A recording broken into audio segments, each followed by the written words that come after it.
at the NATO-Russia Council, and Russia can talk bilaterally with the United States as well as with other NATO allies. I say to Russia, now is the time to de-escalate and choose diplomacy. But we are very clear. If they decide to continue down the path of aggression, there will be massive consequences, bringing Russia severe economic costs and pariah status. Yeah, it looks like Liz Truss has just left the Foreign Ministry right behind us here. Don't forget that you can follow all the latest developments on the situation in Ukraine if you scan that QR code on your screen now. That will take you to our Sky News live blog. And obviously we are standing by for the US Secretary of State and also the UK Foreign Minister at the UN. Back there when we see it now, Vanessa.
We take you to the heart of the stories that shape our world. If there is a bigger explosion, this area would be in the danger zone.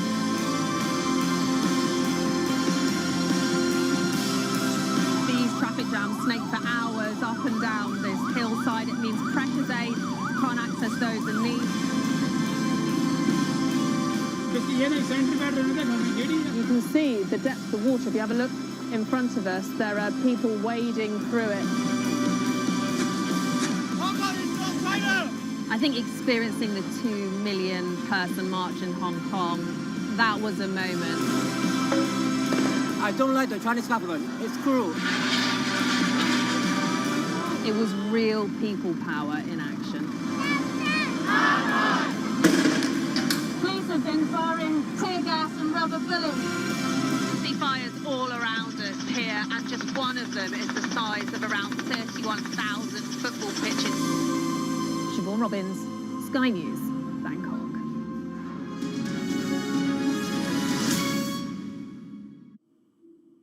Welcome back to Sky News. The healthcare system in Hong Kong is being severely overwhelmed by coronavirus cases, with COVID patients being treated outside on trolleys in hospital car parks. Well, after a long-running zero-COVID strategy, the government there has admitted that it's struggling to contain a fifth wave of infections fueled by Omicron. Our Asia correspondent Tom Cheshire reports. 2 years into the pandemic, what's happening in Hong Kong looks more like the first 2 months. Patients wheeled out onto the street as hospital capacity is overwhelmed. The city's dynamic zero-COVID strategy is failing, and it's bracing for the worst. As far as Hong Kong is concerned, we need to find our own way out of this epidemic. It has outgrown our capacity. It's unlikely the government even knows the true number of cases. Sam Lee had a positive COVID result last week, but struggled to find a PCR test or even register his case with the authorities. We went to the post office, but by the afternoon, they were all gone. Or like even just by noon, they were all gone because they only had like 30 tests per day, and they were all gone by 10 a.m. because everyone went to go get them as soon as possible. Hong Kong has been closed off from the world since the start of the pandemic. It had done well as a result, recording just over 200 deaths, with a series of partial lockdowns and restrictions on gatherings. The city bought itself time, but it did not spend it well ahead of Omicron's arrival. The vaccination rate among the elderly is very low, and hospitals have been overwhelmed because mild and even asymptomatic COVID cases must be sent there. They actually don't need any medical help, but people who are just panicking, they are panicking because there are so many of them, thousands. So we just could not accommodate them in the hospitals. Hong Kong has trod a middle path between the Western and Chinese approaches to lockdown. Now it seems to have the worst of both worlds, and will have to choose one definitively. Chinese President Xi Jinping has made a rare public statement to order that the overriding mission for Hong Kong's leaders is to stabilize the outbreak. That suggests the ultra-strict lockdowns of the mainland may be enforced on the city. As the Western world emerges from the COVID storm, Hong Kong is right in its middle. Tom Cheshire, Sky News, Beijing. More than 50 people have been killed in the mountainous region of Rio de Janeiro in Brazil after a month's worth of rain fell in just 3 hours. Video footage showed cars and houses being dragged away by landslides and desperate relatives digging through the mud. Greg Milam reports. On a mountain of mud and debris, they search in the desperate hope of finding anyone who survived this. More often than not, they're finding those who didn't. And the city of Petropolis is in mourning for the dozens killed in what was a devastating mudslide. Rosaline said she could hear her brother yelling for help. Muita tristeza de ver o povo pedindo socorro e tu não tem como socorrer, não tem como ajudar, não tem como fazer nada. É desespero, é sentimento de perda muito grande. Vocês não têm noção de o que é passar por isso. Muito triste mesmo, muito triste. Muito triste. A nossa cidade simplesmente acabou, o nosso bairro acabou. It was a deluge, a month's worth of rain falling in just 3 hours, water rushing down through the streets of this famous old city. And unleashing an avalanche of mud that swept through the neighborhoods that have grown up its hillsides. The governor here says it resembles a war zone, and rescue workers haven't yet been able to reach some streets. Such is the extent of the mud flow. Acho que não é hora da gente falar em número aqui ainda. O trabalho agora é tentar achar gente viva ainda nesse escombros, nesse cenário de terror aqui, fazer a limpeza, tirar ainda possíveis corpos aqui. Depois a gente vai pensar em números, em reconstrução. The removal of one lucky survivor interrupting him. Even as the rescue operation continues, the cleanup has begun for many. Brazil's president is in Moscow visiting Vladimir Putin. He sent his prayers to the people of Petropolis. It is a city that's seen catastrophes like this in the past and has even drawn up a plan to reduce the risk of landslides. But it's been slow progress carrying out the work, and it will come too late for many. Greg Milam, Sky News. Well, let's see how the weather is shaping up.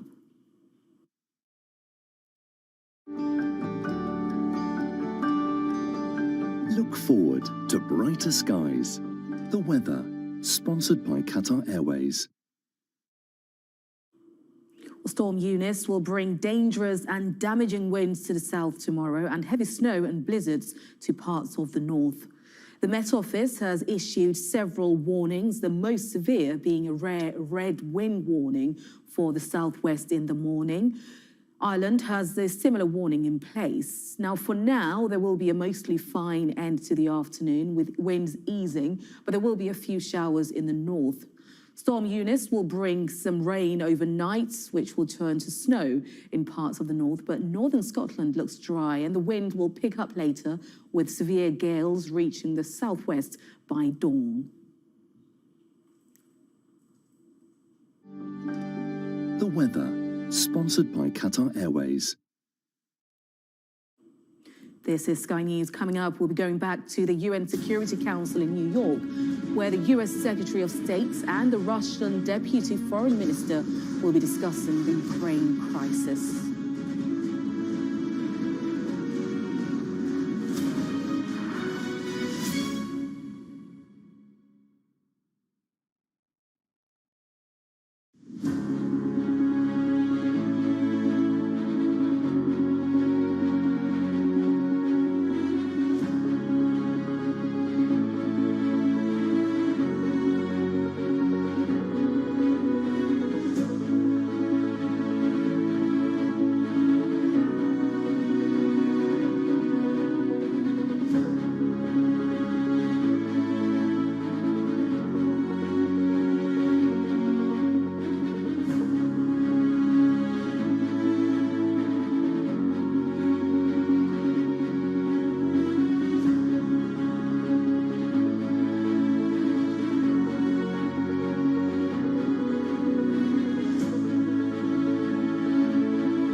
Well, let's take you straight then to the UN Security Council in New York and hear from the representative from Russia. Is not random. This is a day when 7 years ago, the Security Council of the United Nations passed Resolution 2202, and it unanimously adopted the package of measures for the implementation of the Minsk Agreement as the only international legal basis to settle the civil conflict in the east of Ukraine. And that is why the main goal for the meeting today we see in reaffirming by the Security Council of the fact that there is no alternative to this momentous for Ukraine document. Unfortunately, 7 years down the road, we are increasingly thinking that the implementation of the Minsk Agreements is not something that's in the plans of our Ukrainian neighbors. They're stating that openly now. Let me give you some examples. As recently as yesterday, the Vice Prime Minister of Ukraine, Irina Vereshchuk, stated that there will be no new laws on the special status of Donbass or no direct agreements. And this took place after Zelensky had a meeting with Chancellor Scholz. She also acknowledged that there is no pressure exerted by West on them to implement the Minsk Agreements. On the 4th of February, there was an interview by the Ukrainian Channel 1+1 by the Minister of Foreign Affairs, Kuleba. He said that the Minsk Agreement cannot be implemented on Russian terms, and in those terms he thinks there's a direct dialogue between Ukraine and Donbass, despite the fact that this is clearly stated in the package of measures. This same idea was expressed by the head of Ukrainian presidential administration, Yermak, at the recent meeting in Normandy. Earlier, on the 2nd of February, Mr. Kuleba said that no Ukrainian region will have a veto right on the state decision. This is cast in stone, so there will be no special status, as Russia says, no veto. One day earlier, on the 1st of February, Zelensky also recalled for the world entire Ukraine's inability to negotiate. He hinted at an alternative solution to the conflict in Donbass and says that Kiev has a different view to the order of the implementing the provisions of the Minsk Agreement. On the 31st of January, in the interview to the Associated Press, the Secretary of the National Security and Defense Council stated that the implementation of the Minsk Agreement agreement means destroying of the country. They were signed at the barrel of Russian guns, and Germans and the French looked on, and every rational person understood that the implementation is impossible. Ukrainian politics are trying to implant the opinion in the West that the Minsk Agreements are against the national interest of Ukraine. But if the goal of building peace on their own land is part of the national interest of Ukraine, well, such statements are out of place. Another excuse that we hear here is that Russia is not implementing some of its obligations in the Minsk Agreements. And it is very possible that this is something that we'll also hear today. At the same time, it's obvious that there are absolutely no grounds for that, because there is no mention of Russia in the text of the Minsk Agreements. Let me just give you one opinion on this, not by anyone, but by a judge from the Constitutional Court of Ukraine. He very recently proposed opening criminal prosecution against those who participated in the working out of Minsk Agreements, Leonid Kuchma and Petro Poroshenko. And the reason, he says, and I quote, Minsk provides for 20 obligations placed on Ukraine, 6 on OSCE, 2 on Donbass, and not a single one for Russia. End of quote. Colleagues, please allow me to, yet once again, very briefly recall the contents of the document we're discussing at this meeting of ours. Let me list it item by item, and the order in which they are to be implemented is very clearly stated. It cannot be changed. First, ceasefire. Second, withdrawal of weapons. 3, OSCE monitoring. 4, launching a dialogue between Kiev and Donbass. 5, amnesty. 6, exchange of detainees. 7, humanitarian access.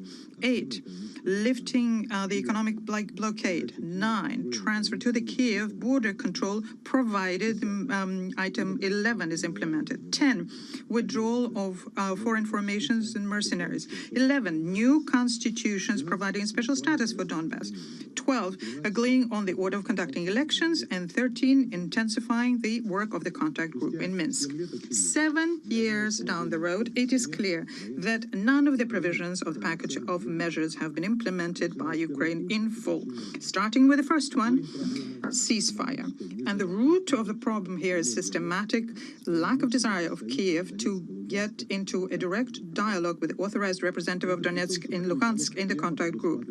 Whereas this is a dialogue that is clearly directly provided in items 4, 9, 11, and 12 of the document. This is not our requirement. This is something that is stated in the document. It's an obligation on Ukraine. And this is something that our neighbors increasingly bring into question, and thus risk undermine the whole Minsk process, which could lead to devastating consequences for Ukraine. Ukraine stubbornly refuses to implement the provisions of the Minsk on direct dialogue with Donbass, interim self-governance, restoring socioeconomic links, constitutional reform. And currently, the Verkhovnaya Rada has a draft on decentralization. It's not agreed with Donbass, and it does not provide for a special status. The Ukrainian side has taken course to completely move away from a direct interaction with Donbass within the coordination mechanism,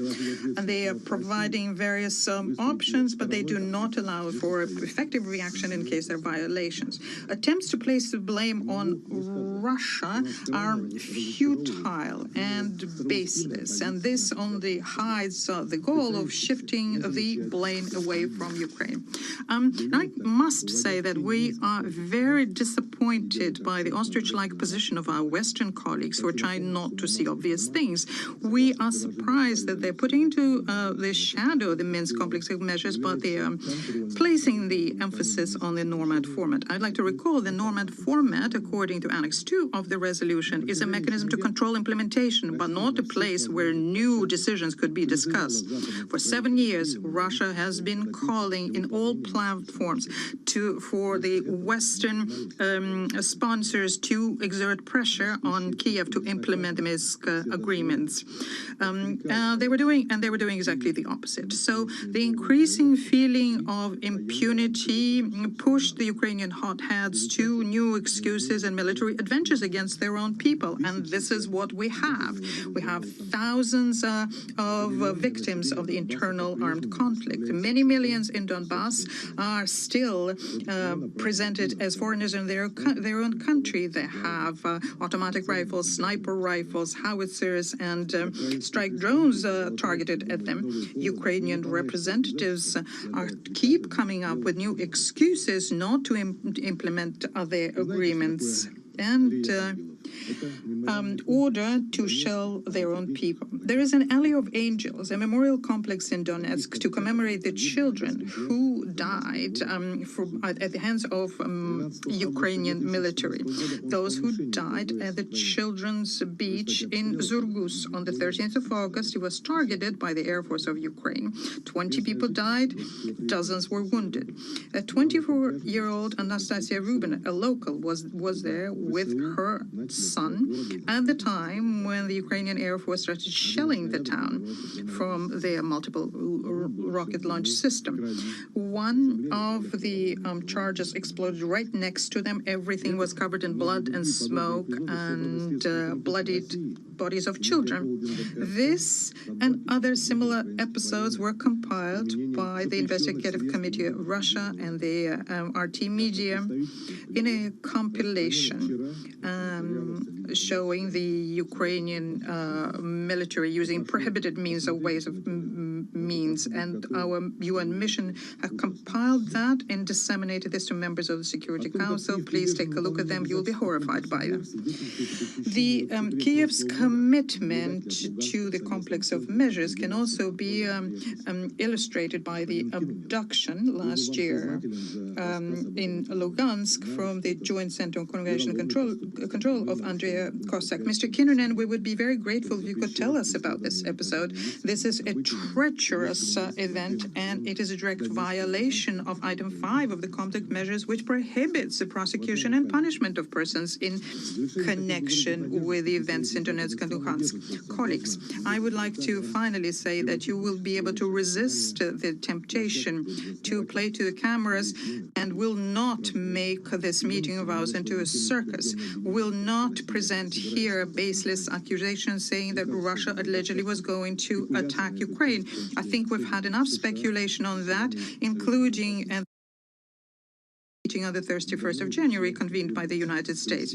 We have long ago clarified everything and explained everything, and the announced date of the so-called invasion is behind us, so therefore my advice to you is not present yourself in an awkward situation. I thank you for your attention. And now I resume my function as President of the Council, and I now give the floor to His Excellency Mr. Anthony Blinken, Secretary of State of the United States of America.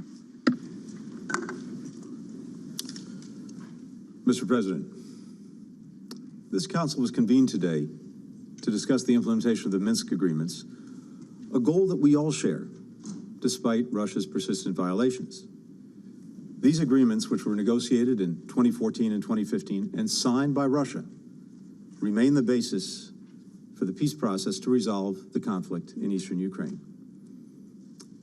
This council's primary responsibility, the very reason for its creation, is the preservation of peace and security.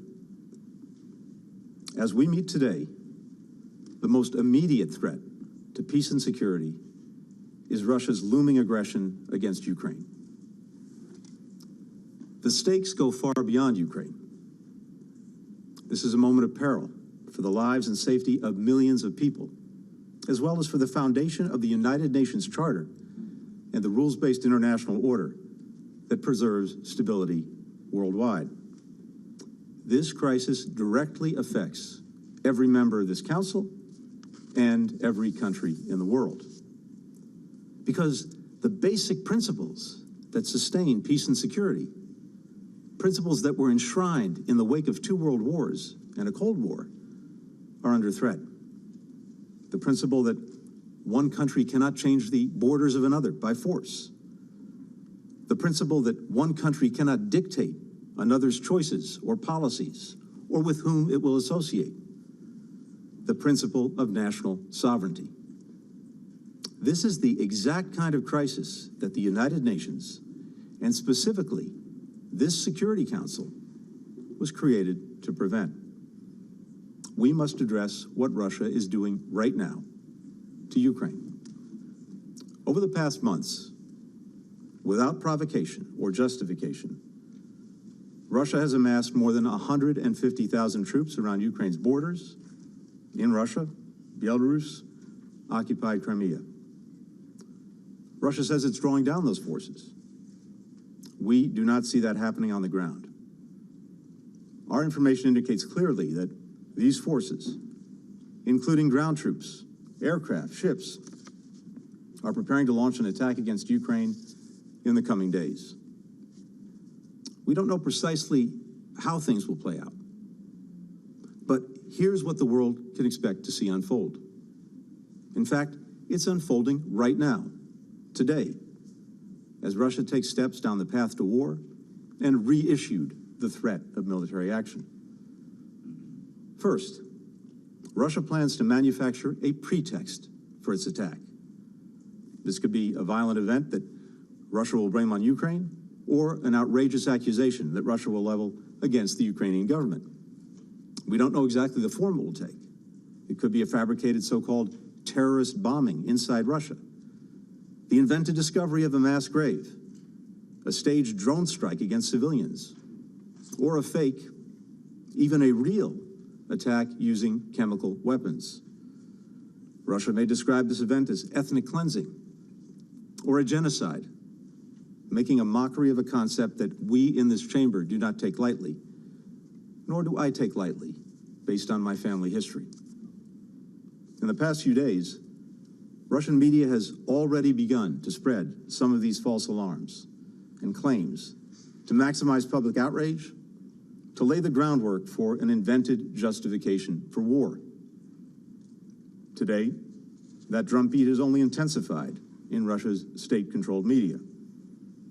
We've heard some of these basic allegations from Russian-backed speakers here today. Second, in response to this manufactured provocation, the highest levels of the Russian government may theatrically convene emergency meetings to address the so-called crisis.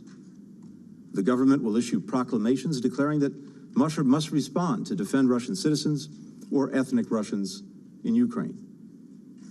Next, the attack is planned to begin. Russian missiles and bombs will drop across Ukraine. Communications will be jammed. Cyber attacks will shut down key Ukrainian institutions.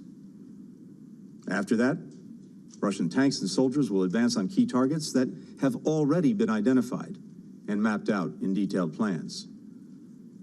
We believe these targets include Russia's capital, Ukraine's capital, Kyiv, a city of 2.8 million people.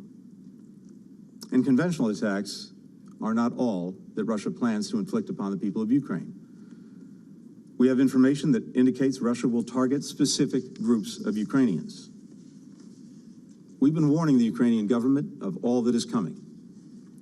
And here today, we are laying it out in great detail with the hope that by sharing what we know with the world, we can influence Russia to abandon the path of war and choose a different path while there's still time.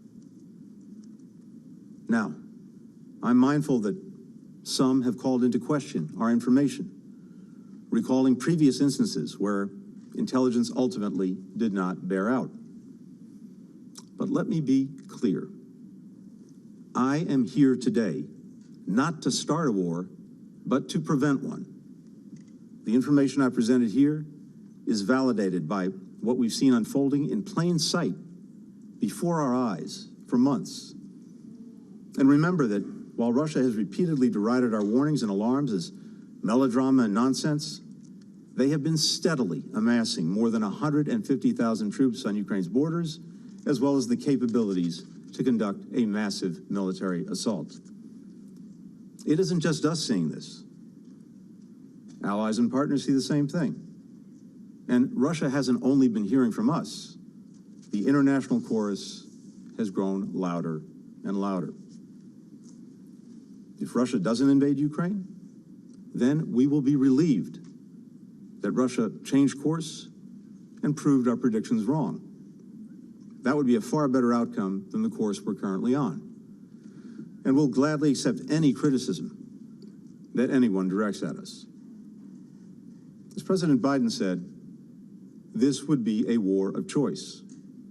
And if Russia makes that choice, we've been clear, along with allies and partners, that our response will be sharp and decisive. President Biden reiterated that forcefully earlier this week. There's another choice Russia can still make if there's any truth to its claim that it's committed to diplomacy. Diplomacy is the only responsible way to resolve this crisis. An essential part of this is through implementation of the Minsk Agreements, the subject of our session today. There are a series of commitments that Russia and Ukraine made under Minsk, with the OSCE and the Normandy format partners involved as well. If Russia is prepared to sit with the Ukrainian government and work through the process of implementing these commitments, our friends in France and Germany stand ready to convene senior-level discussions in the Normandy format to settle these issues. Ukraine is ready for this, and we stand fully ready to support the parties. Progress toward resolving the Donbass crisis through the Minsk Agreements can reinforce the broader discussions on security issues that we're prepared to engage in with Russia, in coordination with our allies and partners.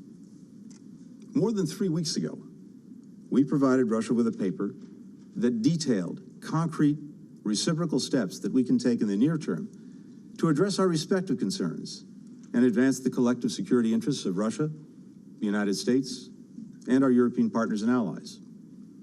This morning, we received a response, which we're evaluating. Earlier today, I sent a letter to Russia's Foreign Minister, Sergei Lavrov, proposing that we meet next week in Europe, following on our talks in recent weeks, to discuss the steps that we can take to resolve this crisis without conflict. We're also proposing meetings of the NATO-Russia Council and the OSCE Connection lost. Council. These meetings can pave the way for a summit of key leaders in the context of de-escalation to reach understandings on our mutual security concerns. As lead diplomats for our nations, we have a responsibility to make every effort for diplomacy to succeed, to leave no diplomatic stone unturned. If Russia is committed to diplomacy, we're presenting every for 1 year, despite many problems. And today, I'm so happy to share with you that she has joined one of the prestigious medical colleges in the state of Telangana, Usmania Medical College, and then in future, she hopes to be a gynecologist. So this is the journey our children are hoping for. Similarly, the Mount Everest expedition. At Mount Everest expedition, we are very fortunate enough to place the youngest ever female in the history of this world on the peak of Mount Everest. How did this happen? It's all because of an ideology that helps you to liberate yourself.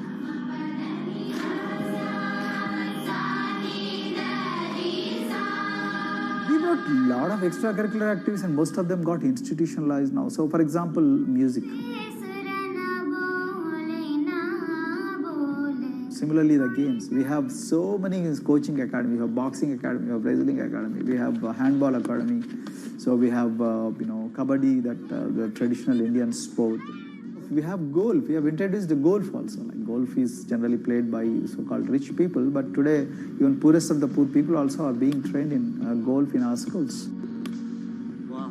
So our intention has been to give all 360 degrees, type of opportunities to the students so that whoever is interested in whatever activity, they can go and then do it. Break the barriers, break the fence, at least mentally, because poor people have been programmed to be victims, programmed to be subjugated, programmed to be on the margins, always, programmed to feel inferior. We wanted to change all that. There are certain games which are exclusive to rich people. There are certain languages which are exclusive to middle class and upper middle class in this country. To put it in one word, the sole aim of introducing all these co-curricular activities is to break the stereotypes which are recklessly imposed on these people. They're stereotypes Dr. Kumar knows all too well. Born a Dalit, his grandparents were labourers and access to the village well was restricted.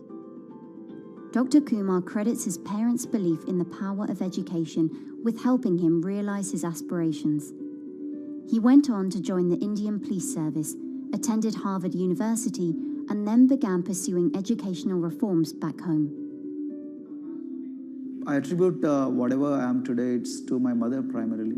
They educated me in the village, although there were no good schools. So then I stayed in social welfare hostels, the hostels which are managed by government for the poorest of the poor kids. I passed with reasonably good grades. Then I went to university and then I faced worst form of discrimination in the universities. Like there were, in those days I'm talking about, so the bathrooms and the toilets were exclusively meant for scheduled castes and scheduled tribes. We used to fight discrimination on one hand and then again, try to excel in academics, day in and day out. So that's how I came to education, because I deeply believe that education is the only important weapon that can really, place the poorest of the poor people from a very victimhood orbit to a prosperous orbit. I think in future, this is going to be a game changer for the marginalized in this country.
If you look at a thermal image of a city and then compare that to a map of vegetation, you'll find that where there's greenery, the temperature is lower.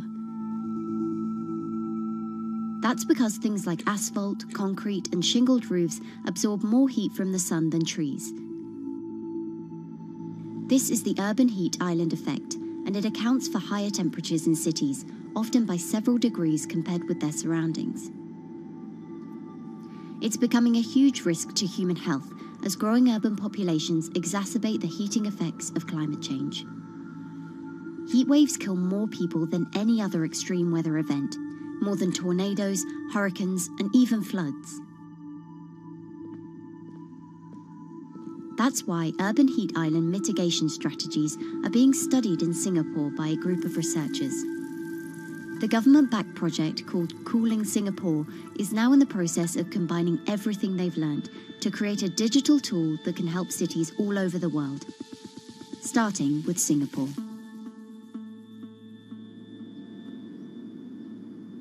In Singapore, close to the equator, temperatures regularly rise above 32 degrees Celsius or 90 degrees Fahrenheit.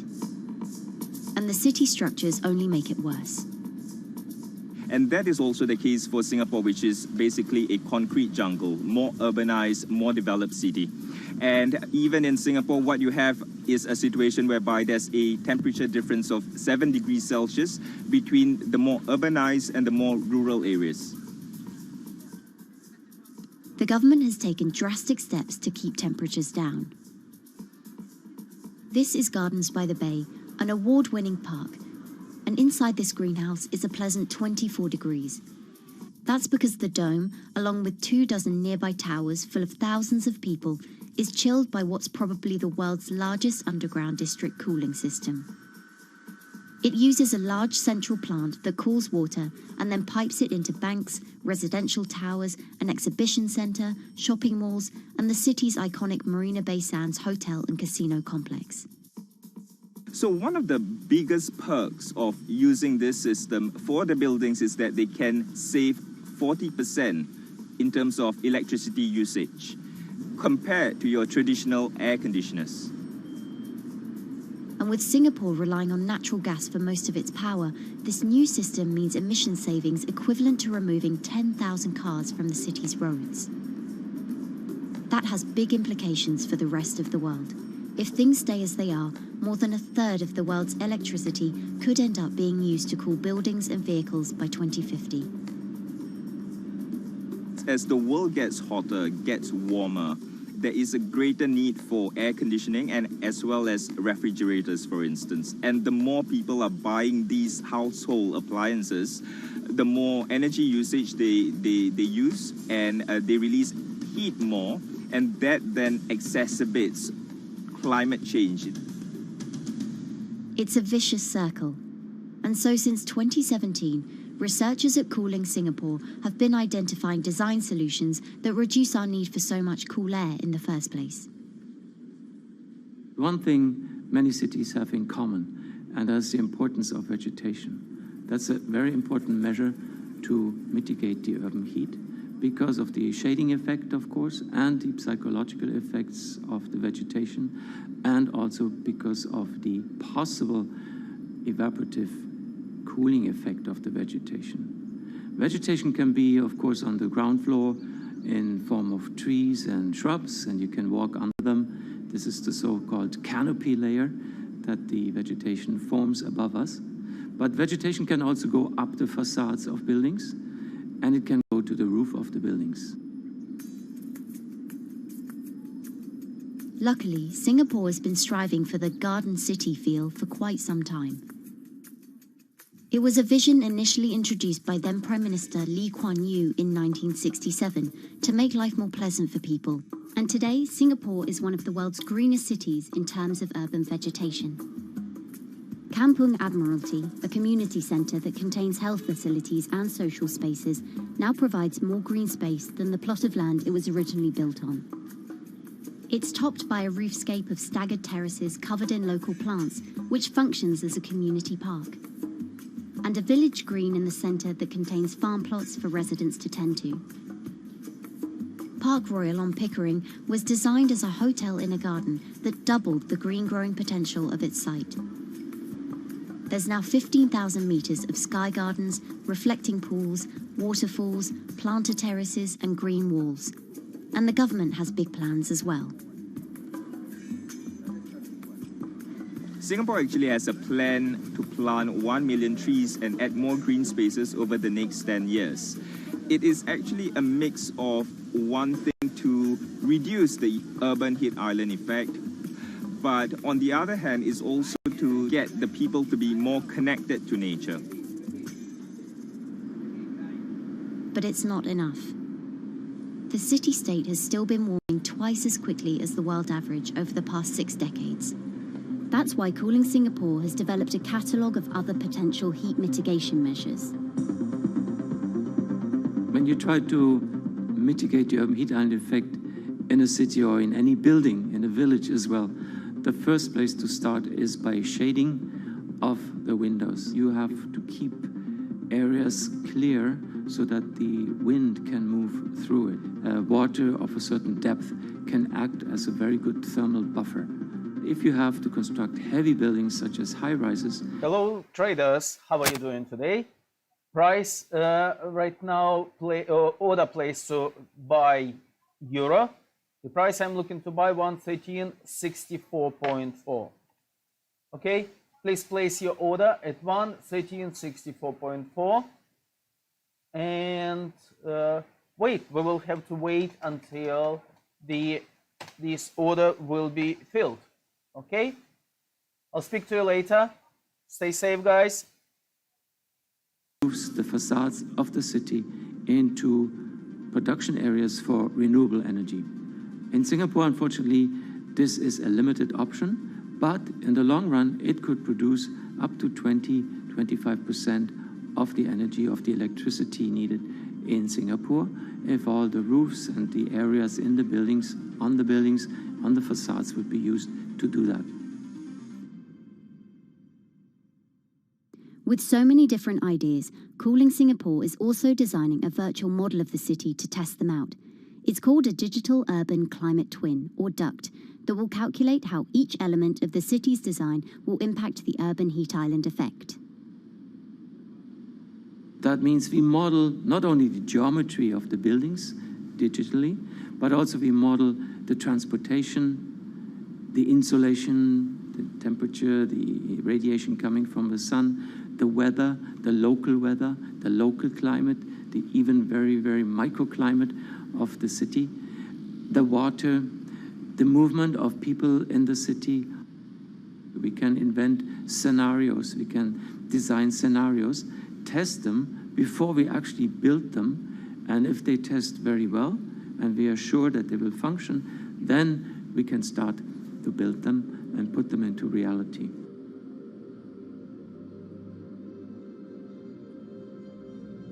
Singapore will be using this new tool to figure out which actions it should take next. And the model can be applied to any city, whether it needs to keep heat out or keep heat in, which will ultimately save energy, slow climate change, and improve our quality of life. So this is something that Singapore will be able to export, maybe even together with its city development systems that it already has. Singapore is one of the very few cities in the world that really combine this scientific approach with a very well-established urban redesign and urban design approach. Through its agencies and the combination of its agencies, it has achieved a lot in the past. If it keeps following the scientific path and the combination with the other knowledge in the city already, we think that it will be a very comfortable and very livable city in the future, even more than today.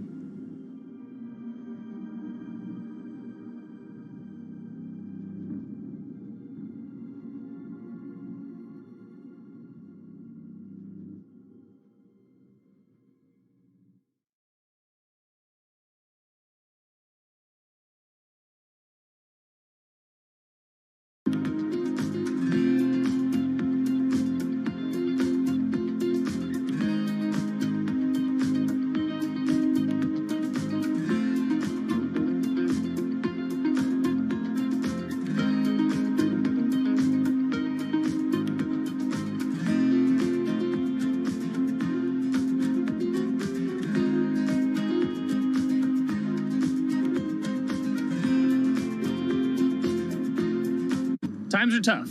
Jobs are scarce. It's risky to be outside and around others. Seems like there's very few ways to make extra money during a pandemic.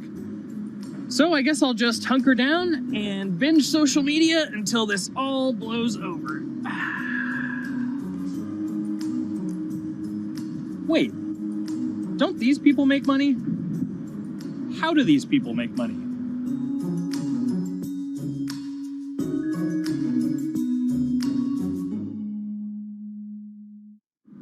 Streamers, YouTubers, Twitch stars. How do they make money? Is it a lot? Is it a lot of work? I know, I gotta ask somebody in the biz, and I got just the guy. Austin John Plays. This is your full-time job now, right? As of November of last year, yes. This was always just kind of like a side thing. Like, any money that I made from doing my videos and whatever else, I never touched that because I didn't really think of that as being like real money. And then it started coming in more and more. And then it was like I hit my first day that I broke $1,000 and I was like, this is actually going to be money. How did the YouTube channel come to be? When the game Pokemon Sun and Moon came out for the 3DS, there was like things that I learned about the game, and then I wanted to just share that information with people. And at the time, I didn't have any way to capture a screen or anything, so I found like generic footage and I kind of put it all together with so much editing.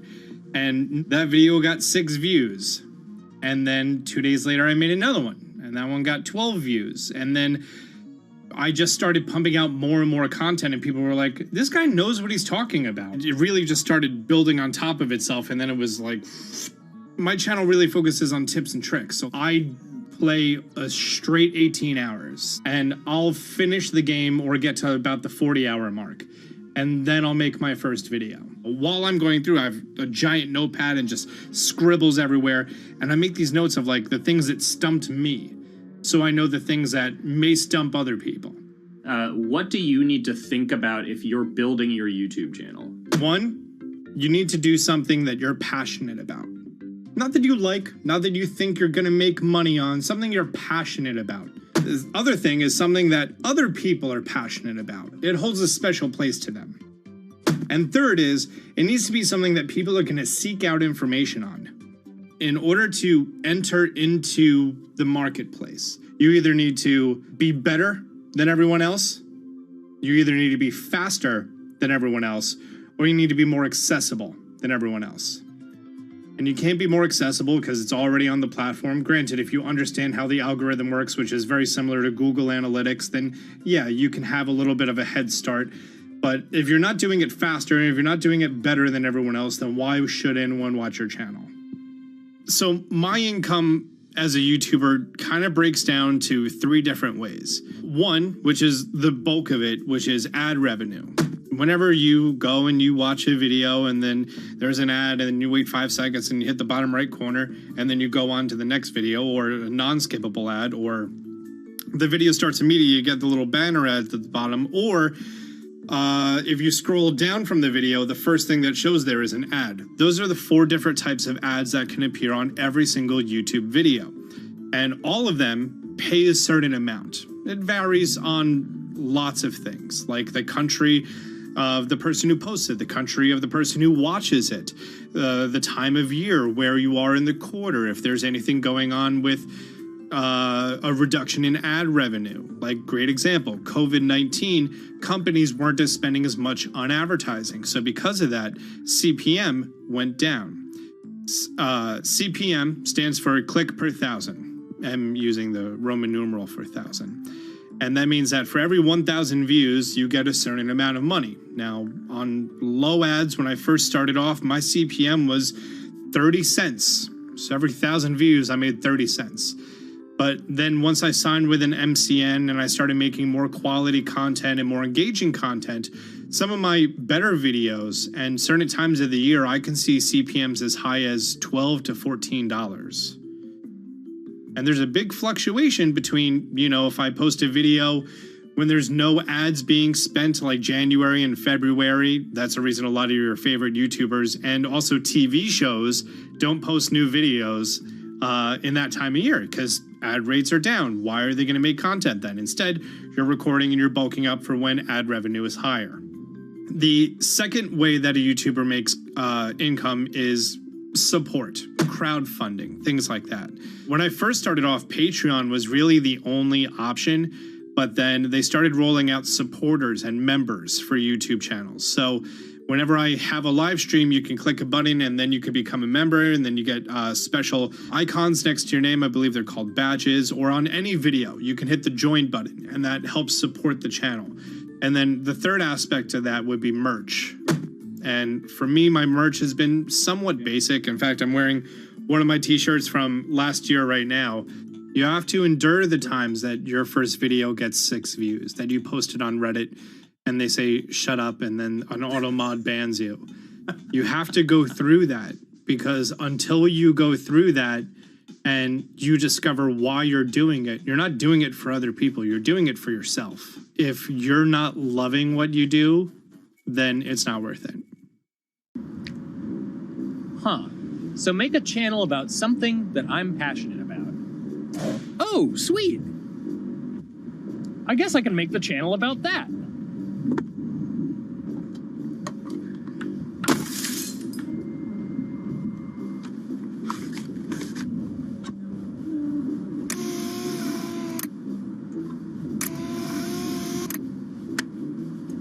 Now, how do I grow an audience? How do I get popular? It's all about diversification, right? You have to have a massive Twitter following. You have to have a massive Instagram following. You have to have a massive YouTube following. Of course, you have to be on Twitch, which is the key platform. But basically, any way you can get in front of your audience, you can engage with your audience, is going to drive those clicks, which ultimately drives the advertiser revenue that you get back from all of these platforms. It's me and Dan playing video games and talking in a funny manner over them. They're not just people who are good at games, they're actually people who are good at online engagement, online entertainment, first and foremost. You have the right to remain stylish. Anything you wear can and will be used against you in the court of fashion. The streamer is either very, very talented at the game. The best player in the game is generally going to draw a crowd because people like watching people who are very good. On the other hand, they're either very, very good or funny, charismatic, whatever it is on that side. Oh, no. You know, it becomes more of a show where they talk about other things outside of the gaming world, and gaming becomes really just a backdrop and an excuse to engage with that audience. There were those weird, like, Ronald McDonald, like, straight to VHS movies. You remember those? I'm personable, I'm chatty. I would kind of, when boring things were happening in the game, I would ramble on about, movies I'd watched or books I'd read and, or conversations I'd had and stuff like that. And so I think being personable was a big part of that. It's not just getting on and playing games. It's getting on and being an entertainer. You are putting on a show. All right, now let me go ahead and grab the samurai sword that every gym has. Okay, he's dead. To have a larger audience and to have that audience, I think, stay with you, you have to bring something extra.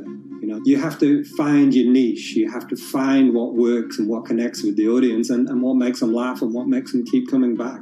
You got to make it a little more exciting, all right? Throw in a hanging bishop. Have everybody in suspense for a moment. I think the real most important thing is to just get used to being on camera. Like in any sort of performance thing, is get used to talking on camera. My first few videos were terrible, but because I sat down and did it for 6 to 8 hours a day, I just got used to talking and I got over that uncomfortable hump. If you go into Twitch purely with the expectation that you're going to make money, make a job out of it, have all this growth, and it's going to be great, you're probably going to burn out prior to getting to that point because there's very little payoff for a long time, right? Like multiple years generally before you really start to see a payoff. And so, those first few times you're streaming, nobody is there. One person shows up every 30 minutes, says hi, maybe, and leaves, right? Like, it's very discouraging, I think, for a lot of people. And so you have to be there just loving it. You have to love talking to yourself when nobody is around. You have to love just the game that you're playing, all of that stuff, because it takes a while. And I think a majority of people burn out prior to getting to the profitable point of it. And there you have it. My very own YouTube, Twitch, Discord, and streaming channels all ready to go live. It's a veritable social media ecosystem just on the verge of thriving. So, don't forget to smash like and subscribe, and visit my Patreon for perks. Also, go to my merch page. And one last thing, stay cool, my friends.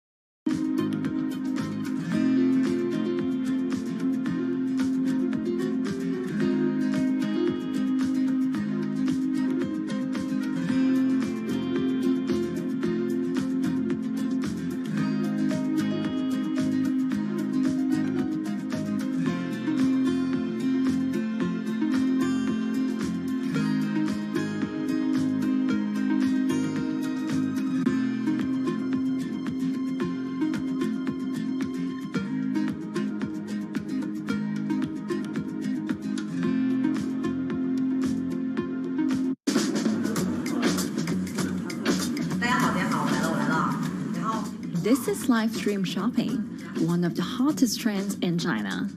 Every night, tens of millions of people watch live shows hosted by influencers like Via and buy the products they recommend. On e-commerce and social apps like Taobao and Douyin, the sister app of TikTok. 我觉得已经改变了大家的购物的方式。其实各种各样的产品，哪怕你不买，你也可以来看。当然，你看了，你就有可能会买。It's not about, only shopping. It's about the experience. It's about having fun. You got to see 3D. You got to see in some kind of action. It's almost like a theater act. The internet craze has taken over China. By the end of 2020, the country had almost 400 million live stream shopping users. China's live stream e-commerce market has also grown dramatically, with an estimated value of $161 billion in 2020. It's becoming popular outside China as well. So, is live streaming the future of shopping?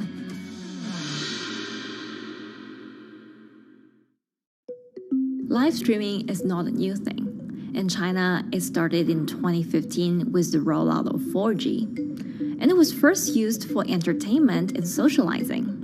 Many live streamers performed for their followers or chatted to them, making money by receiving virtual currency and gifts. In the West, live streaming is mainly the domain of avid gamers. In China, it's broken into e-commerce.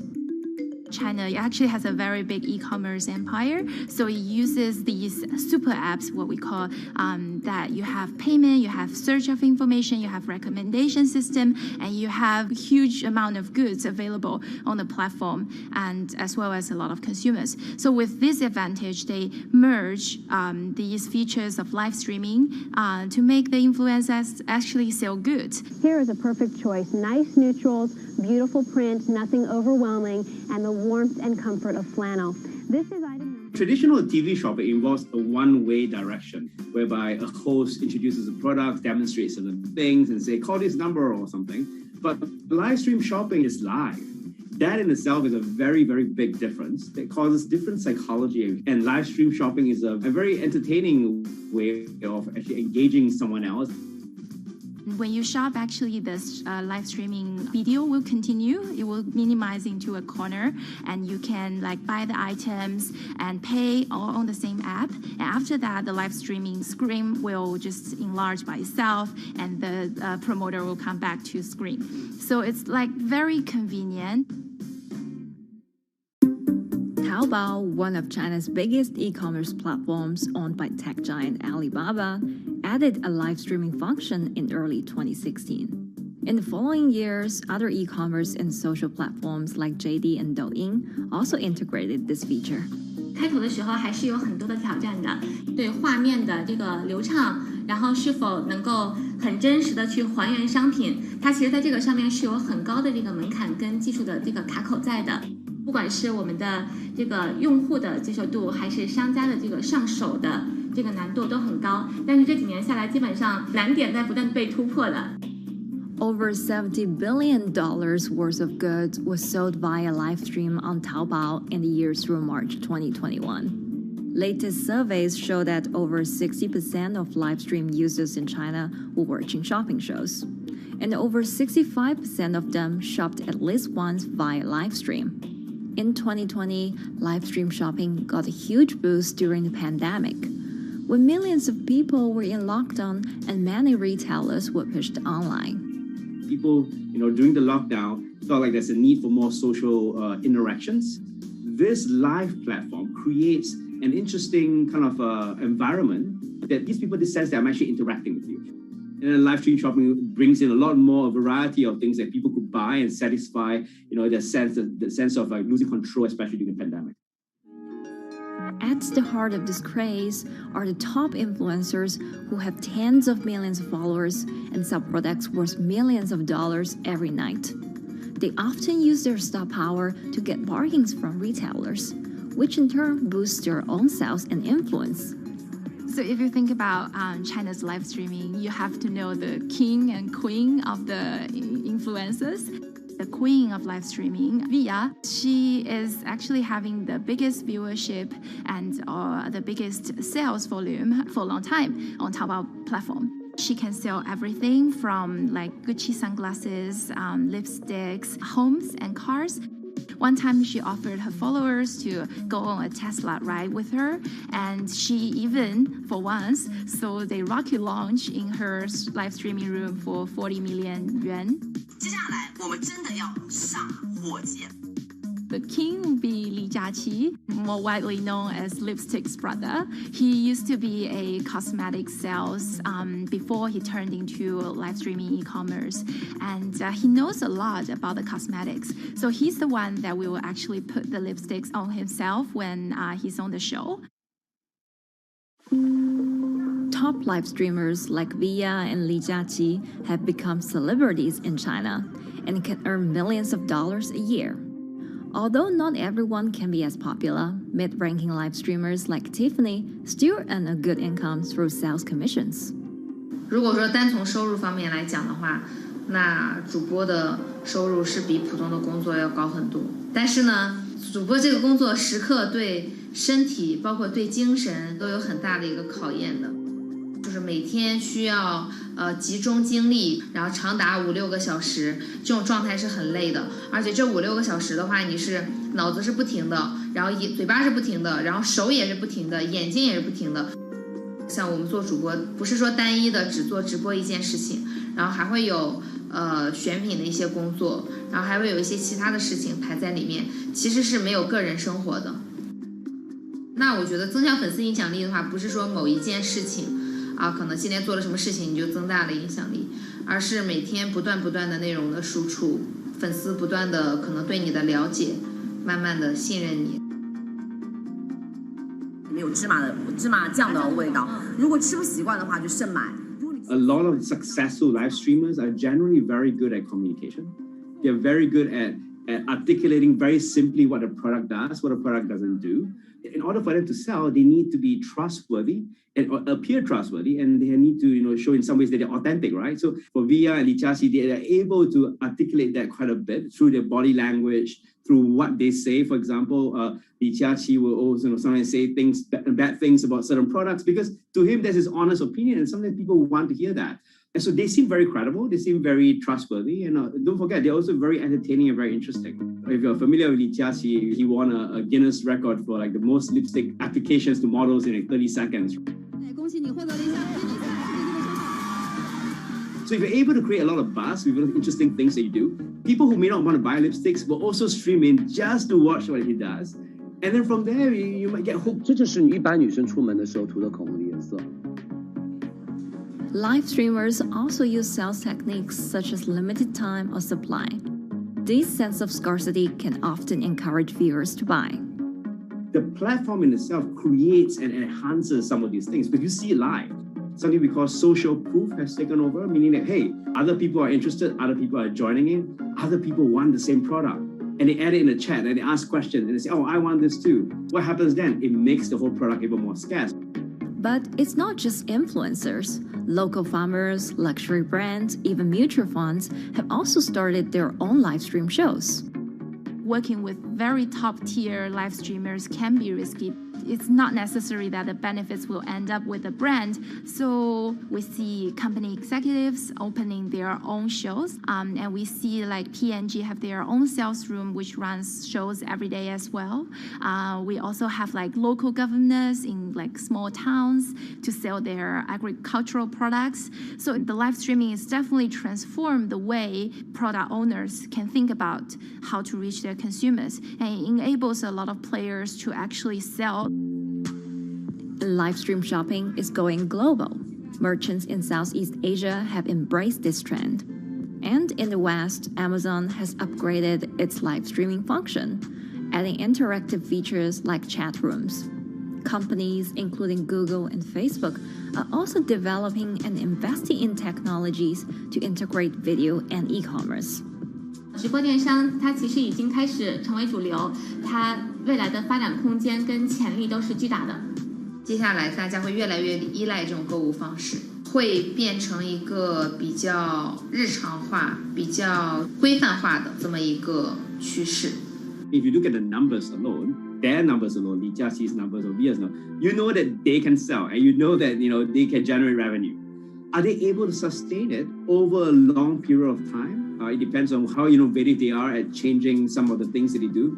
But you can't expect consumers one day turn into virtual shopping for good. There will be the nature of us that crave to go into the store, to touch the goods and actually wear it and see how it looks like and walk around in that with our friends. And those things wouldn't be replaceable with live streaming.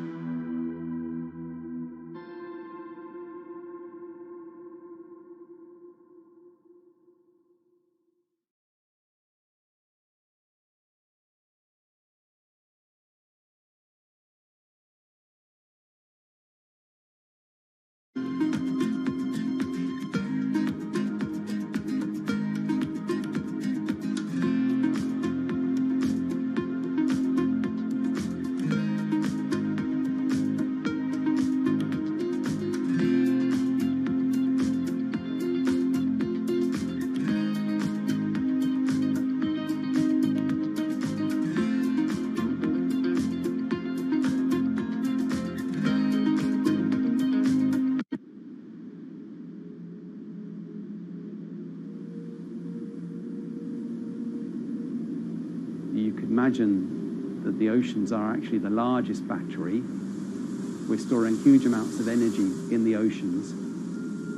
The wave motion can be very deep. It can extend down several hundred meters. And once it gets to the near shore, from about 50 meters, the whole water column is moving backwards and forwards.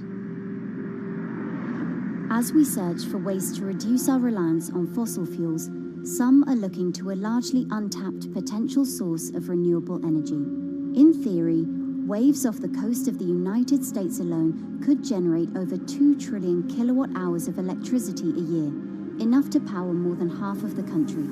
Waves intensify and subside not as quickly as the wind, and that means that it can produce a smoother power generation curve.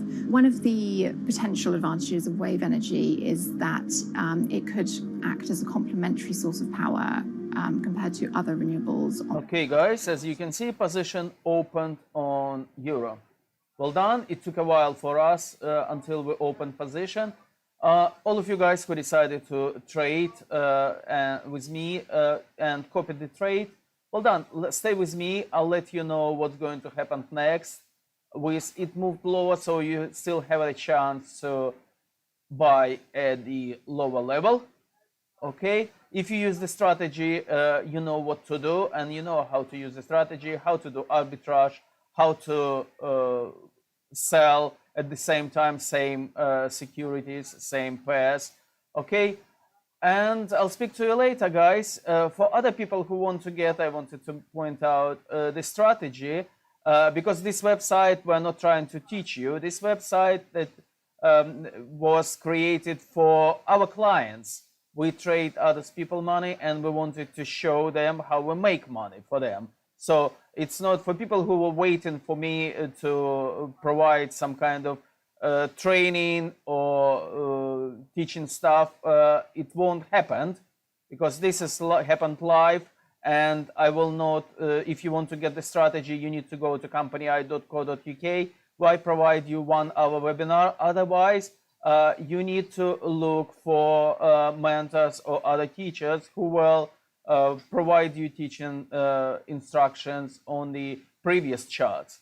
This all information you can see live, so it's happened this minute, this second, and we trade real money. We don't trade some imaginary or paper money. Okay, this is what I wanted to remind other new customers, for example, and for people who want to get the strategy, you can go to company.co.uk. Or you can get webinar, same things. You can go to company.co.uk, you can register for a webinar, and it will be live webinar. It won't be recorded. You can ask any questions you want. You will get the strategy as well if you will register for webinar. Okay, guys, I'll speak to you later. Well done, all of you who decided to copy this trade and follow me. All people from Twitch, YouTube, Facebook, all other channels that our streaming channel transmit this information. Well done, guys, and stay with me. I'll speak to you later. Come into the near shore, this rotational energy turns into an elliptical energy, and eventually backwards and forwards, as you probably noticed if you've been swimming on the seashore in large waves, you're pulled in and out. That's the energy that we're extracting. There's a sweet spot where we deploy, so around 10 to 15 meters of water depth. That's where there's still strong wave energy coming in. After years of research, prototyping and testing, the company has deployed Wave Roller, a 350 kilowatt device in the waters of Portugal. Wave Roller has an 18-meter wide and 10-meter high steel panel fixed to the seabed via a floatable foundation. The panel moves back and forth with the waves, capturing the energy. It's submerged in the depth of 15 meters, so it's protected from the extreme waves. We generate electricity by capturing the movement with hydraulic circuitry in a machine room underneath the surface. That hydraulic energy we turn to electricity with hydraulic accumulators and hydraulic motors, and also a generator. The Wave Roller has survived large waves at sea for over a year and delivered electricity via an underwater cable to the grid in Portugal. Meanwhile, the company has won a €2.5 million grant to work on an upgraded version of the Wave Roller, aiming to increase the electricity generation capacity to 1 megawatt. The upscaled device would have a bigger panel, 2 power takeoff units, and improved software to control the energy production. We have taken into use a wave prediction algorithm that kind of tells us what kind of waves are coming in to our device. That gives us few seconds to prepare for capturing more energy, and the difference in that is significant. Our future plans are to deliver technology around the world. So I'm hoping we can be working on delivering technology to projects in Asia and also in the American continent as well.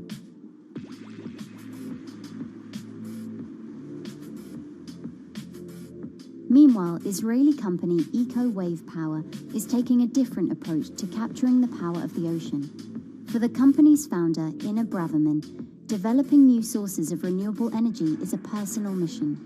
I was born in Ukraine in 1986, and 2 weeks after I was born, the Chernobyl nuclear reactor exploded, causing the largest in history nuclear disaster. I was one of the babies that got hurt from the negative effects of such explosion. I had a respiratory arrest and a clinical death. Luckily, my mother, a nurse, approached my crib on time and gave me a mouth-to-mouth resuscitation, which saved my life. I got a second chance in life and decided to do something good with it. Growing up, Ina wanted to be a politician to positively change the world. After working as a translator at a renewable energy company, she decided to change paths. Solar and wind energy were fully commercialized. There were a lot of amazing technologies implemented everywhere. I saw that wave energy, although it's an immense source of electricity, the biggest companies in the world are trying to develop wave energy with no success. And there was kind of a race going on in the world of who is the company that is going to develop a viable wave energy solution first. In 2011, the then 24-year-old Ina co-founded Eco Wave Power. Instead of installing devices offshore, the company's devices are attached to existing breakwaters, jetties, and piers. Our technology is very cost efficient, especially in comparison to the offshore technologies, because we don't need any ships, divers, underwater mooring or cables. We install on existing man-made structures, and all our expensive equipment, the generator, the hydraulic conversion unit, the automation, is located on land just like a regular power station. This is the EcoWave Power conversion unit that has been operating in Jaffa Port since 2014 until 2020. Here you can see how the technology works. Basically, the floaters are going up and down and pushing the hydro cylinders, which transmit biodegradable fluid into land-located accumulators. A pressure is being built. The higher the waves, the higher the pressure, which is used to turn the hydro motor, which is turning the generators. The whole system is controlled by a smart automation system, which you can see right here. And in case of upcoming storms, the system automatically raises the floater above the water level and keeps them in the upward position until the storm passes. The company has been operating a 100 kilowatt grid-connected device in Gibraltar since 2016, which is enough to power 100 households. Currently, Ina and her team are working on another 100 kilowatt project at the port of Jaffa in Tel Aviv. The project will be also the first time in the history of Israel that wave energy will officially connect to the electrical grid. And our goal going forward is to expand it to all suitable breakwaters in the city of Tel Aviv and to supply a significant part of the city's electricity needs. Today, engineers and entrepreneurs are still trying to crack wave energy.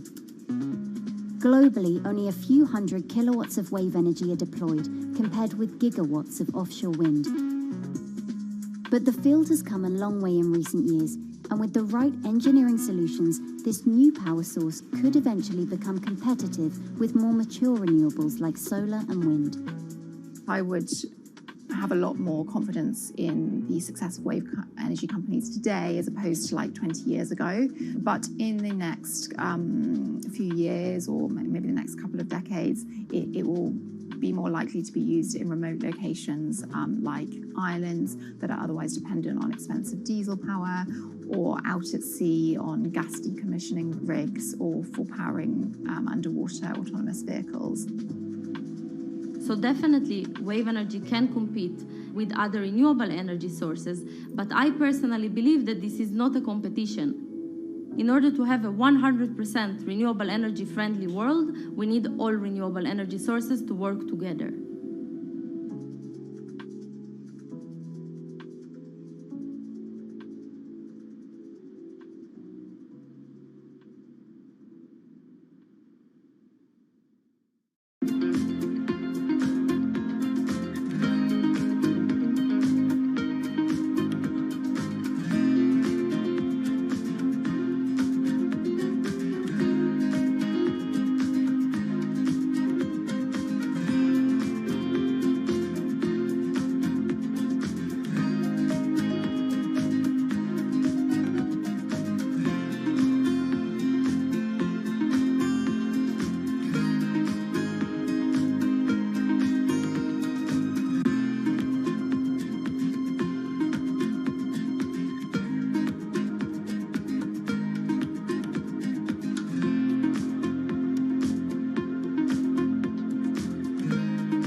Who are all these people from?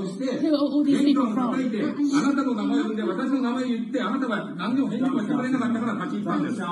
So can you please tell me? I'm not going to... please wait. You know, I've covered a lot of companies. I've covered a lot of Machiavellian companies where, you know, people play rough. I don't think I've ever seen anything on the scale of Nissan. He is making you, but you act from this side. I mean, it's corrupt. The system is... One of the most dramatic elements was Ravinder Pasi's home being raided by court officials in Yokohama. You scared my wife.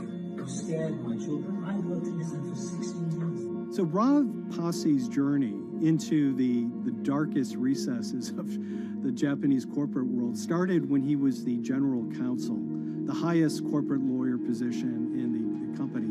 In the past few minutes, Nissan has revealed that its chairman has been arrested after allegations of serious misconduct. He was tasked with investigating Carlos Ghosn. And he was told, conduct an internal investigation and get to the heart of the matter. And then along the way, he started to notice serious conflicts of interest. He is one of the few people who knows an extreme amount of detail regarding the alleged crimes by Carlos Ghosn. And he's now ready to tell his own story on the record about some of the events that happened.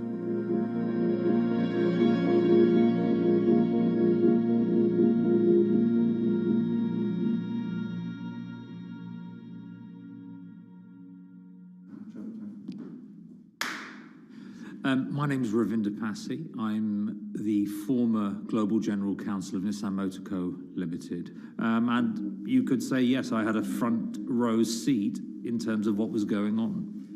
When Carlos Ghosn saved Nissan years ago, he was depicted in Japanese comic books as this hero, and now maybe we'll see comic books where he's the villain.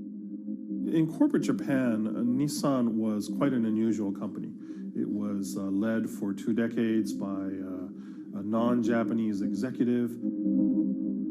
Well, Carlos Ghosn was a hero in the Japanese business world. If you had a global business celebrity in Japan and worldwide, it was definitely Carlos Ghosn. In a country with few foreigners at the top, he stood out. But over the years, he saved Nissan from bankruptcy, allied with Renault and Mitsubishi, and turned the alliance into one of the most competitive in the world. Yet as the years went on, I think his ambitions changed a little bit. He started thinking about legacy plays, and one of them was to really tighten the alliance between Renault and Japan. And unbeknownst to him, there was a contingent of senior Nissan executives that were really felt threatened by that move. They really thought that they would lose complete control of the car company, and even in the government, there was probably a little bit of anxiety about a national champion in the auto industry falling under full-blown foreign control. Carlos Ghosn was an auto industry leader, respected by many in Japan. Now he's in jail. The arrest of Carlos Ghosn came completely out of the blue. This was in November of 2018. He was coming to Japan on Nissan's corporate jet for a regular executive meeting, and he was met on the tarmac by Japanese authorities who whisked him away to jail and charged him with financial misconduct crimes. So what happened was that a power struggle ensued inside the company, and somewhere along the way, it was criminalized. By that I mean that there were allegations leveled at Carlos Ghosn about the way he reported his pay to Japanese authorities, the way he handled money inside the company, that in other contexts might have been a board action, might have been handled internally. A number of executives at Nissan decided to take this difference and take it over to the Tokyo prosecutor's office, and that unleashed a chain of events that would shake the entire auto industry. So after Carlos Ghosn was arrested, Nissan launched an internal investigation into the events that led up to his arrest. So Rav Passy was tasked with investigating Carlos Ghosn, and he was told, get to the heart of the matter, find out what Carlos Ghosn did wrong and bring it to our shareholders. It's really complicated because you had various things coming out of the weeds. 2018, the investigation has started, and we become aware of matters in terms of conflicts, actions by certain individuals that cause some concern because things might not quite be what they seem. So in our story, we really took a close look at Harinada and his role in Carlos Ghosn's downfall. Harinada is one of the most fascinating figures inside Nissan. He's also a lawyer. He's originally Malaysian. Hello, Mr. Hadi. And he had a meteoric rise through the company and became very, very close to Carlos Ghosn and other top figures. he had a front row seat at all the major strategic deliberations at the company. And when he discovered that Carlos Ghosn, as his final legacy play, was going to tighten the relationship between Renault and Nissan, he made a decision to go against Carlos Ghosn. And he became one of the key figures that decided that Carlos Ghosn had to go.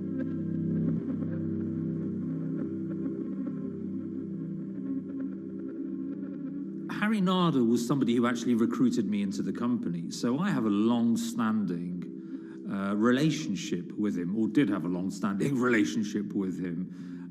For many, many years, he was a mentor. I had doubts about the credibility of the process right at the start. Harry Narder had a plea deal with the Tokyo prosecutors. Now, that suggests he was intrinsically involved in some of the wrongdoing, or the allegations of wrongdoing, and it just didn't smell right, just doesn't sit right. So there was a basic conflict of interest. In other words, Harry Narder had to deliver results to Japanese prosecutors to avoid his own criminal liability, and he's accusing and leading the investigation of Carlos Ghosn. Some of the people who had been involved in the original alleged crimes were also looking into the affairs themselves. Ravinder Pasi began pointing out some of these conflict of interest issues. And the reason for that is essentially his concern was for the company. If the company's own investigation into itself was compromised, that could lead to a very weak position in various lawsuits that it was dealing with across the world.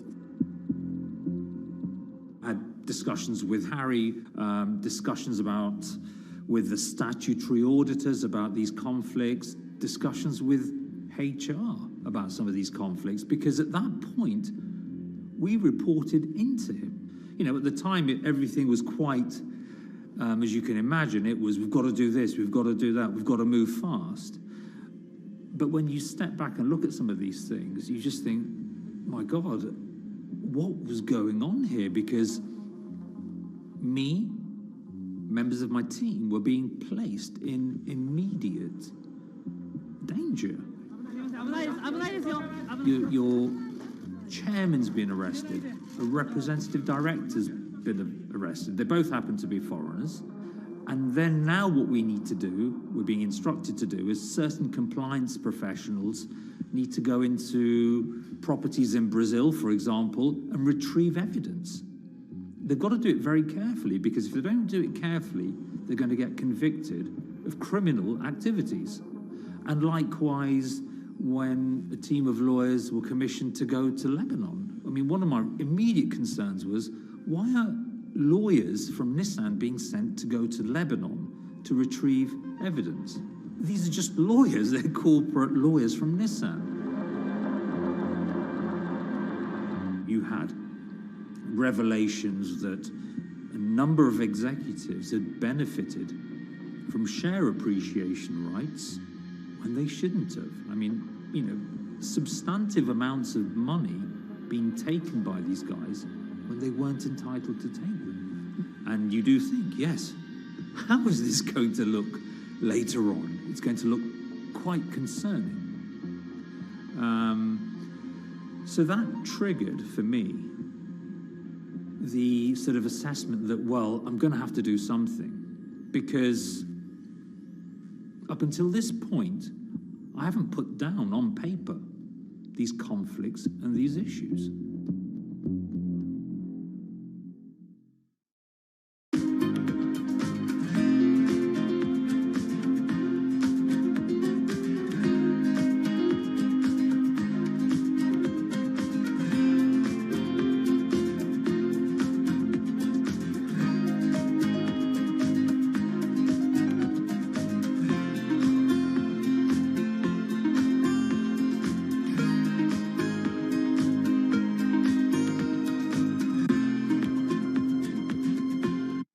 So Rav Pasi makes a fateful move. He writes this letter to the board listing every suspicion he has in great detail, backed up by evidence, backed up by memos, of why this internal investigation had serious problems.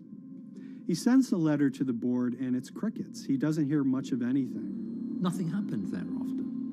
Nothing at all. Just like it just gone into a black box. And he began to suspect that there was a desire, even at the highest level within Nissan, to kind of sweep these conflicts of interest under the rug.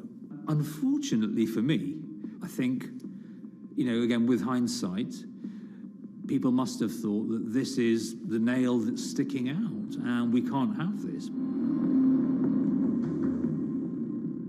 Within 3 days of me submitting that to the board of directors, that letter to the independent board of directors, I was removed from the Goan Executive Conduct Matters. I was then told that I could not attend board meetings anymore. And up until that point, I had attended every single board meeting. I was then also told that after 8 years of being in Japan, I'd be going back to the UK. It eventually transpired that I'd be the VP of Projects and Transformation, managing a team of 3. So you can imagine what this feels like at this stage. Almost an arbitrary removal from Japan, where I've lived for 8 years, had 3 children there, my family has grown up, and we've been settled there, having a few months earlier been promoted to vice president at a global level, to being almost demoted. So Pasi was essentially being reassigned to get him as far away from the internal investigation as possible, and also to a certain extent in retaliation to some of the issues that he brought up regarding the internal investigation and Harinada. What happened to Rav Pasi can be seen as a series of corporate humiliations. I mean, first of all, his immediate responsibilities were taken away from him. Eventually, he lost, the coveted general counsel title. But it didn't stop there. Toward the end of his stay in Japan, Rav and his wife were convinced that they were being followed. During that period, I'd noticed that whilst driving my car, I'd have other cars following me. First time I noticed this was around mid-March, and I was driving, I can't remember where I was going, but this grey van, small van, just literally started following me. And I noticed that there was somebody in the car taking pictures. And lo and behold, we were absolutely being followed either by people on foot or other individuals, 2 or 3, normally 2 burly men in a car, different cars at different times, following us around. They were following the family as well. And, given I'd seen the Nissan security department behave in a very, very egregious manner with others in terms of following and surveilling, I was very concerned as to what they were doing and who they were giving this information to. Because if they're giving this information to the authorities, you do think, why? What's going on here? I mean, this is just not normal behavior. And this all culminated in a rather dramatic event in the middle of 2020. Who are you people? Where Nissan had hired a legal team and had obtained an unusual court order from the district court in Yokohama to basically do a search of his home and seizure of his corporate laptop and phone and other documents. If you don't let us in now, we have to break this key. So it's a pretty extreme way to treat someone who'd spent 16 years at the company. These people have all come in. We don't really know who they are, apart from the fact that I've been shown a badge that says the Yokohama court. And they're here to recover a laptop and a mobile phone. It was even more weird because I'd highlighted to the directors that certain Nissan executives were trying to recover this laptop and this phone whilst I was still in Japan. And I was very concerned because it had evidence on there that related to misconduct matters and other forms of inappropriate conduct. It was just another form of intimidation, another form of harassment, forcing me almost to leave the company and the country. Because once they'd retained and obtained these items, we were still followed, which, again, I just couldn't understand. What is the point of doing that? You know, this isn't a car company. This is not the KGB.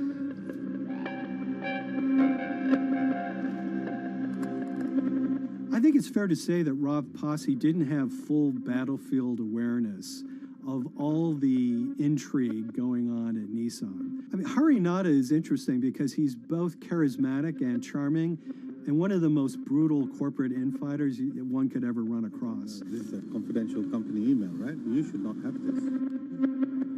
If he had fallen into line, he would probably still have his job at Nissan, be paid very well, and continued his work. A career that he spent 16 years building at Nissan is irretrievably broken. It's been smashed to smithereens. He and his family paid a huge price, certainly. But in terms of being able to sleep at night, I think, he's come out ahead. I highlighted issues to the highest levels of the company so that they could be dealt with appropriately by those in charge. There was no response to those, and there was retaliation against me. What's really profound, like absolutely profound, is that none of your colleagues, I mean people who you have known for years, forget it. Yeah. You're on your own. Yeah. And you got to be ready for that. You've got to be ready for that. If you take it on anyway.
This is the awful truth.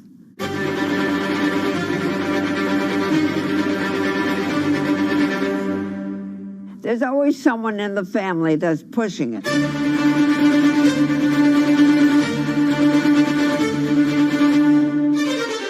This lady does not deserve to be taken advantage of, especially at your age with your own grandchild. Yeah. My grandma is having to sue them. I'm testifying against them. Nobody's talking. They're one floor below right now. I get afraid to go on the elevator. It's sad that it had to devolve to this. It's like a soap opera It's a to very me. sad thing. It's a family feud. A family feud. Here's a family that, on paper, you would think has the wealth that so many people seek, yet at the end of the day, it seemed to sort of rip everybody apart.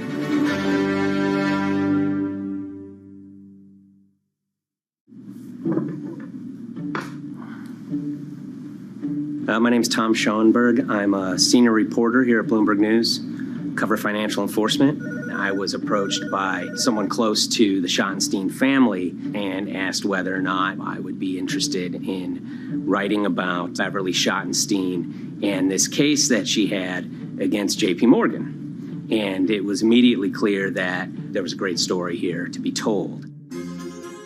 So I started just, assembling all sorts of documents that the family made available to me. That included a diary that Beverly had begun writing when she started having suspicions about what was actually going on with her money. Beverly obtained her wealth from the Schottenstein kind of retail empire that has at times included Big Lots, Value City, American Eagle Outfitters, DSW Shoes. Beverly's husband died, and at which point they sold off their portion of the company, bringing them an enormous amount of wealth at around 1990. Estimates of her wealth were around $90 million. She, for many years, had that pool of money being managed by outside advisors. Her grandsons in the late 2000s had both graduated and were becoming financial advisors. She gave them a little bit to work with, and over time, her grandson, Evan, became the trustee of her entire estate. Managing sort of family money is not a conflict. In fact, some ways in wealth management, it's kind of how you get your start. It's kind of the seed that you need to sort of get going in the business. But Beverly started having suspicions that something was wrong probably in around 2016. Well, there were suspicious things, but taken separately without everyone talking about their own experiences, it was hard to really put it together. She had written a check to her caretaker, Dawn, that bounced. So she went down to her local Chase branch to sort of find out what was going on. She wasn't getting paper statements in the mail, so she asked them to print out a number of her statements having to do with her checking account and her credit card account. So we went to the bank and asked for the statements. And she got a whole year and going through all of them, page by page by page. And it was there she saw all sorts of charges that she said she didn't authorize or didn't know about. I was becoming very, very suspicious. I was starting to look in the money part, and that's what bothered me more when I saw that money was going. And I was not a big spender. Around the same time, Dawn, she starts noticing Beverly's son, who lived in the condominium below her, came up with Evan with a shredder and started grabbing papers in her office area, including some with JP Morgan letterhead, and just started sitting at the kitchen table, just shredding documents over and over. Yeah, they came in one morning. They used to do it in the back. Through the back door, and they brought the shredder inside. And then they went in the drawers in the office and took out all the papers, and they started doing it. I was very suspicious because I know you don't go around and destroying papers. Beverly said that they had done this many times before. That's when she said to me, Dawn, I'm going to write my feelings in this black book. Diary. And it's a diary, and she started writing. Each day she would write a little at a time.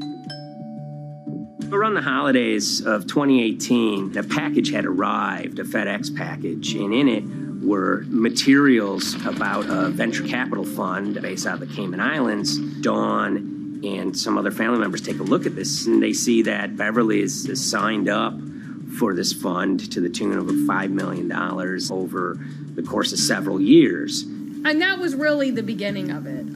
That was sort of the tip of the iceberg when it became obvious that something was going on, that my grandmother really wasn't aware of this fund. Beverly started to panic. She got really upset and called, JP Morgan's headquarters in New York and asked for Jamie Dimon. She said she was told someone would call her back, but she says that never happened. She wrote a letter to Evan and Avi, and in there she laid out a number of things that were concerning her: unauthorized trading, the checking account. She had about $1 million worth of jewelry in a safe deposit box, and that her son Bobby had the key to that box, and that jewelry had gone missing. All this was kind of packaged in this, 5-page handwritten amendment to a will and trust. There's such an evolving narrative about why the jewelry was taken. The only truth we really know is that the jewelry is gone. But why it happened, there have been a lot of different stories. You just don't take your mother's wonderful things and hand it out. And they emailed that note to J.P. Morgan to seize all activity on her account. And it ended up setting off a firestorm after that. As soon as they got this email that there was a cease and desist and that she wanted to send her money and change brokerage firms, they were actually vacationing one floor below downstairs. They're there right now.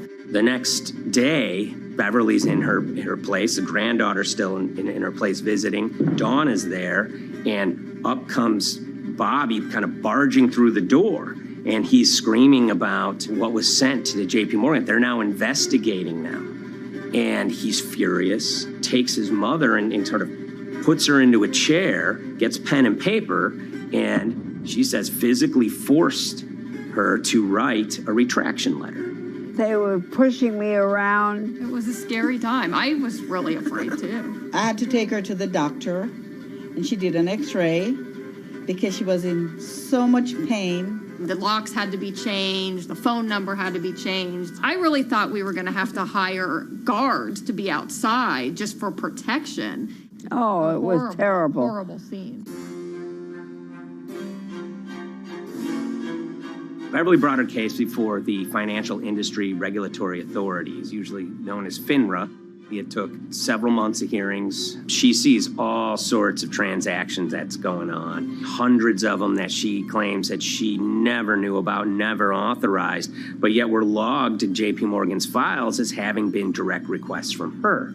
That included the sale of a large amount of Apple stock worth several $1 million, as well as all her stock in Big Lots. Over the course of their time with J.P. Morgan, Evan and Avi were making all sorts of trading on her account that was generating millions of dollars in commissions for themselves and the bank, yet she was not sort of getting any of the type of gains that you would expect sort of an $80 million account in a bullish market to be able to get.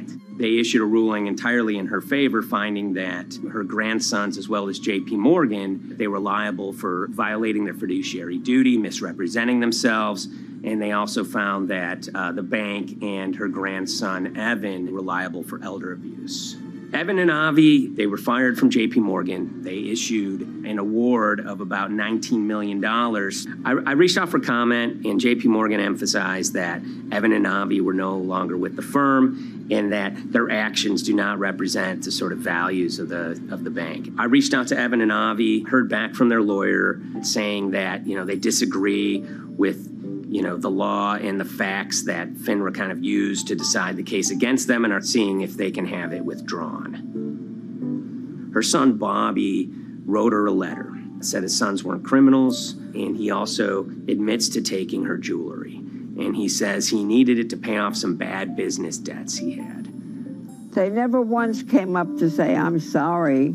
If there had been an apology and some acceptance, and asking for forgiveness from my grandmother, I don't think we'd be in the position that we are now. Since the piece came out, we've received dozens of messages from people, many of whom are telling their own sort of personal tales of, kind of financial advisors gone bad, or family members who got control of an estate and abused, those within. Seems that it's really resonated with a lot of people. I keep, hearing a lot of feedback about Beverly and how, a lot of people feel she did the right thing. You're never too old to stand up for yourself and try to right an injustice. She was adamant that she wanted to stand up for herself, but at the end of the day, they did wrong. It's a painful life lesson. You know, Beverly taught them that you don't mess with grandma.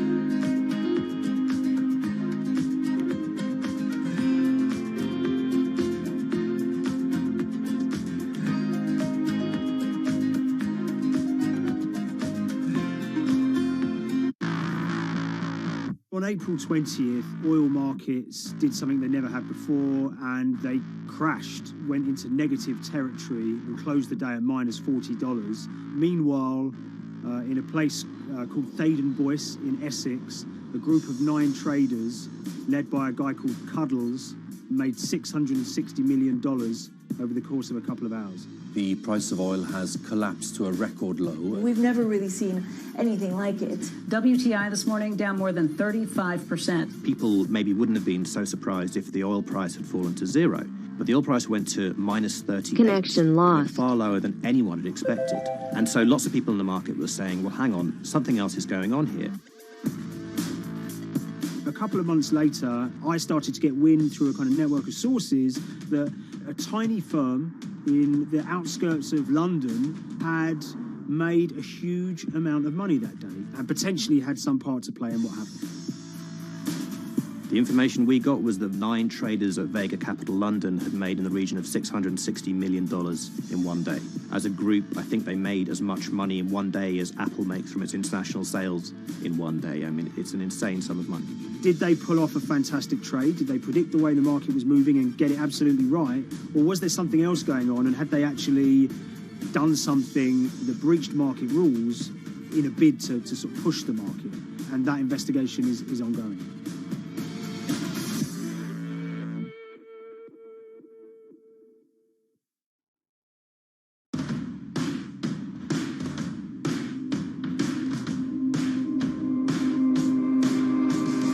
So Paul Commins is a trader who cut his teeth in the pits in the 80s and 90s. When everyone had a nickname, his was Cuddles. If you can imagine, that was a very sort of cutthroat type of world where people are doing, you know, hundreds of thousands and millions of dollars trades by shouting at each other, giving hand signals, and then sort of scrawling on scraps of paper. The culture of the trading pits in London was very influenced by the working class guys who became traders there. They weren't like the city bankers that had gone before them. They weren't usually Oxford or Cambridge. You know, they didn't wear Savile Row suits. They were ordinary working guys who happened to have a talent for trading. And a lot of them came from Essex. I think it was 400 traders in the pits, and Cuddles in his, you know, oil and gas pit was described to us as amongst the top 3. In amongst that, was very successful and made, you know, very large amounts of money as a young man. But, you know, inevitably, mechanization and the arrival of electronic markets was the kind of death knell for the pits. And in 2005, the IPE closed down. And when the pits shut down, a lot of the traders who worked there lost their jobs or quit or went to work for financial institutions. But Paul Commins decided to start his own trading collective out in Essex. Some of them are ex-pit guys, cut from the same cloth as him. Lots of them are actually sort of in their 20s, and they're his, you know, drinking buddy's son, or they're his own kids' friends from football. You know, they're young lads, hungry and ambitious, and he brings them into the fold. And fairly shortly, he's got, you know, maybe a dozen or so traders that they're independent, let's be clear, but they're all part of this collective.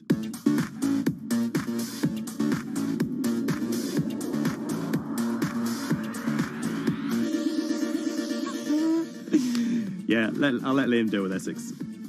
I am from Essex, so I feel like I'm free to, you know, to get into this. Sweet, as they say. If you were to ask someone in Britain how they would imagine a kind of Essex person, they would see someone who's maybe slightly flamboyant, with a sort of Cockney accent, a sort of Guy Ritchie-style accent. You know, not afraid to splash the cash, but it's probably pretty bright and has done well for themselves. Don't even make sense, does it? But, you know, these guys, they drove around very nice Rolls Royces and Bentleys. They went to places like Marbella on holiday. Faden Boyce is a very wealthy place. You have to have considerable income to be able to afford to live in that village. It's a really nice place to live, and it's 20 minutes tube ride away from the city.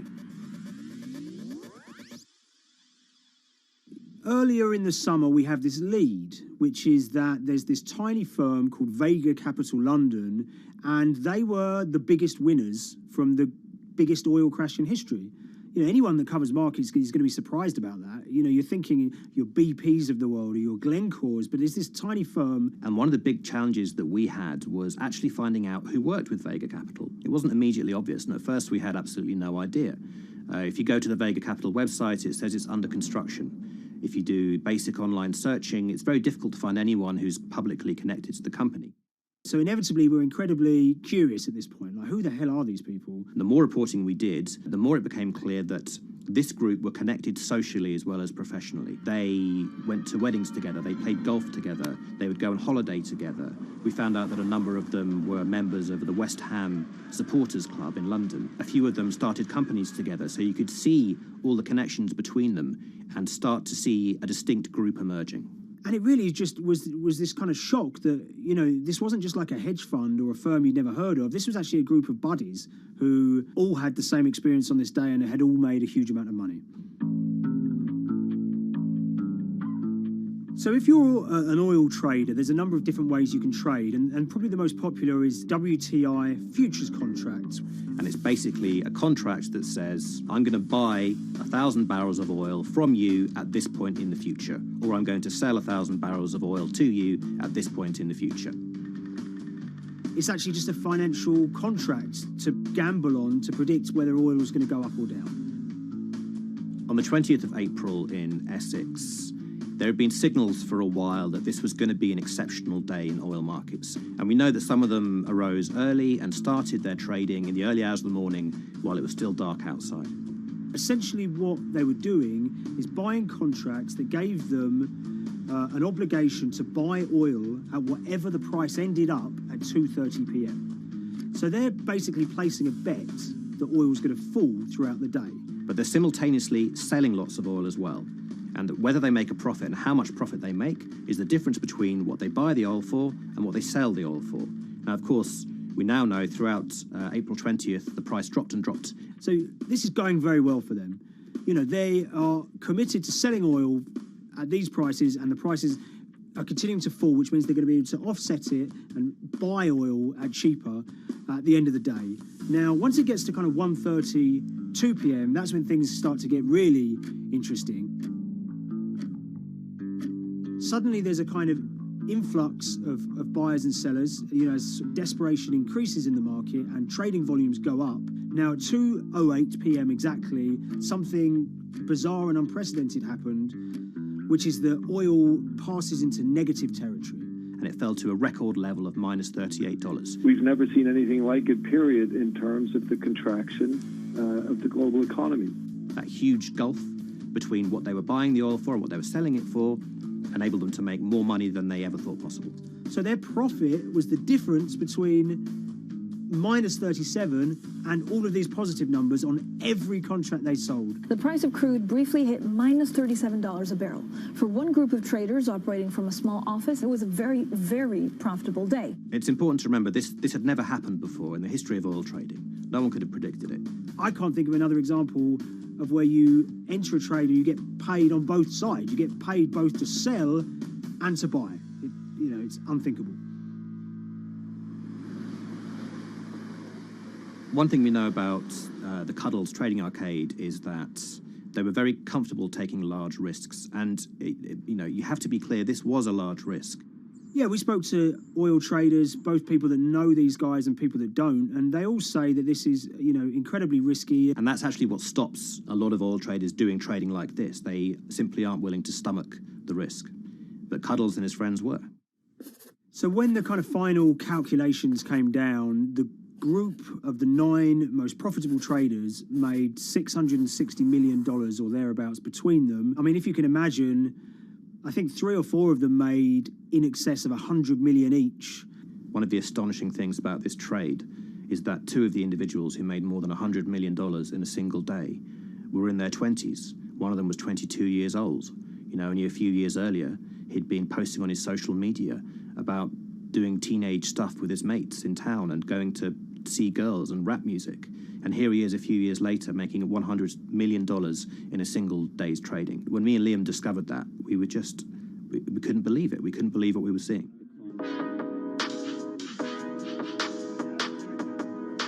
Oil trading is a zero-sum game. Anytime you're making money as an oil trader, someone else is losing it. Amongst the biggest losers were the investors in this Chinese fund, Crude Oil Treasure Fund. There were thousands of them, and they lost everything. Lots of people had put their savings into oil funds. They lost money that day. Big banks and brokers who sort of stand in the middle of trading parties, they lost money that day. And another interesting thing is that oil-producing countries like Kuwait or Canada, they sell oil as an average of the WTI closing price over the preceding month. So the fact that one of those numbers in that average was minus 37 meant, if you can imagine, countries like Saudi Arabia and Kuwait potentially lost a couple of dollars on every single barrel of oil they sold that month.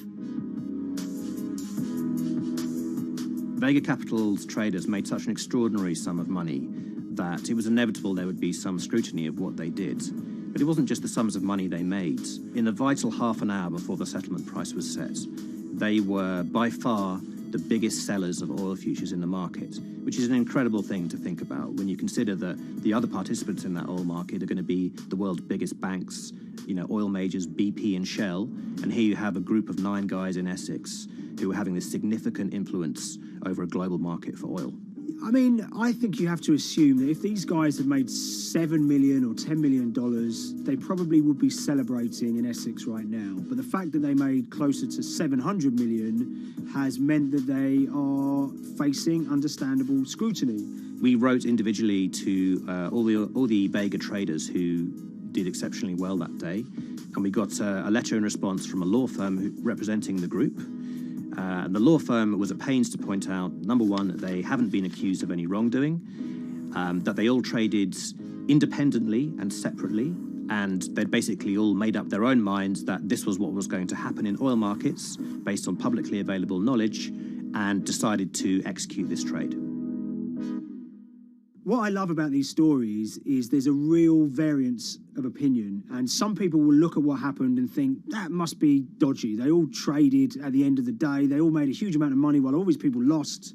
That's shocking. But lots of people say these guys are at acute disadvantage. They're in a market that's inhabited by, you know, huge technology-driven funds and firms and oil giants that have got all the advantages in the world, and when you get a bunch of Essex geezers who essentially beat the market and find a way to make a huge amount of money, they should get a pat on the back, really, because that's the dream.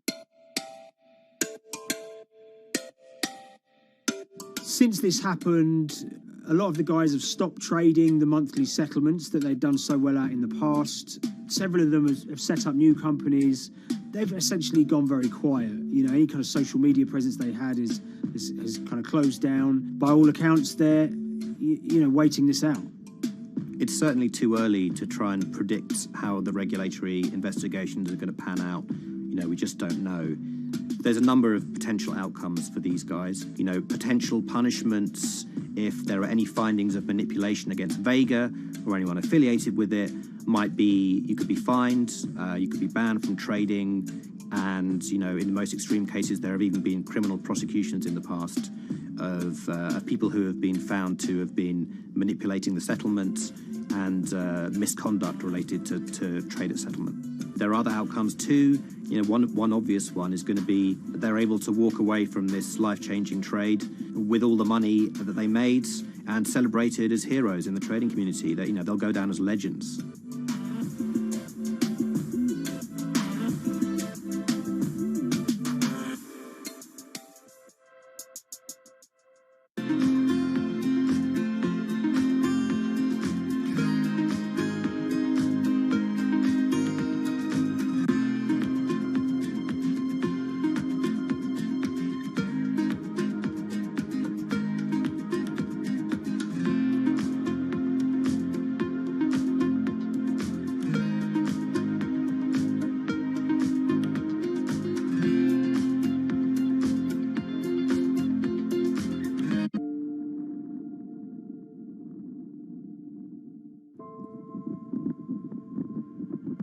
It's very important, given the nature of the climate crisis right now, for the general public to have an understanding of what progress is or is not actually happening. And I think many readers right now, they'll see these hundreds and hundreds of companies making these big, bold climate claims.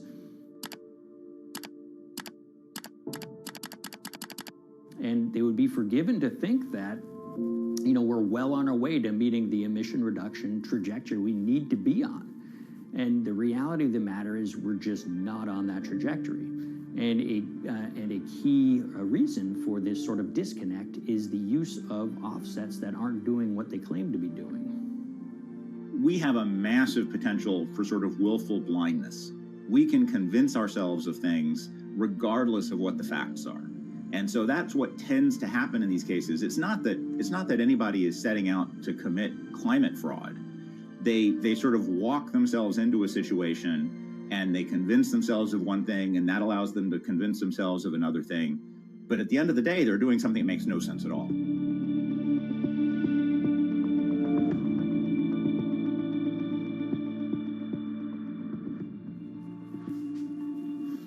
My name is Ben Elgin. I wrote the story about how the billion-dollar market for carbon offsets is setting back the fight against climate change. So one of the challenges in reporting on carbon offsets and trying to figure out what's going on is really finding good experts who have been steeped in this marketplace and are willing to candidly talk about it. One of the best people for this is a fellow named Mark Trexler, and I've been talking to him for more than a decade. My name is Mark Trexler. I've worked in climate change for the last 30 years. I was actually hired by the World Resources Institute in Washington to work on the first carbon offset project in 1988. In terms of defining a carbon offset, one of the beauties, so to speak, of greenhouse gases, sort of the silver lining of greenhouse gases, when you put up a molecule of CO2 into the atmosphere, it can be anywhere in the planet in 7 days. And therefore, if there's an option to reduce emissions on the other side of the planet, and you can do that very cheaply as compared to doing it in your factory, for example, then why not pay that person, that factory on the other side of the planet to reduce their emissions? Then you are, in a sense, offsetting your emissions, and the atmosphere doesn't really see your emissions anymore. So carbon offsets have been around for quite some time, and they were actually key with these international climate agreements, such as the Kyoto Protocol, which mandated the wealthiest countries reduce their greenhouse gas emissions. The treaty was signed on the 11th of December, 1997. Decided. The business community in general saw carbon offsets as a huge opportunity to comply with whatever policies and measures might be coming down the pike on climate change much more cost effectively. We've seen a huge surge in companies making big proclamations about how they're going carbon neutral or zeroing out all of their carbon emissions. We're going to reduce our carbon footprint to net zero. Unilever is committing to net zero emissions. We can achieve a net zero emissions world. We began looking at these corporate claims of dramatically reduced emissions, and we noticed so many of these companies were using carbon offsets to achieve these aims. And as we began to look at the carbon offset projects themselves, what we found is that the environmental benefits claimed by these companies are not actually what they seem to be.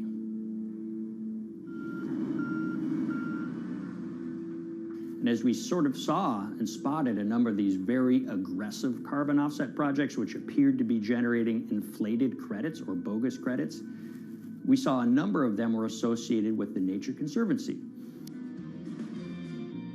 This surprised us. The Nature Conservancy is the world's biggest environmental group.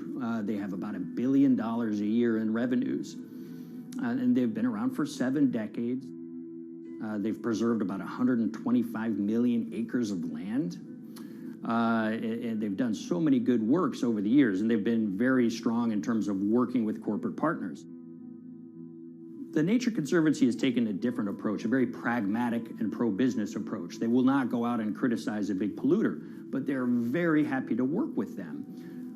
Some might say that, well, that's selling out, but others would say, and those at the Nature Conservancy would say, these companies have deep pockets. They can help fund important preservation work, and we have absolutely no problem working with them on this stuff. So companies are very warm, and they've partnered with the Nature Conservancy for many years. And yeah, it definitely lends a sheen of credibility to these projects. Here's 20 new reasons to visit Disney World this year. 1, 2,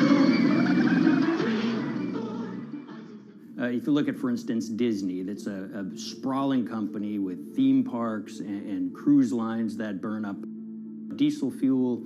They have office buildings and television studios that consume electricity.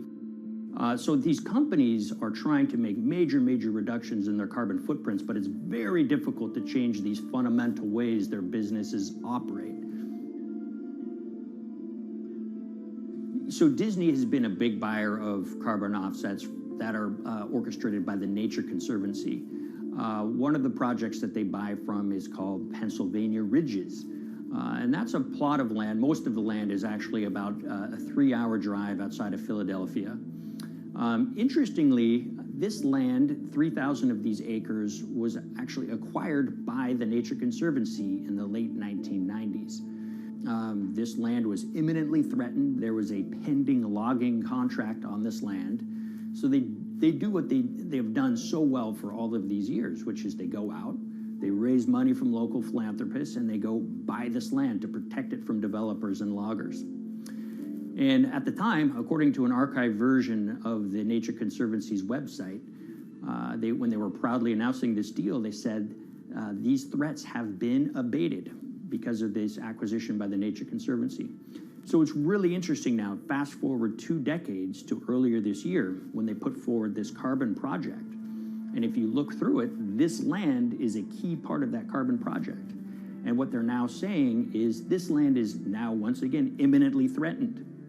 72% of the trees are going to be cut within 5 years. Now, this is just astounding because this land is owned by the Nature Conservancy. They do not clear-cut land that they've bought through philanthropic donations. So this scenario that they've put forward to get carbon revenues is not really plausible. And what that means is when you have Disney coming in and buying these credits, when it eventually lowers its carbon footprint because of these credits, well, that won't be a credible or truthful claim by Disney.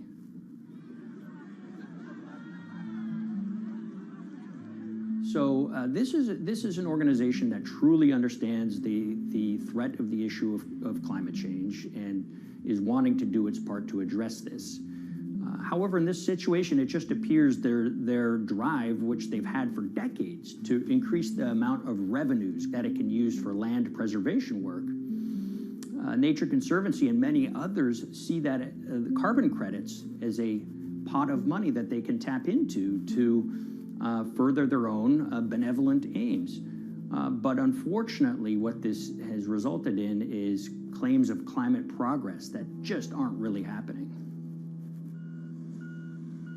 So the Nature Conservancy defends vigorously these deals, and they and others will say, look, our projects are just following the rules that these registries set up.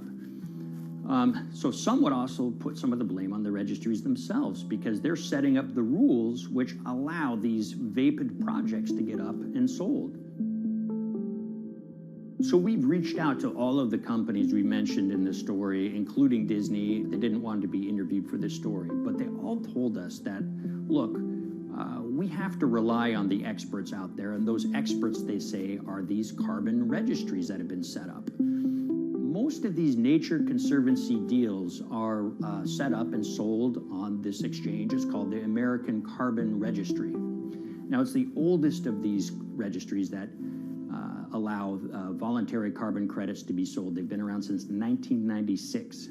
What these offset registries do is they set up rules, and any carbon offset project has to follow those rules. But there's this tension that's always there.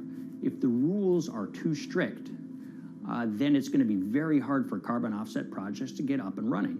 So there's this this balance going on where the registries want rules that attract projects, but they don't want it to be so strict where it will disincentivize projects from getting listed.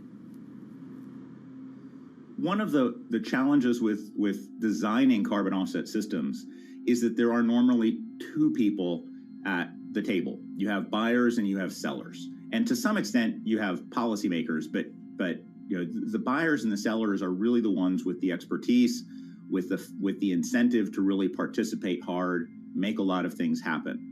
And the challenge there is that both of them sort of want the same thing, or they're both happy with the same thing. They're happy with low-cost offsets and a lot of them, because that works for their business model. You end up, though, with nobody really representing the atmosphere, so to speak. Nobody's really representing the climate in those discussions. And so the policies end up biasing the whole system, and you end up in sort of a race to the bottom, and that's what we've seen happen. You know, when it comes specifically to the topic of carbon offsets, you know, I am a fan of carbon offsets in the sense that they can help mitigate climate change. They absolutely can. But, you know, if we're not going to do it correctly in a way that actually does help mitigate climate change, then it's nothing but a distraction. And, you know, after 30 years, you have to start wondering, is it really just a distraction? And that's really unfortunate, but that's where we are. Ultimately, what needs to happen is systemic change. You know, we're sort of nibbling around the edges with some of these different things. We need to change how we produce energy. We need to change how we transport ourselves. We need to change what and how we eat.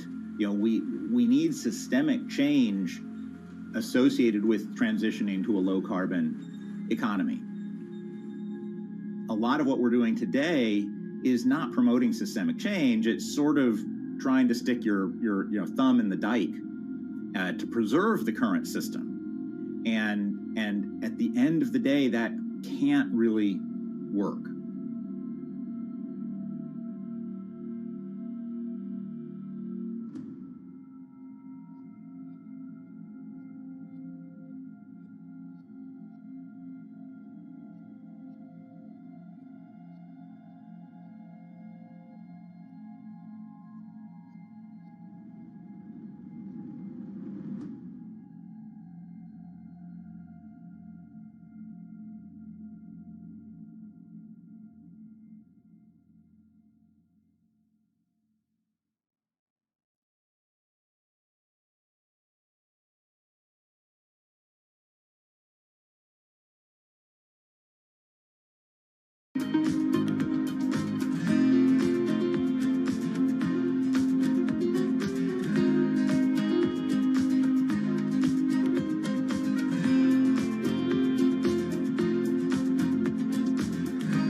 The Hyperloop. There's a good chance you've heard the name by now. This is the Hyperloop system. It can take people hundreds of miles in minutes. The Hyperloop, a series of tubes that would transport people in pods at ultra-high speeds over long distances. This is a remarkable new form of transportation that can whisk people from city to city in a flash.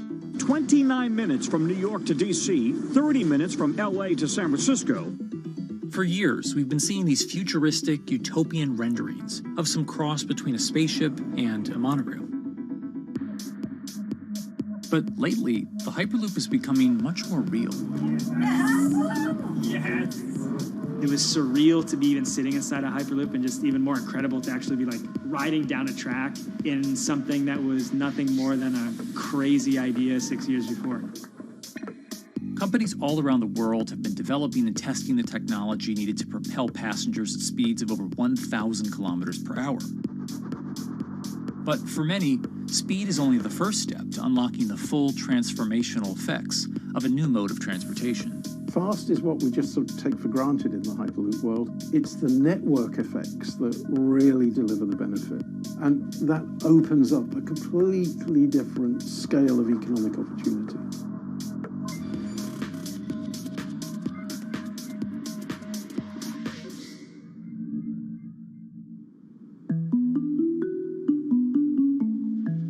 We've got planes, trains, automobiles, and boats for getting around Earth. But what if there was a fifth mode? And I have a name for it, which is called the Hyperloop. The Hyperloop? Hyperloop, yeah. In 2013, while riding high on the growing success of Tesla and SpaceX, entrepreneur Elon Musk released a white paper outlining the basic framework of the technology he called Hyperloop. The basic idea goes a little something like this. A tube reduces the air pressure to a near vacuum-like environment. A Hyperloop pod is then suspended in the tube, usually by magnetic levitation. The whole pod can then be propelled forward. Because there's no traditional friction sources like air resistance or rolling friction that would push back against the pod, the Hyperloop is able to move at incredibly high speeds and do so fairly efficiently. Despite its futuristic name, however, the general concept behind Hyperloop is actually pretty old. In fact, New York City's first attempt at an underground public transit system in the 1870s was based on a similar principle. The pneumatic transit system was short-lived, however, only stretching one block and topping out at a rather leisurely 10 miles per hour. While Elon would make some 21st century improvements to this concept and bestow a very 21st century name, he wouldn't end up pursuing the technology itself, instead electing to focus his efforts on something a little bit deeper, literally digging the requisite tunnels via his boring company. It would take another billionaire industrialist who dabbles in spaceflight. No, wait, not that one. Yeah, that's the one. After Richard Branson would make a large investment in the company Hyperloop One, it would be renamed to Virgin Hyperloop. What we've always been trying to do as a company is show that this technology could work, that it could be made safe, and that ultimately it's something that's happening in the next couple of years, not the next 20 years. Josh Geigel is the co-founder and CEO of Virgin Hyperloop. In a familiar tech startup story, he's seen the project go from a garage to a large-scale testing facility outside of Las Vegas. So we started building the first kind of Hyperloop system in 2016. We've done a lot of work, about 500 tests that we've done on that over the last 5 years. And what we realized that we need to do is take that technology, show that it can be commercial, so drive the cost down, improve the efficiency, improve the performance. But the key thing is actually making it approachable and safe for individuals. In order to do that, Josh, along with Virgin's head of passenger experience, Sarah Lucian, bravely volunteered to take the inaugural ride. What her and I were realizing is we're the first two people sitting in a Hyperloop. The only type of people that have gone through this environment are in spacesuits, and there we are in just normal clothes because of the system, the safety of what we've designed. 3, 2, 1, launch. And then once we started going, you felt a bit of acceleration. We accelerated a little bit harder than we would in commercial. It'd be like a sports car. Yes. We got up to about 108 miles an hour on that test. And it's a short run. It's about 500 yards or so, and came to a stop. The test, lasting only about 20 seconds and covering only a quarter of a mile at just over 100 miles per hour, is a long way away from a true functioning Hyperloop. But as for optics, it's a crucial step for the future of funding. The number one question we got from investors or from project proponents or just people in general was is a Hyperloop safe? And what better way to show something is safe than by actually getting people on it? But convincing investors and governments that would likely be fronting some of the construction costs for an unproven technology is no easy task. First and foremost is the question of safety. Most people don't know how an airplane works, but yet they get on an airplane. They get on an airplane because, it's faster than driving. And most importantly, they've probably gotten off of one before. They've seen someone get off of one before.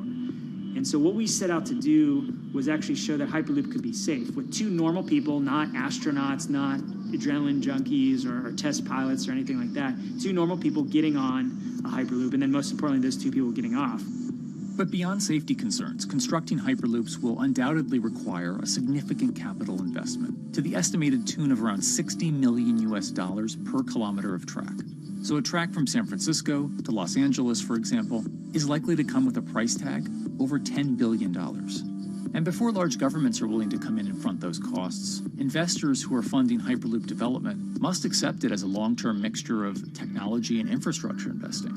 Investors that are used to short returns because you're developing apps or something to that effect, those aren't the investors that really get excited about Hyperloop. What you start to see is the people that are looking at platform technologies, right? So this idea that because the smartphone existed, Uber could exist, right? So who are like the Vanderbilts of this century? And that's the part where you're going to get a lot more no's than yeses. But those people that have the ability, the fortitude to stick it out, to see the game-changing platform here, those are the people that we're looking for. And since we've done that passenger test, there has been a lot of interest that's really, oh, this is a lot sooner than I thought.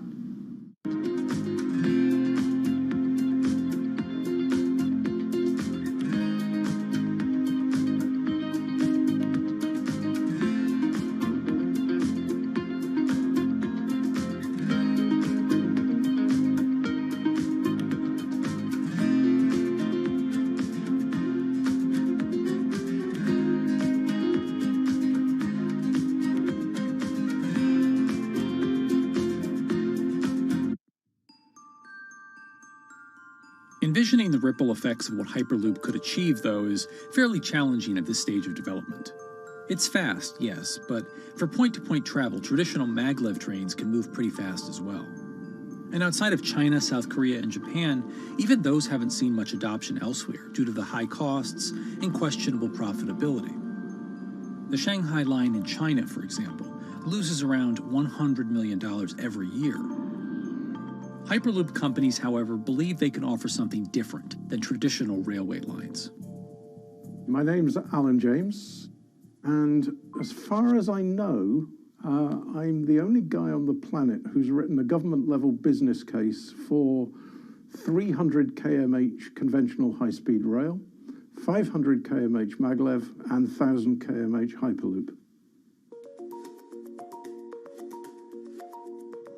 It's fundamentally about moving people from where they are to where they want to go, when they want to make those journeys, and doing it in much smaller numbers. So pod designs for Hyperloop range from 12 to 28 seats, typically. Why are they small? It's because small enables the network to operate flexibly. And a great example of that is the east-west strategic route across the north of England, from Liverpool to Manchester to Leeds. So to get from Liverpool via Manchester to Leeds by train is just short of 2 hours today. It'll probably take you 2 hours driving as well in average traffic conditions. Net result is those three city regions remain three separate entities: Liverpool, Manchester, Leeds. There's very little commuting traffic between those urban areas. Hyperloop absolutely changes that from the ground up. Liverpool to Manchester is a 5 or 6 minute journey. Manchester to Leeds is also a 5 or 6 minute journey. What that effectively does is create a single supercity economy. In this vision, the Hyperloop acts a little more like a highway, where pods have fixed destinations and don't need to stop along the way. Meaning you can travel on a Hyperloop network from, say, Liverpool to Leeds, while the pod behind you travels from Liverpool to Manchester. And if that metro Hyperloop network is connected to other networks from the same location, you could travel from Liverpool to Paris or Liverpool to Amsterdam, all without making a single stop. For passengers, for business, for leisure, that is utterly transformational. For high-value freight and logistics, it's equally transformational. But critically, if you do a Hyperloop network at scale, you begin to deliver massively significant carbon savings too. A multi-regional Hyperloop network could become a replacement for both short-haul passenger and cargo flights and traditional ground transportation, both of which are significant carbon producers. One Hyperloop-connected distribution hub, perhaps at an airport that is predominantly used for international air freight, replacing maybe 10, 12, 15 distributed road hubs. It takes a lot of polluting and inefficient truck haulage off the roads. That itself means roads gain extra capacity. Hyperloops will still need to use electricity to both move pods and maintain the near-vacuum environment in the tube. Proponents of the technology believe that this can be done by using renewable sources, including a combination of solar panels and battery technology that could be used along the Hyperloop itself.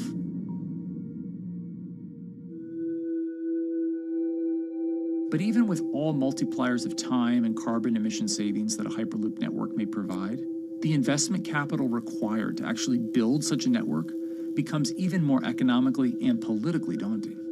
Committing doesn't mean spending billions on day one.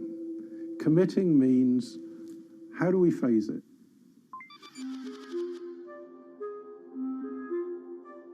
One company in the Netherlands is working to develop that technology, and perhaps more importantly, the international coalition needed to make the Hyperloop network a reality. So we are here in Europe's first full-scale Hyperloop test facility, where we can already prove every conceptual technology of the Hyperloop. This is Tim Houter, a co-founder and CEO of Hart Hyperloop, headquartered in the city of Delft. And while this testing tube might not seem as large as others, inside is a key technology to create the on- and off-ramp type infrastructure of a Hyperloop network. That is, a lane switch. That's something we can already test here. You can actually see it here, that the track is diverging from one track into two. That makes it possible to eventually split up the Hyperloop track in two sections. And in that sense, you can create a complete Hyperloop network that in the end will make it possible to travel, for example, over a whole continent. Take Europe, for example, with the same ease as you can now travel with a metro in a city. The nice thing about this magnetic levitation system that we've developed is that there's absolutely zero moving components in the track. So for example, if you have to do a lane switch, all you do is that the tube basically splits up, and statically the tracks also split up.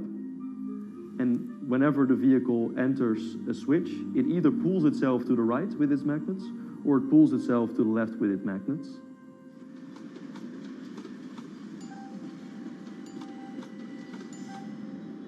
Lane switching on traditional rail requires the physical movement of the rail.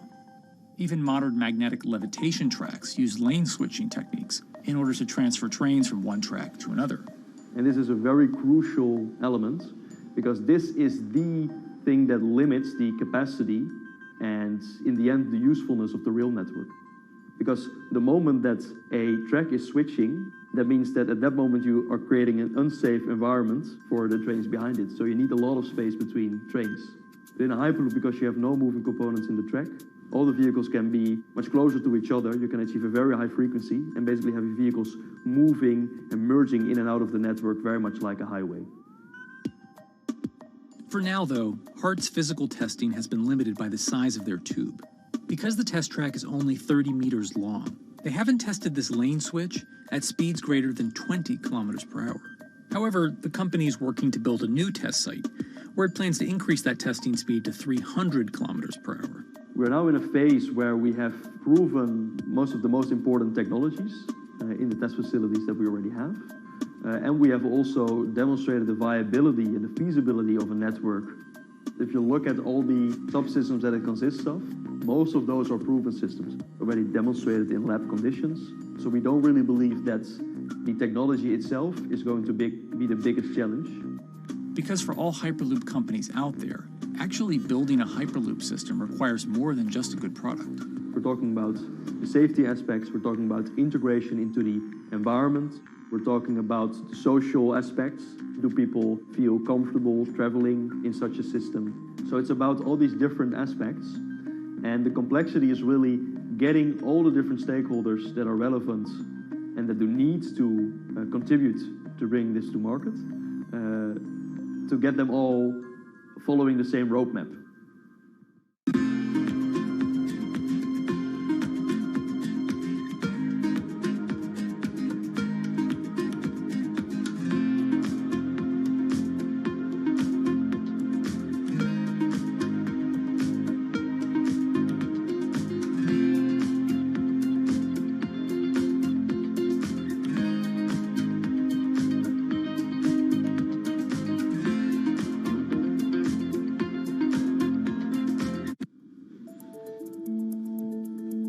order to help build this coalition of private and public interest in Hyperloop development, HART in 2018 partnered with other Hyperloop companies from Europe and Canada. The goal was to define, establish, and standardize the framework to regulate Hyperloop systems. Right now we are working with all the Hyperloop developers together in setting up the first, let's say, structure for starting the standards drafting. One of the most important goals for HART is interoperability, which is essentially making sure the different systems can communicate with each other. Interoperability is so important because what we want to achieve is actually have this seamless travel experience. So you don't want to end up, for example, going from Madrid to Paris and then switching because you need to use a different technology to get, for example, to Amsterdam. The idea being that as companies around Europe create the first commercial Hyperloop tracks between individual cities, one day those can all be connected to a larger network.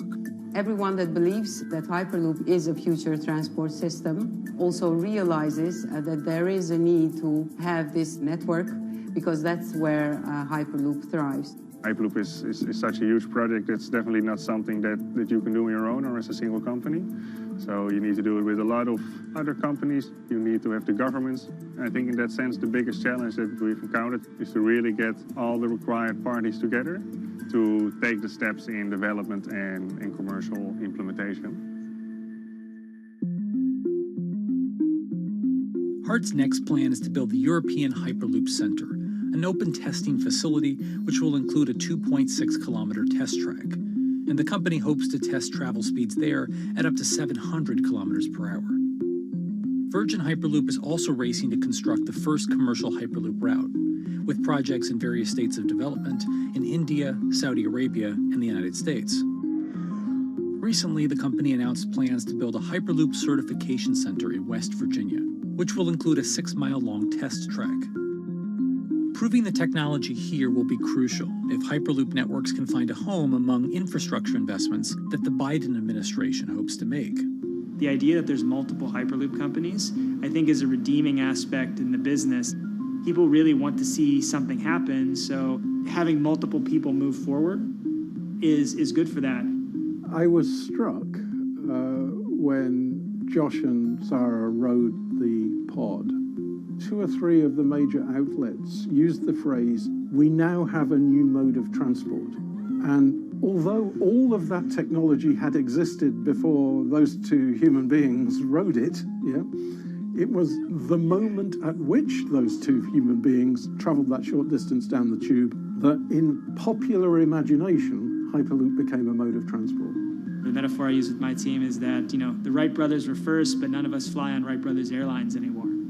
If you don't continue to innovate, you're not going to be around, and so we'll continue to be at the forefront of building Hyperloop. Back in 2013, Elon had an idea.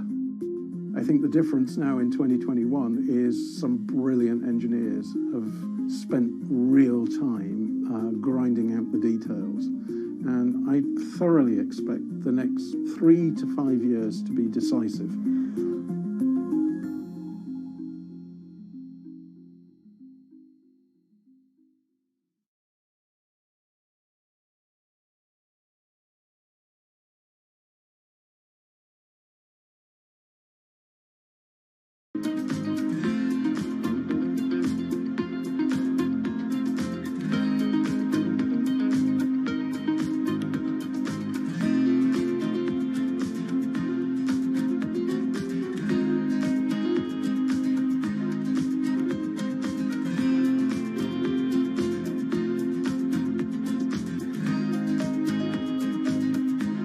Connection lost.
This week, how hydrogen can transform our energy usage. We'll look at why the universe's most abundant element could be a game changer in the climate revolution. Hydrogen technologies are not new. They are used in other sectors. We use them in space, on our rockets, and we don't need the laws of physics to change to be able to use hydrogen on our planes. From iron ore to green hydrogen, one of Australia's richest men tells us about his pivot to sustainable energy. Let's take action. It's practical, it's implementable. Let's do it now. Plus, the hydrogen revolution. We'll speak with the CEO of Italian utilities firm Snam about his new book and how green hydrogen could be competitive within 5 years. Costs are coming down and people are waking up to the fact that it's the only way to decarbonize certain sectors. From Bloomberg's global headquarters in New York, I'm Kaylee Lyons, and this is Bloomberg Green.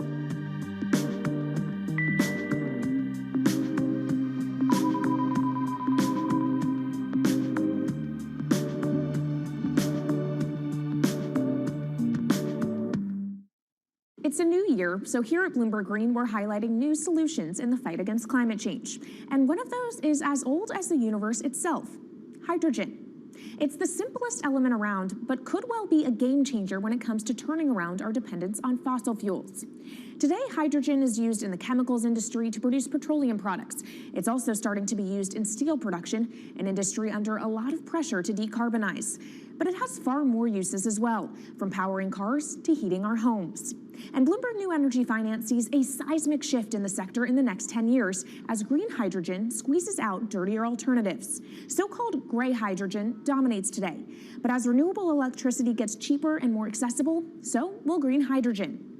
In this week's edition of Bloomberg Green, we'll explore what this push into hydrogen means for tackling climate change. We'll hear from Australian billionaire Twiggy Forrest about his pivot from iron ore to hydrogen, and we'll also speak with the CEO of Italian utility company Snam about his book, The Hydrogen Revolution. But first, what are we using hydrogen for? And why does it actually matter? Christine Lee Edwards explains. Hydrogen, the most plentiful element in the universe. On Earth, we find it mostly bonded to oxygen in the form of water, or in other gases known as hydrocarbons. Hydrogen gas, H2, burns hot and clean, making it an attractive tool in the race to net zero. But isolating hydrogen from other elements is no easy task. Today, the cheapest way to do this is via chemical processes that break up natural gas. This releases a lot of carbon dioxide. Another method is to use electricity to split water molecules in a process called electrolysis. Although there is no carbon byproduct, a lot of electricity is needed. And if this power comes from burning coal or gas, it negates the zero emissions goals of using hydrogen to begin with. Hydrogen produced in this way, powered by fossil fuels, is called gray hydrogen. If carbon capture and storage is used together with fossil fuels, then it becomes blue hydrogen. If nuclear power is used, it's called pink. And finally, green hydrogen is when it's produced via electrolysis and powered from renewable sources. This method is considered emissions-free. It's predicted that by the early 2030s, H2 made from renewables will be cheaper than that made from fossil fuels. But that hinges on the cost of electrolysis declining, which will be achieved through larger projects and an expansion of manufacturing. To be clear, vast amounts of H2 are already used today. Global production in 2018 totaled 117 million metric tons. This hydrogen is mostly used for its chemical properties, not as a source of energy, and very little of it is clean. Some sectors like steel could start using hydrogen for these chemical properties, replacing coal. Industries like cement and glass may also use hydrogen as a source of heat. Another advantage is its energy storage potential. It can be stored over long periods of time and used when more power needs to be added to the grid. It also could hold an advantage over batteries in heavy transport and shipping. The promise of hydrogen for energy has been around since at least 1874, when Jules Verne wrote about it in his book, The Mysterious Island. But the future of hydrogen will depend on policy. Countries with net zero targets, carbon pricing, and hydrogen strategies with investment mechanisms are likely to see the highest H2 demand.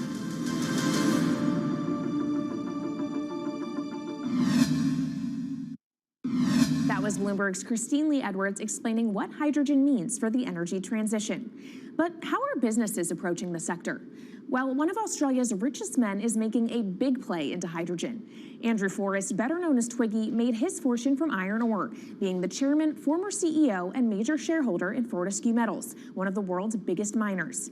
But after having made over $10 billion in profit from the metal in the last fiscal year, Twiggy wants to transform Fortescue into a clean energy company. He's been scouring the planet in search of investment opportunities in hydrogen and renewables. The firm plans to allocate up to 10% of its annual profits for green energy investments and is exploring projects across the globe, from Indonesia to Argentina. Francine Lacqua caught up with Twiggy Forrest. There's only one type of clean hydrogen, all the rest is dirty. Yeah. That is green. If you just say green hydrogen is clean, the rest is dirty, then you've actually nailed it. And, you know, anyone else who produces any other rubbish, any other argument, just look them there and say, why is global warming accelerating if anything you're saying is true? And then you'll know, actually, it's greenwashing. Yeah, but there's a lot of greenwashing because I keep on being told it's a transition. We can't just, you know, make the transition at a click of a finger. So what are we doing wrong? What can we do better? I don't remember the personal computer having to transition the typewriter. I really don't remember that. I don't remember the smartphone having to transition the pocket calculator and the old landline. You know, its transition line is complete rubbish. The lie got put to it 2 days ago when JCB, a really loved British company, every right for the country to be proud of JCB, and Fortescue, holding a bit of a similar reputation, fantastic track record, everyone's done super well from Fortescue, huge balance sheet, super strong. When those two companies got together and agreed a $7 to $9 billion US agreement per annum, right, then that's a real wake-up call to say, hang on, green hydrogen is obviously commercial now. You know, every other form of fossil fuel hydrogen, you know, it can compete with it on price, it can probably lose on price, but what we know, it is cooking the planet. And only green hydrogen, zero methane, zero carbon in the supply chain. Don't worry about the molecules in the supply chain. But at the moment, we're not even phasing out coal, if you look at the G20 communique. So we have a long way to go to talk about only using green hydrogen. Yeah, so look, I have a call, which I'd like to make now, that the world should not fund any more coal-fired power stations, coal mining projects, ever. We should wind them down as quickly as possible because they are cooking the planet just like grey and blue hydrogen is cooking the planet. Yeah. You know, hydrogen, which is not made from renewable electricity, is releasing 10 to 16 times more carbon, let alone the methane, which is worse, than it is hydrogen. So we've just got to stop doing things which are self-harming under the guise of greenwashing. So why are leaders so slow? Even if you look at the appetite for ESG investments, they're growing exponentially, so are emissions. So where are we allocating capital? Okay, so take the recent G20. There's probably a reason why there wasn't strong action coming out of the G20 because people were not aware that major transactions between large companies were taking place now on green hydrogen, that actually this pollution-free all the way through the supply chain fuel was now being transacted at multi-billion-dollar scale. If they'd known that, I don't believe any sovereign leader or any energy minister or climate change minister could not take ultra seriously that green hydrogen is now here to stay. It's broken through. History has been made. It will never go back. Okay, what is the one thing that you would tell leaders today and business leaders? How do we transition faster than what we are now because we're at real risk of missing our targets? Oh, so that's really simple. You stop funding, you stop subsidizing, you stop using money into fossil fuels. It could be carbon sequestration, it could be fuel rebates, could be anything. Hundreds of billions of dollars getting ashed while we ash the planet on fossil fuel subsidies. Because we haven't had that renewable electricity, we haven't had that green hydrogen, we've kind of been pushed down. It's all sorts of excuses. Oh, it'll never be commercial, it'll never be supplied in the quantities we need it, you know, blah, blah, blah. Now we know, let's take action. It's practical, it's implementable, let's do it now. okay, if we do it now, is there going to be a shock to the energy system? Is there going to be a shock actually to economically? And is it worth, not talking about transition, just going from A to B? Yeah, it's a fantastic question. A to B is the solution. Let fossil fuels do what fossil fuels do. Just burn their coal, burn their oil, burn their gas. At least they're pumping up carbon and methane into the atmosphere, honestly. Well, not that honest, because they don't measure methane, which is 90 times worse than carbon. But at least the carbon is being done honestly. Encourage the green hydrogen sector to come in really fast. Okay, it's there. There's renewable power all over the world. We now know how to make electrolyzers much cheaper, like 25% of the original cost. We know how to do that now. We don't have an excuse to get into it. Does it need to be cheaper than oil and fossil fuel for it to be viable worldwide? Well, right now it is. Okay, so let's just swallow that bit of financial data. Right now it is cheaper, and it's getting more cheap. It's the only fuel you know of which is declining in value. You don't have enough of it, right, to power the world? Yes. That's only because we haven't had policies to support it. If we had policies to support it 5-10 years ago, it would be everywhere. You'd see the global warming budget start to come down. Yeah. Now, we've got 5 or 10 years to make a huge difference.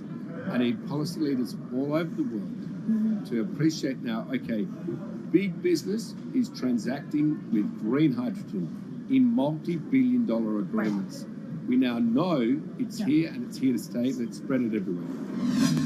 Coming up on the program, the hydrogen revolution. We'll speak with the CEO of Italian utility firm Snam about his new book and why he thinks green hydrogen will be competitive in just 5 years. Plus, how are airlines working to become more sustainable? We'll look at how Airbus plans to step up in the climate fight. This is Bloomberg Green.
From Bloomberg's World Headquarters in New York, I'm Kaylee Lines, and this is Bloomberg Green.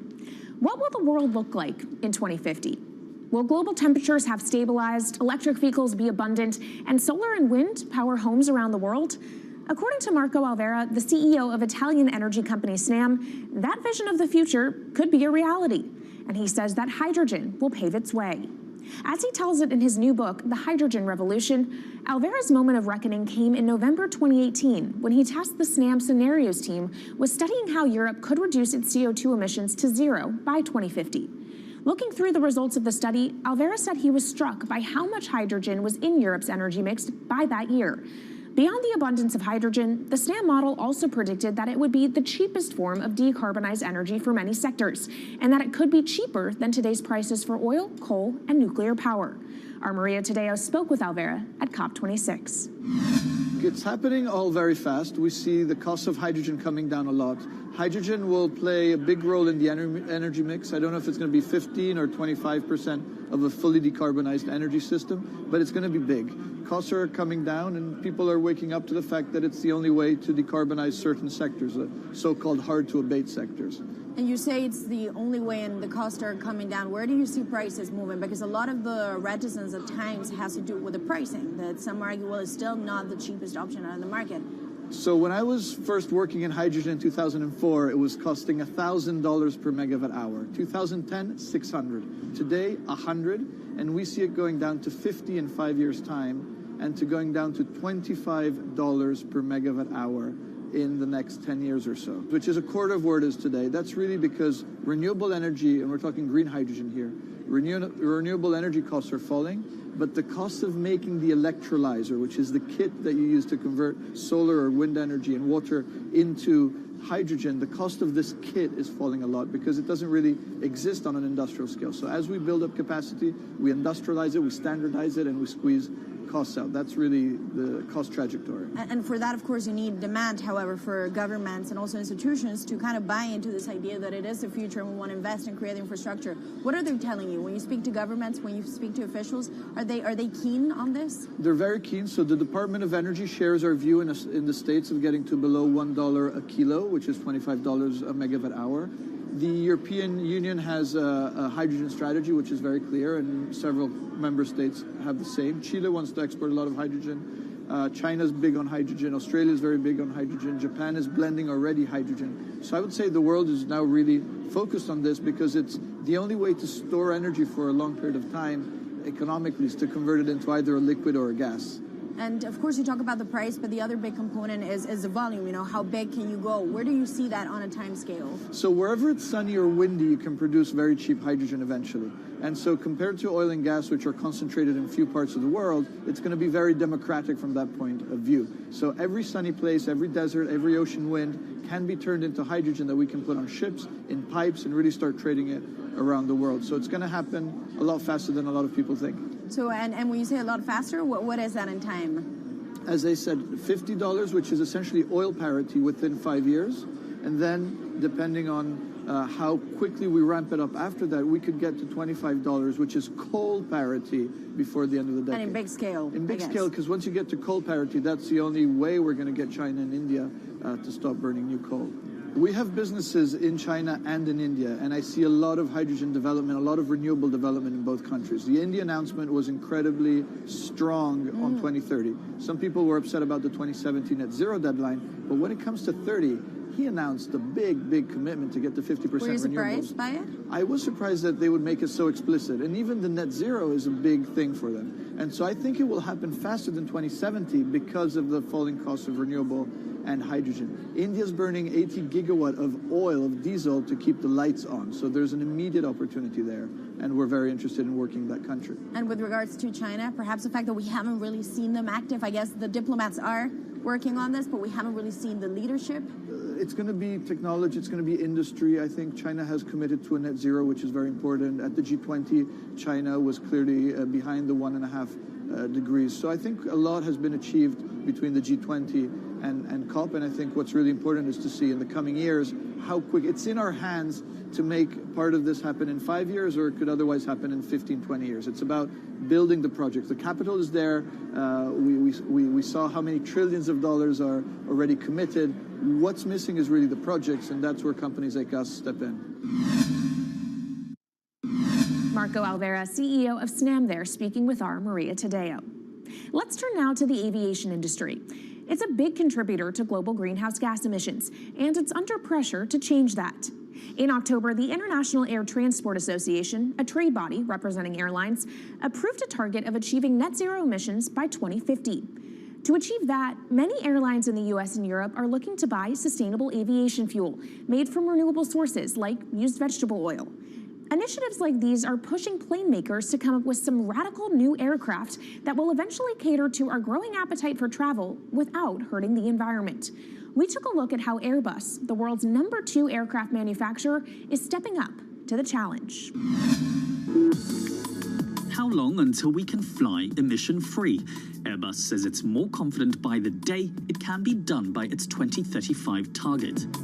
Airbus's CEO spoke about its ambitions for hydrogen-powered planes at the company's summit in France. The physics works. Hydrogen technologies are not new. They are used in other sectors.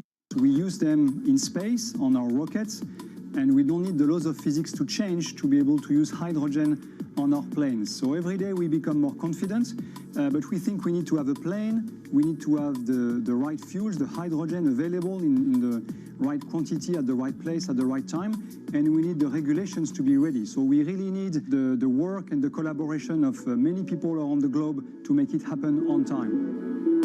But it could be a long wait until green passenger jets go mainstream. Larger aircraft with more than 150 seats are not expected to feature globally until about 2050. That means manufacturers and airlines today are under growing pressure to ramp up short-term innovations to cut their carbon. In the long term, meeting the ambitious plans for so-called green hydrogen means building a giant industry almost from scratch. To make that happen, British airline EasyJet is among those saying governments need to get involved and fast. Aviation's emissions over the last 3 decades leading up to the pandemic grew by about 80% to over 1 gigaton, and that's projected to double by 2050. According to Bloomberg NEF, about half of the airlines with the largest global market share have set net zero targets by that same date, nearly 3 decades away. Coming up, from blue sky projects to the bottom line. We'll speak with our Bloomberg NEF expert Meredith Annex and dig into their models about how hydrogen fits into the future energy mix. This is Bloomberg Green.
From Bloomberg's world headquarters in New York, I'm Kaylee Lyons, and this is Bloomberg Green. Now let's bring in Meredith Annex, our Bloomberg NEF hydrogen specialist, to talk more about how hydrogen could change the energy landscape. So Meredith, what place do you think hydrogen is likely to have in the future energy mix globally? Hydrogen's this incredible solution for us as we look to decarbonize because it's a perfect solution in areas that are hard to electrify. So where we like to think about hydrogen playing a role, it's in things like heavy industry, especially where you need a feedstock as well as energy source. and in things like dispatchable power, long-haul transport, maybe even shipping and aviation. That sounds great that it can be used for such diverse industries. At the end of the day, though, how much is this going to cost? Well, that's the amazing thing about hydrogen, because depending on how you make it, it can actually see significant cost declines in the future. So when we're talking about clean hydrogen, we usually mean green hydrogen produced from renewable electricity. And in that case, your hydrogen is almost as cheap as the renewables that are used to make it. So if you're in a place with really good renewable resources, you'll be able to have cheaper hydrogen. But even in places with less good resources, we think that hydrogen can be cheaper than $1 per kilogram, which is the price of unabated hydrogen today, and around $8 per million BTUs for those who prefer to think in energy units. And that can be achieved anywhere in the world by 2050, we believe. All right, so let's talk about kind of the pros and cons list. I don't know where cost fits into that, but what are the advantages to hydrogen over other renewables, and then what are the drawbacks? Yeah, main advantage is the fact that hydrogen can serve roles that electrons struggle with. And that's things like seasonal storage, for instance, or just anything where you need storability, where electrons are harder to store, hydrogen is going to be easier. That also leads to a downside, though, because hydrogen is less energy dense than the usual things that we use for storable energy today, like coal or oil or natural gas. So you will need more volume of storage to handle the same amount of energy. Let's talk about the viability as well and how it may differ in different geographies. What is your view on that? Yeah, so for green hydrogen, again, from renewable electricity, really places with the best renewable resources, things like Latin America or the Middle East, even Southern Europe, have really, really good potential for producing hydrogen. And then when you're looking at blue hydrogen, which is produced from natural gas or coal with carbon capture and storage, we do see that becoming more expensive than green hydrogen in the future, especially as renewable electricity costs come down. But that can be a viable option in places like the US Gulf Coast or Russia, where you've got good geological storage for the carbon, as well as ample natural gas that's quite cheap. All right, great breakdown. Thank you so much to our Meredith Annex, our Bloomberg NEF hydrogen specialist. And of course, you can get more from the Bloomberg NEF team on the terminal and online. And they've recently done a podcast called Hydrogen 101 as part of its Switched On series. So from iron ore titans pivoting to cleaner energy to talk of a hydrogen revolution, that's it from this week's edition of Bloomberg Green. We'll be back next week with a deep dive into the state of electric vehicles. And you can keep the conversation going by following us on YouTube, Instagram, and Twitter @Climate. I'm Kaylee Lyons from Bloomberg's World Headquarters in New York, and this is Bloomberg Green.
Bostic and Taylor Briggs.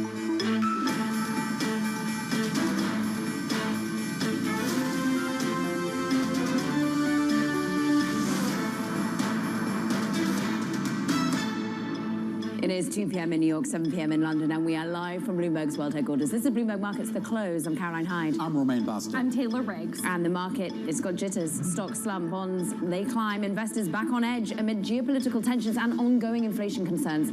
Now, Romaine has, of course, got the latest eco data. Taylor's on the Haven trade. We've got you covered. Nissan is revving up EV efforts here in the US. Now, the Japanese automaker is planning 2 new battery electric models. We'll be live on the ground in Mississippi with the Nissan COO, Ashwani Gupta.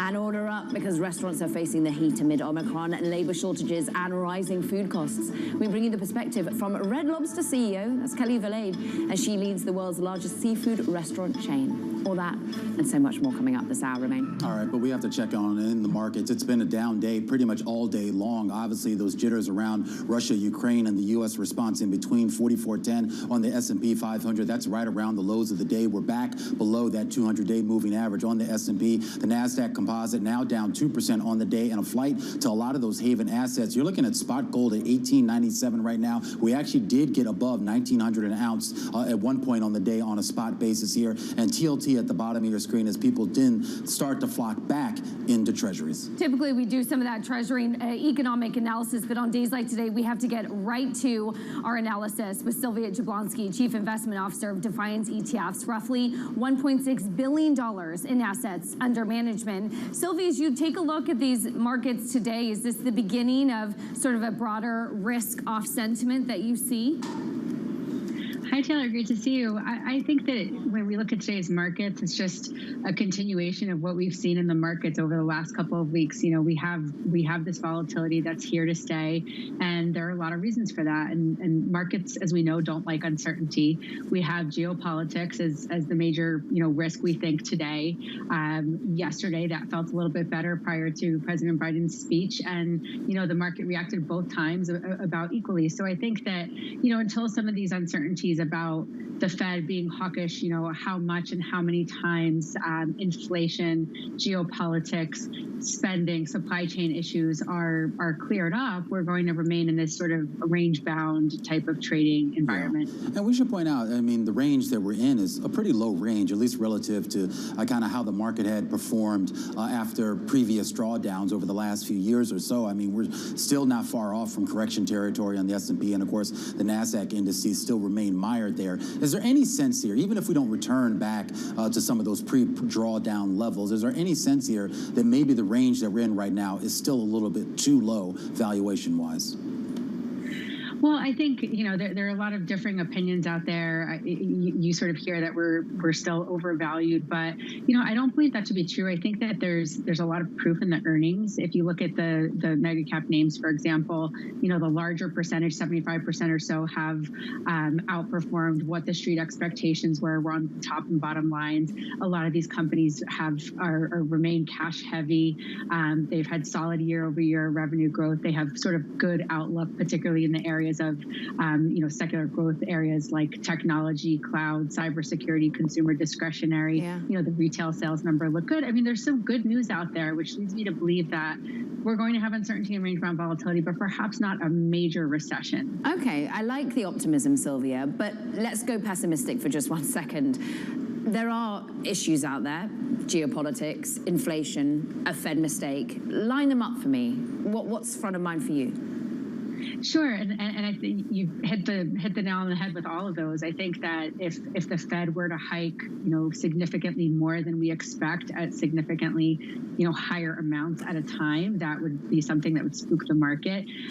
What's really interesting about this market is that it feels like it's sort of a spot reaction to whatever news comes out. So of course it's a discounting mechanism. We look at sort of future valuations of stocks and price them in today, but it seems like we're really reacting to real-time news. So if anything, if we see inflation numbers come down, if we see the data looking better, I would think that the Fed can have a little more patience and flexibility in terms of rate hikes and QE, which would be better for the market. But, Russia, I think, just adds uncertainty to the market. I don't think that's going to be the major risk. I really think it's going to come down to inflation and the Fed here. Is cash still trash? Taylor, I think so. I think if you're sitting in cash right now, you're sort of just decidedly losing, and I think inflation is the real cause for that. So you're still better off in equity markets right now. I think a lot of the froth has been taken off of the top of, take Apple, Amazon, Microsoft, Alphabet, for example, that just have so many different business lines and are part of every trend we think about for the future. You have the travel revenge trade, the reopen trade. I mean, some of these names like Hilton, Marriott, our Royal Caribbean are just crushing the S&P year to date. Of course, that's not indicative of the future, but given what the past has looked like, it very well might be a linear path for those types of trades. So opportunities definitely exist in the market, and I think investors are wise to jump in on days like today. What about credit? What's your take on that, Sylvia? Yeah, I think, you definitely have to pick your spots here. And I think for me, my focus is going to be on what I think the longer term trends will be and have sort of the highest amount of certainty.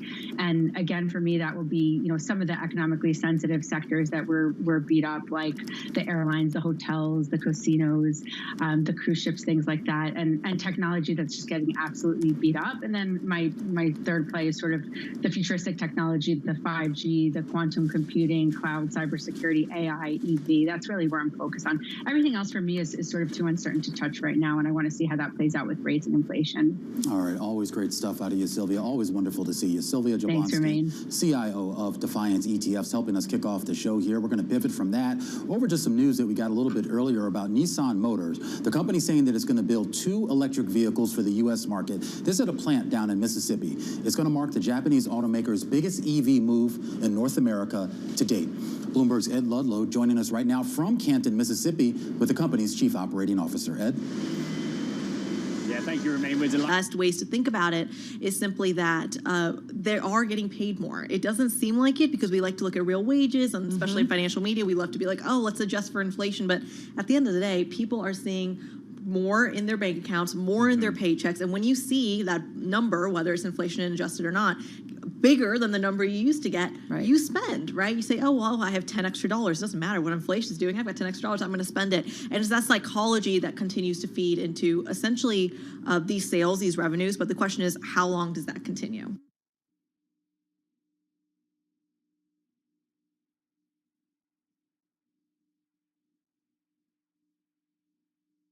To actually go in and negotiate better rates, and what other companies see as inflationary, Walmart doesn't see as inflationary. Hey, Katie, we got to talk crypto and the risk-off mood today. What are you seeing reflected in the crypto trade? I mean, it's broadly the same thing that we saw yesterday. I mean, you look at Bitcoin right now, down over 5%, below $42,000 a coin. There's not much to say other than, I mean, basically you're looking at a leveraged bet on tech stocks right now. So we'll see where that goes. I mean, this market loves round numbers. We've talked about that before. It looks like it wasn't able to sustainably move above $45,000 a coin. Now we're much closer to 40. So, I mean, I would pencil that in as definitely a level to watch. Talking technicals, because that's what you can talk about when it's Bitcoin, right? There's not much else to go on, so. Yeah. What else you got, Creed? I've got plenty. Are you guys ready to dive in? I still think, I mean, listen, I'm always going to say oil is the story. Always, always, always. And here's why. We keep talking about oil prices getting higher and higher to $100 a barrel. But hey, check this out. Brent is back down to 92, a 92 handle. And really, it's not just about Russia risk, even though that's kind of what's driving the bond market, the stock market, arguably cryptocurrencies, if you want to find a macro trade in there as well. But for oil, you're also looking at Iran. So it's not the only geopolitical crisis going on in the world right now. There's a lot on Biden's plate, and it's feeding into oil prices. I'm just going to put it out there. I tweeted out earlier. I'm like, if you're going to read one thing, read this column by Javier Blas and Marcus Ashworth. So good. While central banks got inflation so wrong, and they talk about monetary policymakers hamstringing, is that a word? Hamstringing their own efforts by misjudging commodity markets. But it really gets into like the cues, right, that are out there, and it's there aren't clear cues right now for really figuring out where inflation is or where it goes. Sounds like a pickle. My favorite part of that column, if I can just quickly say, is that it talked about how they're forecasting based off forward curves, but forward curves change all the time, and it's wild. And highly recommend. I can't say enough good things about that story. It's so smart, and I think it explains why we are in the pickle that we are today. All right, Katie and Creedy, thank you so much. Well, let's head to Washington, D.C. for a check the latest world and national news with Nancy Lyons. Hey, Nance. Hey, Tim. Secretary of State Antony Blinken calls this a moment of peril for Ukraine and Eastern Europe. He issued his dire assessment today during an emergency speech before the UN Security Council. I am here today not to start a war, but to prevent one. Blinken is calling on Russia to withdraw its troops and for negotiations to continue with the Kremlin. He is proposing a meeting with Russian Foreign Minister Sergei Lavrov next week. Blinken also told the UN Security Council that Russia will likely manufacture a pretext for an attack. Russian officials continue to deny plans to invade Ukraine and calls U.S. warnings hysteria. U.S. inflation is the highest we've seen in 40 years, but when you look at what we're getting for our money, the rate might actually be even higher. Bloomberg's Amy Morris explains. We are paying more for worse stuff. The quarterly American Customer Satisfaction Index, which measures how happy consumers are with the goods and services they pay for, finds a 5.2% drop in quality since 2018, mostly during the pandemic. The ACSI report finds the greatest drop-off in satisfaction is with electronics and video streaming and at hotels. The problem is amplified by supply issues and labor shortages. In Washington, I'm Amy Morris, Bloomberg Radio. Anna Sharapova won a stunning gold medal in women's figure skating at the Beijing Games today, while Russian teammate Kamila Valieva tumbled all the way out of the medals after a mistake-filled performance in the long program. Valieva has been at the center of a doping dispute. Global news 24 hours a day on air and on Bloomberg Quick Take, powered by more than 2,700 journalists and analysts in more than 120 countries. I'm Nancy Lyons. Thank you so much. Nancy Lyons in our 99.1 newsroom in the nation's capital. A lot going on this Thursday. Hey, one of the stories popped up early on our radar. It is among the most read on the Bloomberg. Has to do with BNP Paribas, their staff, and a monitoring tool that I guess they ultimately used, it seems, to spy on a boss's bonus. Yeah, this is a really interesting story by our own Harry Wilson and Jonathan Browning. So it starts in early 2019. So you have to go back to then. The compliance staff at BNP Paribas were handed a powerful new tool. This tool, Carol, it was designed to help them police a massive trading division that handled billions of euros of transactions each day. Called Red Owl, it was monitoring software that let frontline supervisors basically search through thousands of employees' emails and documents to suss out any wrongdoing. This is part of really compliance that has come off of, some years of concerns and new regulatory oversight. The bank soon discovered someone should have been watching the watchdogs. Yeah, within months, BNP was conducting an internal probe into allegations that a trio of compliance staffers who were testing the application, they actually used it to look up the bonus of their manager as well as spying on colleagues' shopping habits. This, according to people familiar with the situation in a document seen by Bloomberg News. Their access was terminated following the complaints about improper use of the system. Yeah, this is part of what has been required by regulators is that especially there's just a lot more oversight of emails that are going back and forth between things. It's necessary, but then you do wonder, this is obviously somebody tapping into it and using a monitoring tool that not intended for this, obviously. We should note that there's been no formal disciplinary action taken by BNP Paribas against any of those involved. No evidence was found that they'd used the system to look at anyone outside of their own team or that information had left the company. One of the people said, however, the issue was investigated by the UK's Information Commissioner's Office as well as the Financial Conduct Authority, according to the people. Right, exactly. In 2019, at the initial testing phase of a new monitoring tool, it was identified that the scope of the testing needed to be more carefully managed. So it's part of the environment that we're in, and sometimes things will go astray. This is Bloomberg.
trends, headlines, and breaking news 24 hours a day at Bloomberg.com, the Bloomberg Business app, and at Bloomberg Quick Tape. This is a Bloomberg Business Flash.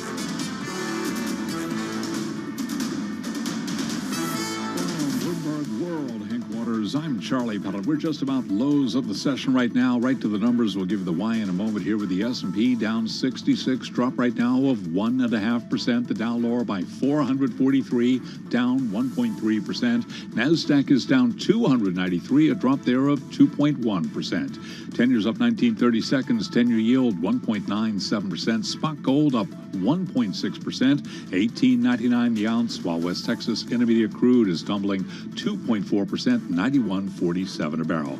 Most major groups in the S&P 500 index are lower. Giant chipmaker NVIDIA tumbled after its latest forecast failed to impress investors. NVIDIA shares tumbling now by 7.1%. Stocks slumping as traders seek safety in the bond market and other haven assets amid concern about geopolitical risks and the economic impacts of central bank policy.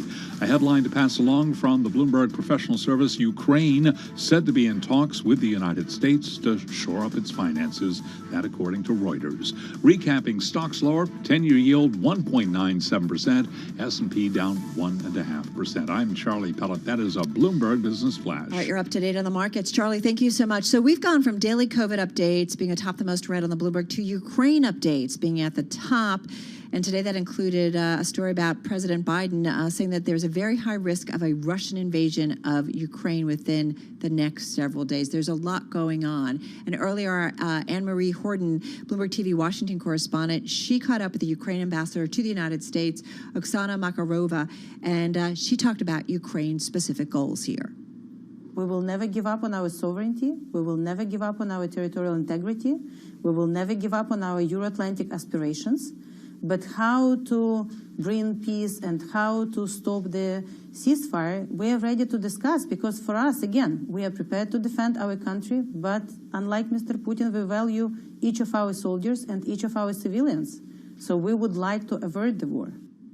That was Ukrainian ambassador to the United States, Oksana Makarova, talking to Bloomberg News' Anne-Marie Horton. Let's get into it with Bill Ferries, National Security Team Leader for Bloomberg News. He joins us on the phone from Washington, D.C. Bill, bring us up to speed on the latest right now, and because we're certainly seeing it play out in financial markets. We heard from Secretary of State Antony Blinken earlier in the day, as we did from President Joe Biden as well.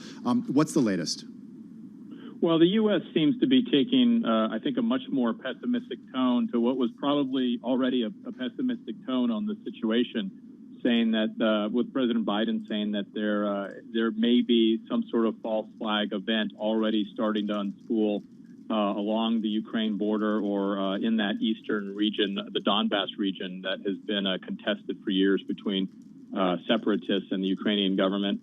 And then you had a big UN Security Council meeting that followed up with that, with Secretary Blinken kind of diverting his travel plans. He was due to head straight to Munich this morning, and he flew to New York and gave a presentation there, and made a little bit of a peace offering, saying that he had reached out to Russia's foreign minister to propose some sort of a meeting next week. Blinken will be in Europe starting this evening, I guess, and there at least through Sunday. We don't have a response from the Russian side on that. The Russians, of course, continue to say that they're undertaking military exercises, that they have no plans to invade. But the U.S. tone this morning, starting with Secretary Blinken and President Biden, was much more downbeat from what we heard earlier in the week, when there was talk about Russian troops possibly pulling back. You know what I find baffling, Bill, is that at a time where there's incredible surveillance that we can all do of one another on so many different levels, right? Through the cyber world, through physical. I'm trying to understand, does the U.S. really have a clear handle, or do NATO allies have a clear handle on what is really going on the ground, so that they have a true understanding of what the intent is on the part of Russia? Well, the intent is the big question. I don't think we have a sense of the intent. They certainly have very good insight into the numbers of troops, the kind of material, whether it's tanks, mortars, missiles, those kind of things that are getting moved around. And that's where they've really pushed back on the Russian narrative that they're starting to draw down as these exercises wind down. Last night we had a briefing from U.S. officials saying that, in fact, they think up to 7,000 more troops have arrived in the border region. So they see the opposite. They're saying basically the opposite of what Russia is saying. A lot of that is trackable from the intelligence agencies, but I think at the end, ultimately, you're asking a question about, what's inside Vladimir Putin's head, and I don't know that even his top aides would be able to explain that. Well, maybe less about what's in his head, but more about what intelligence analysts think is the long-term goal of Russia here. What do they tell you? What are your sources telling you? Well, we hear, there's a variety of things, and some of it Russia has already achieved in terms of Putin and Russia as a nation being taken far more seriously than they were, say, several years ago. Ukraine has been a thorn in the side of Russia ever since the collapse of the Soviet Union, and for Vladimir Putin in particular. If you wanted to get more mercenary about it, you could say, listen, this buildup, we did some reporting last week, this buildup has helped bring billions of dollars more into the Russian treasury through the spike in oil prices.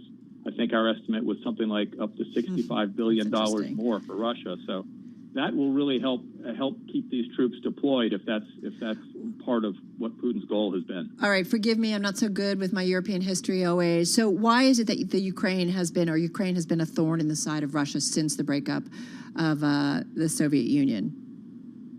Well, there's a lot of, it was it was considered a part of Russia by many Russians for a long time. And it was, even, I think, frankly, there are Russians who don't agree with Putin's policies who never took the idea that Ukraine was a separate, independent nation very seriously. But more recently, Russia has definitely seen Ukraine's aspirations towards getting into NATO, towards being more closely allied with the West, as a real threat to its national security. Who'd have thought? Yeah. That this is kind of the discussions we'd be having here. Hey, Bill, just in the last 30 seconds that we have with you, talk to us about sanctions and the power that the United States and the European community actually have in 30 seconds. Well, there are some nuclear options that the West has if the U.S. and its allies can agree. You talk about... And we don't mean literally nuclear, although we do have that. But like nuclear financial options, like kicking Russia out of the SWIFT financial messaging system. That would be devastating for their banking system, for instance. Where's Putin's money? Just quickly. We don't know. No, that's there's a lot of energy has gone into trying to figure that one out. All right. Good stuff, Bill. Thank you so much. I know it's busy on your end, so thanks for finding time for us. Bloomberg News National Security Team leader Bill Ferry's on the phone in Washington. This is Bloomberg.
Broadcasting live from the Bloomberg Interactive Broker Studio in New York. Bloomberg 1130 to Washington, D.C. Bloomberg 99.1 to Boston. Bloomberg 1061 to San Francisco. Bloomberg 960 to the country. Sirius XM Channel 119. And around the globe, the Bloomberg Business app and BloombergRadio.com. This is Bloomberg Business Week. So remember how I said at the top of our most read is an update on Ukraine, but if you try to find the virus update, I think I've got to go to like page 2. Wow. So it's just what is that telling you about how people are feeling or what they're interested in right now? Or they moved past it? It says to me some progress. Yeah, it does. Are we out of the woods yet? Yeah, we're going to get our latest daily update in just a moment. First up, though, let's get an update on the markets and the trading day. Hey, Charlie Pellet. Well, hello there. Lows of the day right now with the Dow, the S&P, NASDAQ all slumping, not just here in the U.S., but stocks have been slumping around the globe. Traders seeking safety in the bond market and other haven assets amid concern about geopolitical risks and the economic impacts of central bank policy. Right now, we've got the 10-year yield, 1.97%. Spot gold is advancing by 1.6%, $1,900 even the ounce. West Texas Intermediate crude retreating down 1.9%, 91.81 a barrel. Equity markets, though, lows of the day certainly for the S&P now down 76 points, drop there of 1.7%. We have got the Dow Jones Industrial Average dropping 508, down 1.5%. NASDAQ down 321, a drop right now of 2.8%. NASDAQ 100 index full of tech names tumbling by 2.3% on the NASDAQ 100 index. One of the other concerns for markets, the Federal Reserve and inflation. Gargi Chaudhary is head of iShares Investments at BlackRock Financial Management. So the question I ask is, do we really think that we can get 7 rate hikes and a balance sheet sort of unwind and that not impact growth at all? Especially if we are to believe that inflation is going to come back down a little bit from these really high 7.5% type numbers to a little bit more palatable level at, call it 3.5%. Still high, but lower than 7.5%. Palantir Technology shares lower after the data software company announced earnings that illustrated continued lack of profits despite showing an operating margin forecast to improve slightly this year. Palantir now slumping by 13.5%. DoorDash shares delivering for investors. DoorDash moving higher today after the food delivery company reported fourth quarter orders, record orders. In fact, right now DoorDash is advancing on a down day for the rest of the market by 13.2%. Among the names reporting after the closing bell today, Roku, Shake Shack, and Dropbox. I'm Charlie Pellet. That is a Bloomberg Business Flash. I'd love a Shake Shack burger right now. Yeah, I would too. Right, Charlie? Yeah. I'm thinking about that too. Chicken sandwich from Shake Shack, sure. Okay, let's get that order in. Watch a little Roku. Have it during the break. We're on Roku too. Right. All right, let's get to it. Let's talk about COVID, the latest pandemic headlines. The EU, European Union drug regulators, saying they will talk about Merck's antiviral pill next week. Japan rolling back some of the developed world's most stringent border measures. I do feel like we're opening. Yeah, remember that anime convention in New York City we were talking about that was held late last year? Yeah. Officials and new reports are saying that it likely wasn't an Omicron super spreader event. So that's good. All right, good to know. All right, let's get our daily check on COVID. Dr. Gigi Gronvald back with us, senior scholar at the Johns Hopkins Center for Health Security and associate professor in the Department of Environmental Health and Engineering at Johns Hopkins Bloomberg School of Public Health, supported by Michael R. Bloomberg, founder of Bloomberg LP and Bloomberg Philanthropy. She joins us on the phone from Baltimore. Gigi, good to have you here. How are you, and what's top of mind for you and your team on this Thursday?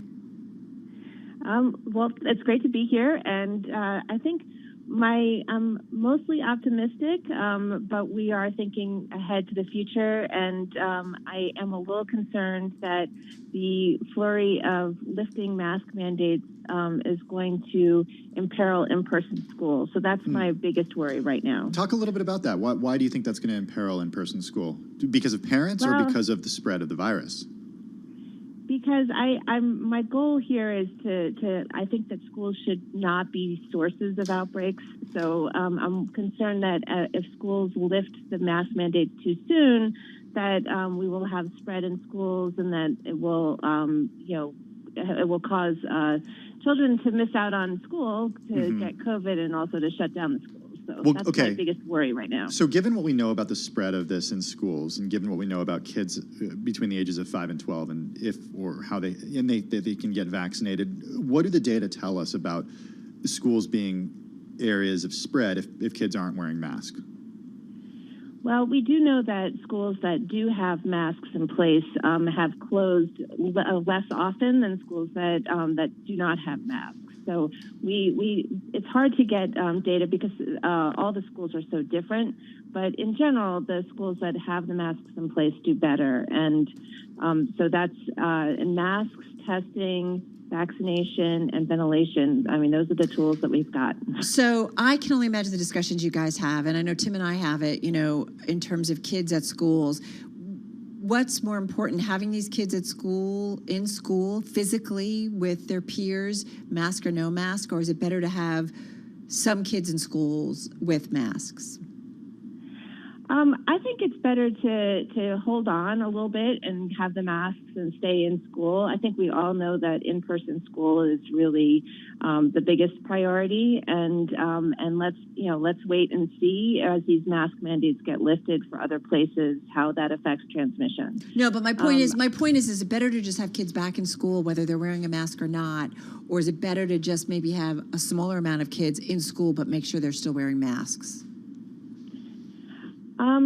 I don't know how to answer that. I think I would rather everybody wear masks at this point, especially since we have people who are, if you have COVID, you can return to school, but you need to wear a mask after a few days. Or if you are a close contact with somebody with COVID, you need to wear a mask. Having kids and knowing how important peer pressure is, I'd rather they all wear masks so nobody's singled out and teachers don't have to think about who is supposed to be wearing a mask at this time and who cannot wear a mask. I guess I was getting to the point of kids needing socialization so that even if they don't want to wear masks, that's more important than making sure everybody wears a mask. It's tough. Yeah, Dr. Grunwald, my son is 3. He's never known school without a mask on. There's a mask requirement in his school. I would love for them not to have to wear masks and he wears at school. It, right? He wears it. Yeah, he wears it. The kids do a pretty good job. At what point would you be comfortable saying kids can take their masks off at school? I think, right now we have more people in the hospital than we did a year ago, believe it or not. I mean, we're coming down off this Omicron surge. I think I'd feel more comfortable if we could have vaccine available for under 5s, and if we could have Paxlovid in greater supply, and also vaccination rates of those K through 12, if they could be higher as well, that would be terrific. Right now, they're only at about 25 or 30%. So parents need to know that their kids are safer if they have the vaccine, and we are happy to talk to anybody who has questions about that, because it really will protect kids. And also, we worry about the future. What unpleasant surprises does COVID have for, brains and development years down the road? Absolutely. It's not easy, none of this. Dr. Gigi Granville over at Johns Hopkins, really appreciate it. Well, let's head to Washington, D.C. for a check of the latest world and national news with Nancy Lyons. Hey there, Nance. Thanks, Tim. President Biden admits the probability of an invasion in Ukraine is still very high, but the U.S. is not giving up on diplomacy. U.S. Secretary of State Antony Blinken is proposing a meeting next week with his Russian counterpart, Sergei Lavrov. Ukraine's ambassador to the U.S., Haskana Marakova, tells Bloomberg her country knows what it's facing since it saw similar threats in 2014 when Russia moved into Crimea. We know that the risk is there. We know that the intent to attack is there. We not only know it, we experience it for the past 8 years. Now, we cannot afford to panic. Ambassador Marakova says Ukraine is quietly preparing for whatever may come, and says the country's armed forces are very motivated and very capable. The U.S. Senate is launching a bipartisan look at conditions within the Federal Bureau of Prisons. Bloomberg's Nathan Hager with more. Democrat John Ossoff and Republican Mike Braun are leading this new working group. Its aim will be to strengthen oversight, protect human rights, and promote transparency in America's 122 federal prisons. An Associated Press investigation found widespread corruption at the Prisons Bureau, including systemic sexual abuse at a women's facility in California, a failed response to the COVID pandemic, and dozens of escapes.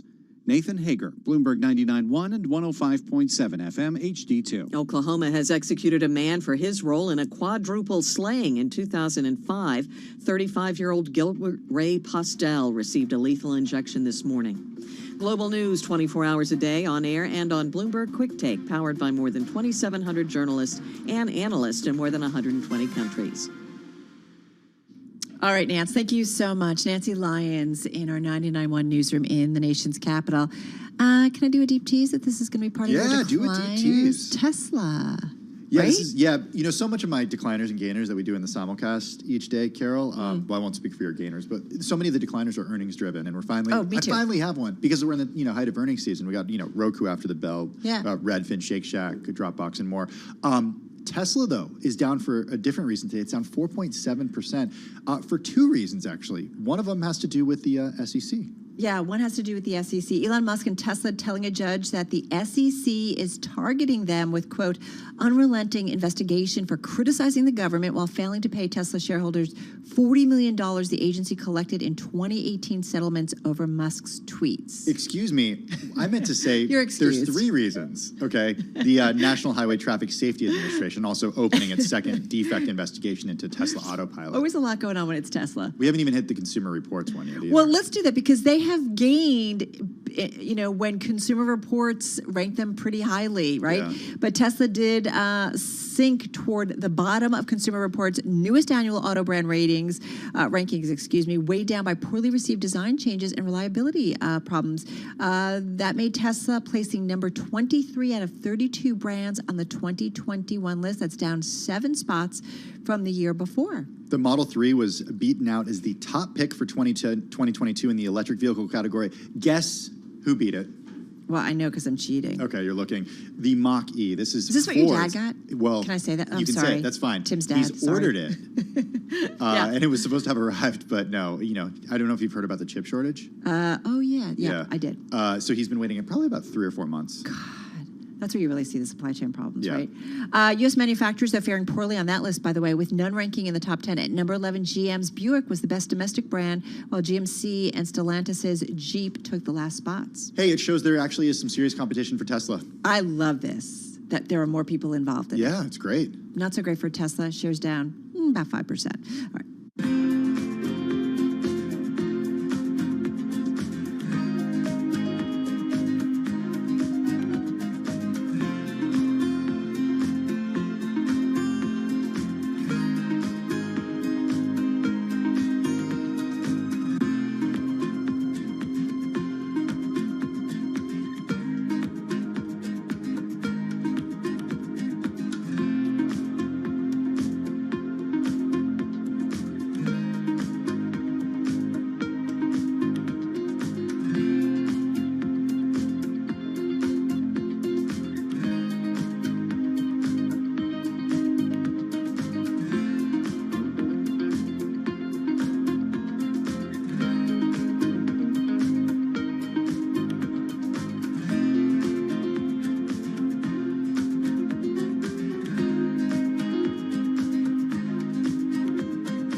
events, headlines, and breaking news 24 hours a day at Bloomberg.com, the Bloomberg Business app, and at Bloomberg Quick Take. This is a Bloomberg Business Flash.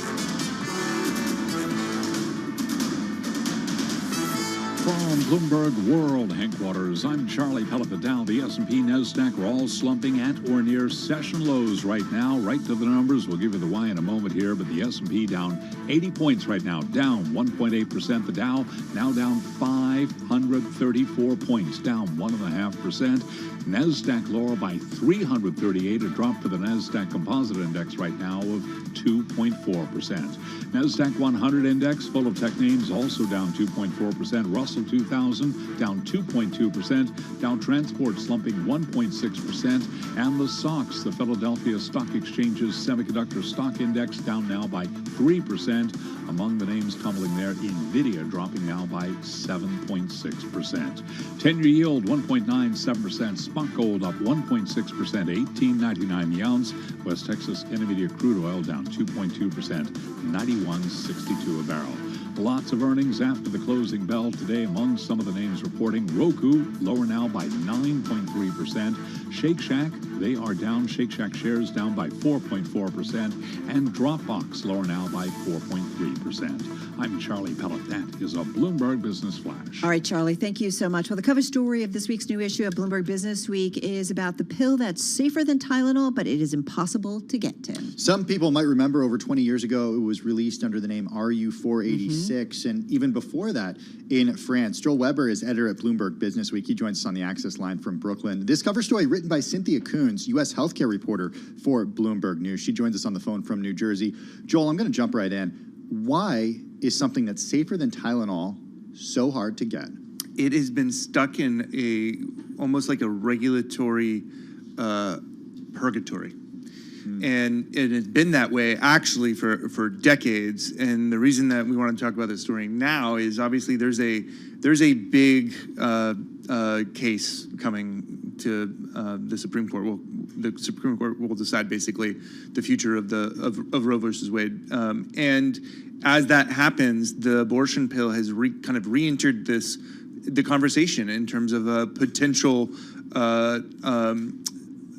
viable path for women, except that a lot of people don't even know it exists. So how did that happen, Cynthia? And what's the conversation that's starting to happen? Yeah, I actually was shocked to find out that something like 80% of adults hadn't even heard of the abortion pill. And it actually just shows how powerful these FDA regulations have been. So basically, the FDA, they regulate more than 20,000 drugs in America, but on a very, very small group of drugs, something like 60 or 70, a very tiny group. They have these really higher level of restrictions that are meant to prevent really dangerous drugs from getting into the wrong hands. And these are the kind of restrictions that are imposed on drugs that can do anything from just cause serious harm to potentially kill a person. Certain drugs have really big side effects. The abortion pill has always found itself in this class of drugs with the FDA. It started out from when it was approved. It came with all of the restrictions that eventually led it into this sort of highly regulated group of drugs that the FDA has a very close eye on. But oddly, all the research that's been done by doctors, medical bodies, abortion advocates, but ranging down even to the American Medical Association has published a position on this saying this drug is not that dangerous. It's just not. It doesn't send as many women to the hospital as Viagra does, for example, when used by men. It is just not that dangerous. But because it's been kept out of reach, it's been only a certain number of, very, very tiny number of doctors are able to prescribe it because doctors have to seek out a certification to prescribe this drug. Therefore, a woman who's at her primary care physician or a young girl who's at her pediatrician, someone who may need this drug, their doctor's not in a position to say, oh, I have this drug, I'll write you a prescription like they might for penicillin. Therefore, people have to be actively going through specified clinics. Everything has to be, it's so highly regulated that it's just generally not been in the public view. And it's increasingly become a problem because as abortion clinics close around the country, as they have been over the past handful of years based on legislative moves by anti-abortion advocates trying to close down clinics, the pill is pretty much the only option for a lot of American women. And the question now is, will they be able to get it, and will it be the future of abortion if Roe v. Wade gets overturned? Cynthia, help me out here. I mean, the one thing that really jumped out for me in your story is you cited Elisa Wells, who co-founded Plan C. It's a site that helps women get abortion pills, and she was working, I guess, on a research project in Ethiopia back in 2014, and she watched a colleague walk into a pharmacy, this is your reporting, no prescription, leave 10 minutes later holding a packet with the abortion bill. So what does it say that we can easily get it in Ethiopia, but we can't in the United States? Is it politics? Is it the medical community? What's holding it back?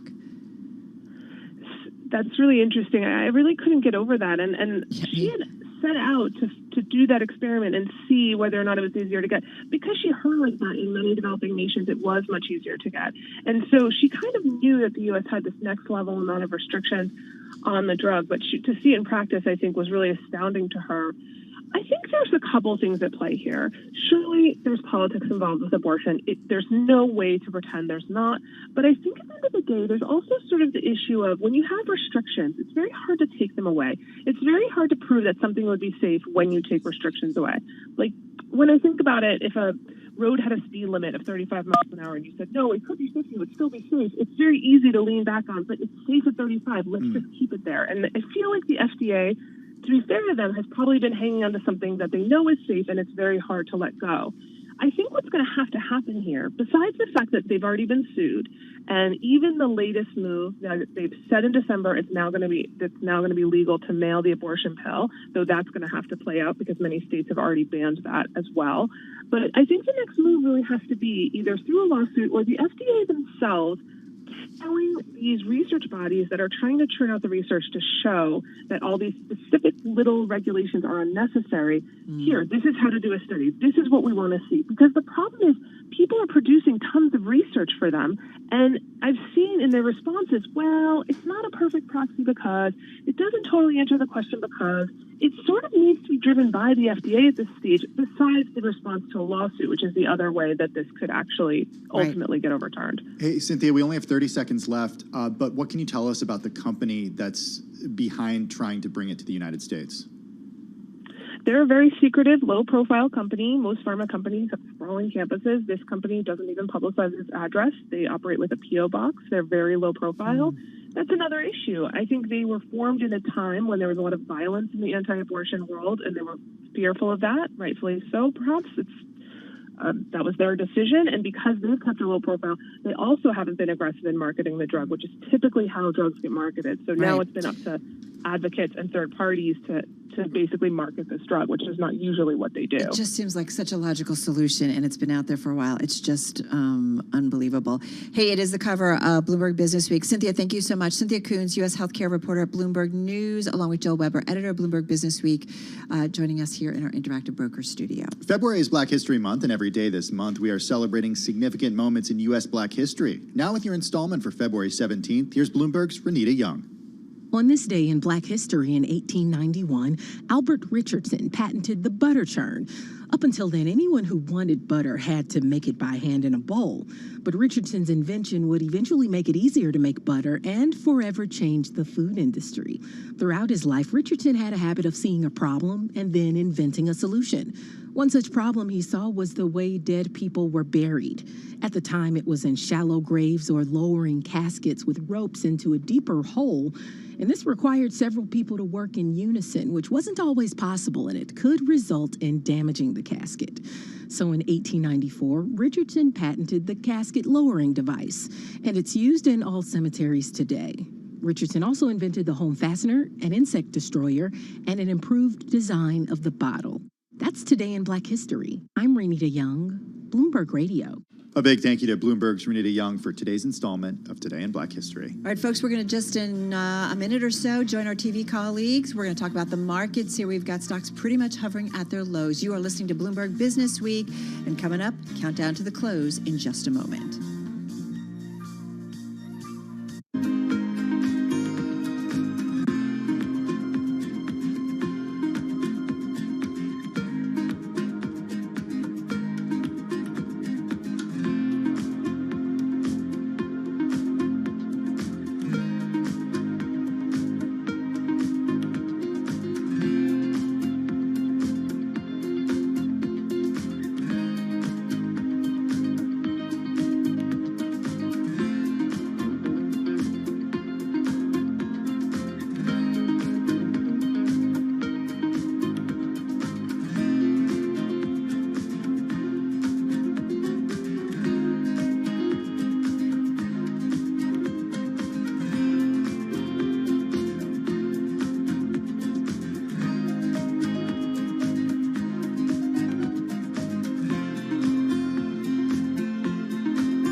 to the close. Bloomberg's comprehensive cross-platform coverage ahead of the U.S. market close starts right now. This is Countdown to the Close. Just 60 minutes left in the trading session. Caroline Hyde, Romain Bostic, Taylor Riggs, joined now by our colleagues, Carol Massa, Tim Stenovic, as we welcome across TV, radio, YouTube to discuss, well, the sell-off to the tune of 2.4% on the NASDAQ, but only the worst day since February the 11th, which kind of speaks to the volatility we have in these markets. I feel better. Perspective. I've been focusing on the home builder stocks. They're down about 2.5%. We got some housing start data that was a little bit disappointing. I mean, this group has been in a lot of pressures over the last couple of months, but again, kind of down in the overall move to the downside here, Tim. Yeah, speaking of groups under pressure, semis today, the stocks, Philadelphia Semiconductor Index, certainly under pressure. Every single component in there, all 30 of them, lower on the day today. It's worth pointing out volumes are, though, somewhat muted compared to your 20-day average. I mean, off by about 18% on the S&P, but so too is the S&P, off by 82 points. Let's go through the numbers. We're off by 1.8% on the S&P at the moment. The Dow Jones also off by 1.6%. That's 552 points to the downside. But once again, big tech feeling the most pain, down by 2.5%, 346 points lower as big tech. Pain trade from yields going higher, and Russell 2000 also off by 2.3. That's really where we start. When we take a look at the sector level of where we are in the S&P 500, it is technology that is clearly the worst performer. Communications off 2.4% and the tech index off 2.6%. Financials are also lower because you are getting yields really coming in on this overall safe haven bid that Caroline mentioned. And there is a hint of defensiveness, Romain. Utilities are one sector in the green. You're up 0.2%. Those typically do well when yields fall. And of course, staples as well. You're still up about 1% on the day. Yeah, and when you talk about tech and you talk about the Philadelphia Semiconductor Index, the biggest drag in that index is NVIDIA. Those shares down more than 7% here on the day after those earnings, which showed a pretty consistent growth here, but not enough growth to satisfy investors. And of course, the walking away from that ARM deal, maybe raising some concerns about what the next long-term plan is going to be for this company. Also to the downside, keep an eye on Albemarle, of course, the biggest lithium producer out there. The shares right now down almost 19% here on the day. This also, of course, after earnings, but more importantly, the guidance, which was really weak. Remember, lithium prices have been through the roof, so Albemarle should be benefiting from this, and they have. But again, investor expectations a little high here. We should point out Walmart, one of the more notable gainers here on the day, up about 4%, and Hasbro shares up about 2% here. This on the back of news that an activist investor, Alta Fox, has been looking to shake up the board and, more importantly, get that company to spin off some of its gaming business. There's activists. They're busy right now. Let's have a quick look as also on the busy side is gold. And to context, this is actually, well, an area that's having its best day in at 1.2 months, but at the moment having its strongest day since January the 19th. In your yellow chart for my radio audience, we're going to paint the picture for you. Physical gold shining.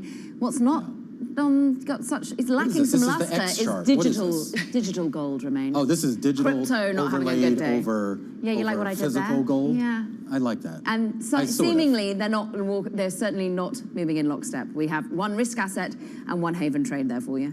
All right, it's a great chart, though. Also, let's not forget inflation. 1 week from now, we're going to get those core PCE numbers, so we'll be talking about it big time. Goldman Sachs Chairman and CEO David Solomon was at a Credit Suisse event. He was talking about it. He's got some concerns in terms of what it does to growth longer term. Check it out. Inflation has the risk of being a real headwind to growth. And so I think one of the uncertainties that no one can know is how are we going to navigate from a monetary policy perspective to kind of navigate and rebalance, an inflation. That's an unknown. If we really screw it up, I don't mean we, if the world really screws it up, it's going to be a headwind to growth and there'll be a consequence to that. All right, again, David Solomon of Goldman Sachs at the Credit Suisse Financial Services Forum. I mean, screwing it up. I mean, there are so many questions out there, Romain, right, in terms of whether or not the Fed gets policy right. There's too many questions about understanding really what happens long term and when things correct. And then you throw the geopolitical, concerns and nervousness on top of it. Yeah. We still don't know how this will play out ultimately. And I think it's interesting, too, because it felt like the market at least thought that it had it right on what the Fed may or may not do just a week or so ago. And then, of course, now with Russia, Ukraine, you kind of have to factor that in and some commentary even by some Fed members that, well, maybe they're not going to be as aggressive as some people thought they would be at that March meeting. Who knows? Well, if they're not as aggressive, then what does that mean for inflation? It means inflation goes higher. Exactly. And what does that mean for the purchasing power of the American consumer? It continues to go down. Good thing we're still buying bonds, Tim. Real issue. What's that? What is that, Taylor? Taylor? We're still buying bonds. Oh, I knew you were going to say that. Just your daily reminder. Until when, though? Until when? Mid-March. Okay. Another, 30 more days of 30 this, more too. days of Taylor. We'll have a montage of this, Taylor.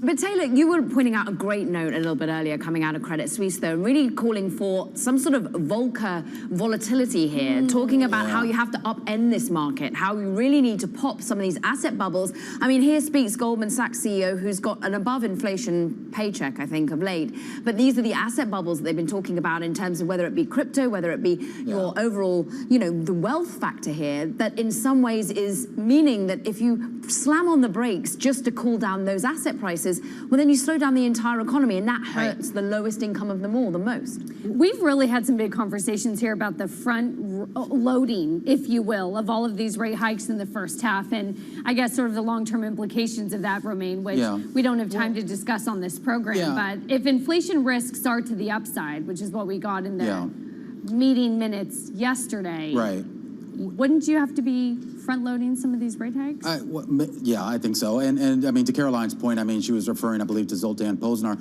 who was over at Credit Suisse, who was on the Odd Lots podcast that Joe Weisenthal and Tracy Alloway host. And it's interesting because the idea that you need a Volcker kind of moment, I mean, that might be a little bit overstated, but he kind of makes the case that you can have a Volcker-type moment without necessarily crashing the economy. The idea that it might actually rein in some of the shelter costs and some of the real sort of pain points, and at the same time still allow economic activity to thrive. And force people back to work, perhaps. I mean, he's trying to use an association with what happened in Hungary in his past, but the fact that people have made, perhaps on the younger end, a load of money through some investments, on the older end, decide to retire that much earlier.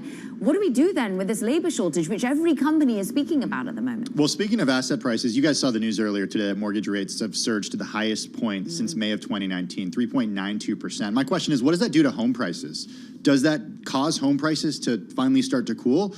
Or does it make it more difficult for first-time potential homeowners to actually get into the housing market because those monthly payments are going to be higher because of those higher interest rates? I guess it depends on who's been buying those houses. I mean, a percentage a lot of point, investors, unfortunately. But if you're an individual, a percentage point increase in a rate, that's huge when you translate that into a monthly payment. All right, we'll continue in less than an hour's time. We'll have Beyond the Bell, our cross-platform coverage on TV, radio, and YouTube. We'll count you down to the close on this Thursday.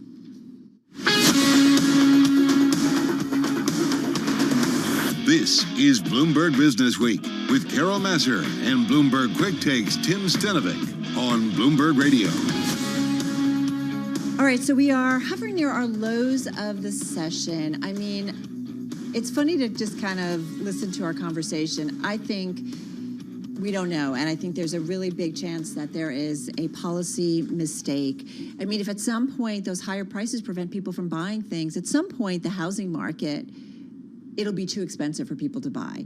Mortgage rates will make that happen. You know what I mean? Like at some point, let's play that out. So does that mean, okay, so there's been a problem with supply and demand here, right? Demand is absolutely exceeding supply. It's been especially difficult for first-time home buyers to get in because the price of homes around the country have gone up, especially in places like the Sun Belt where a lot of people are moving. If mortgage rates go up, like Romaine said, for each percentage point, there's a significant increase in how much that costs somebody per month. Right. But does that at the same time mean that those people who are selling those homes have to lower the prices? Yes. Because what that monthly fee was for that mortgage, it's the same for a more expensive home than it was earlier because the mortgage rate has gone up. So what you're paying for, let's say, $1 million home each month is higher, now than it was a year ago. So the price of that home would have to go down for it to find a buyer. Right. So the market starts to correct. But do people then not sell?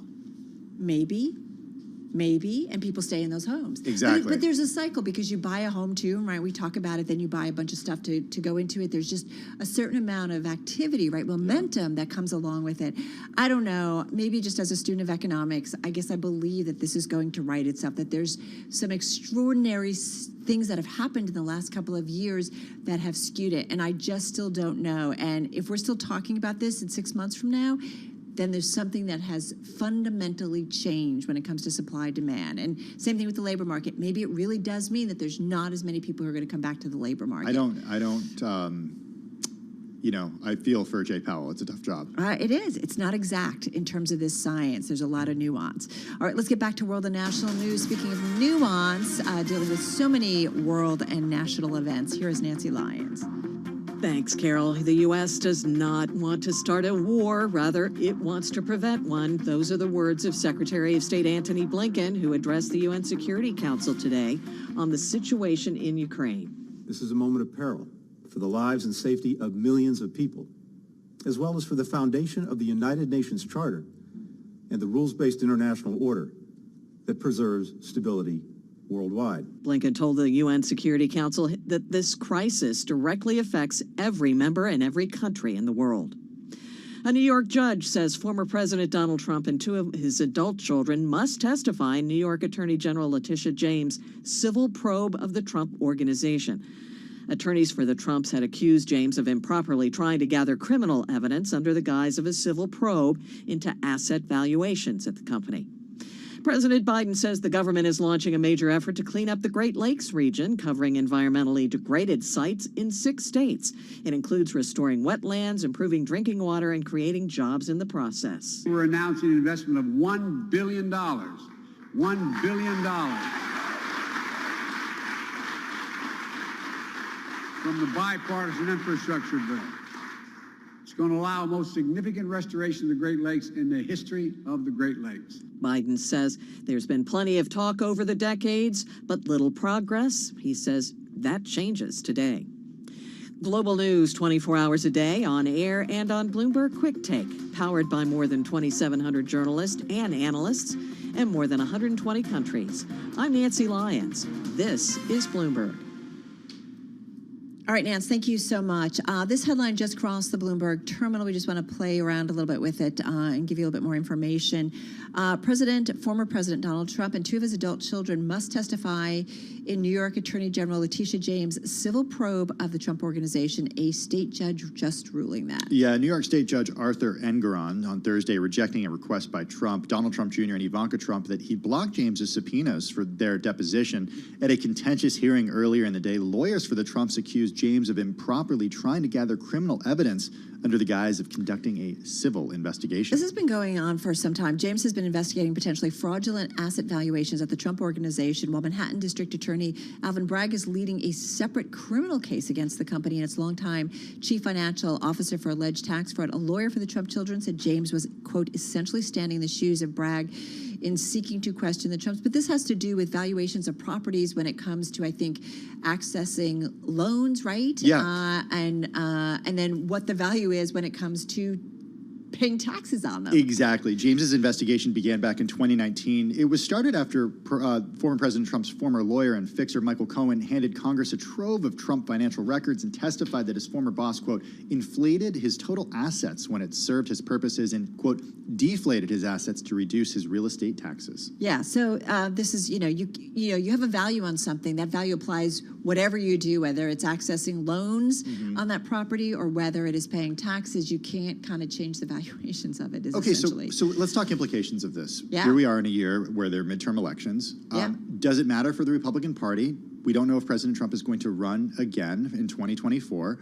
Does it rally Republicans behind them exactly. who feel that their former president is maybe being unfairly targeted, right? It's a good question. Right. And so this is why it is going to be an interesting political year, these midterms, and we'll watch it because it will say something about how Americans feel. Or do Americans care more about inflation than anything else? I don't know. It used to be your money in your pocketbook. Well, it's the economy stupid. It used to be. Yeah, but I've heard that before, Carol. It's not so clear. All right. You're listening to Bloomberg Radio.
Connection lost.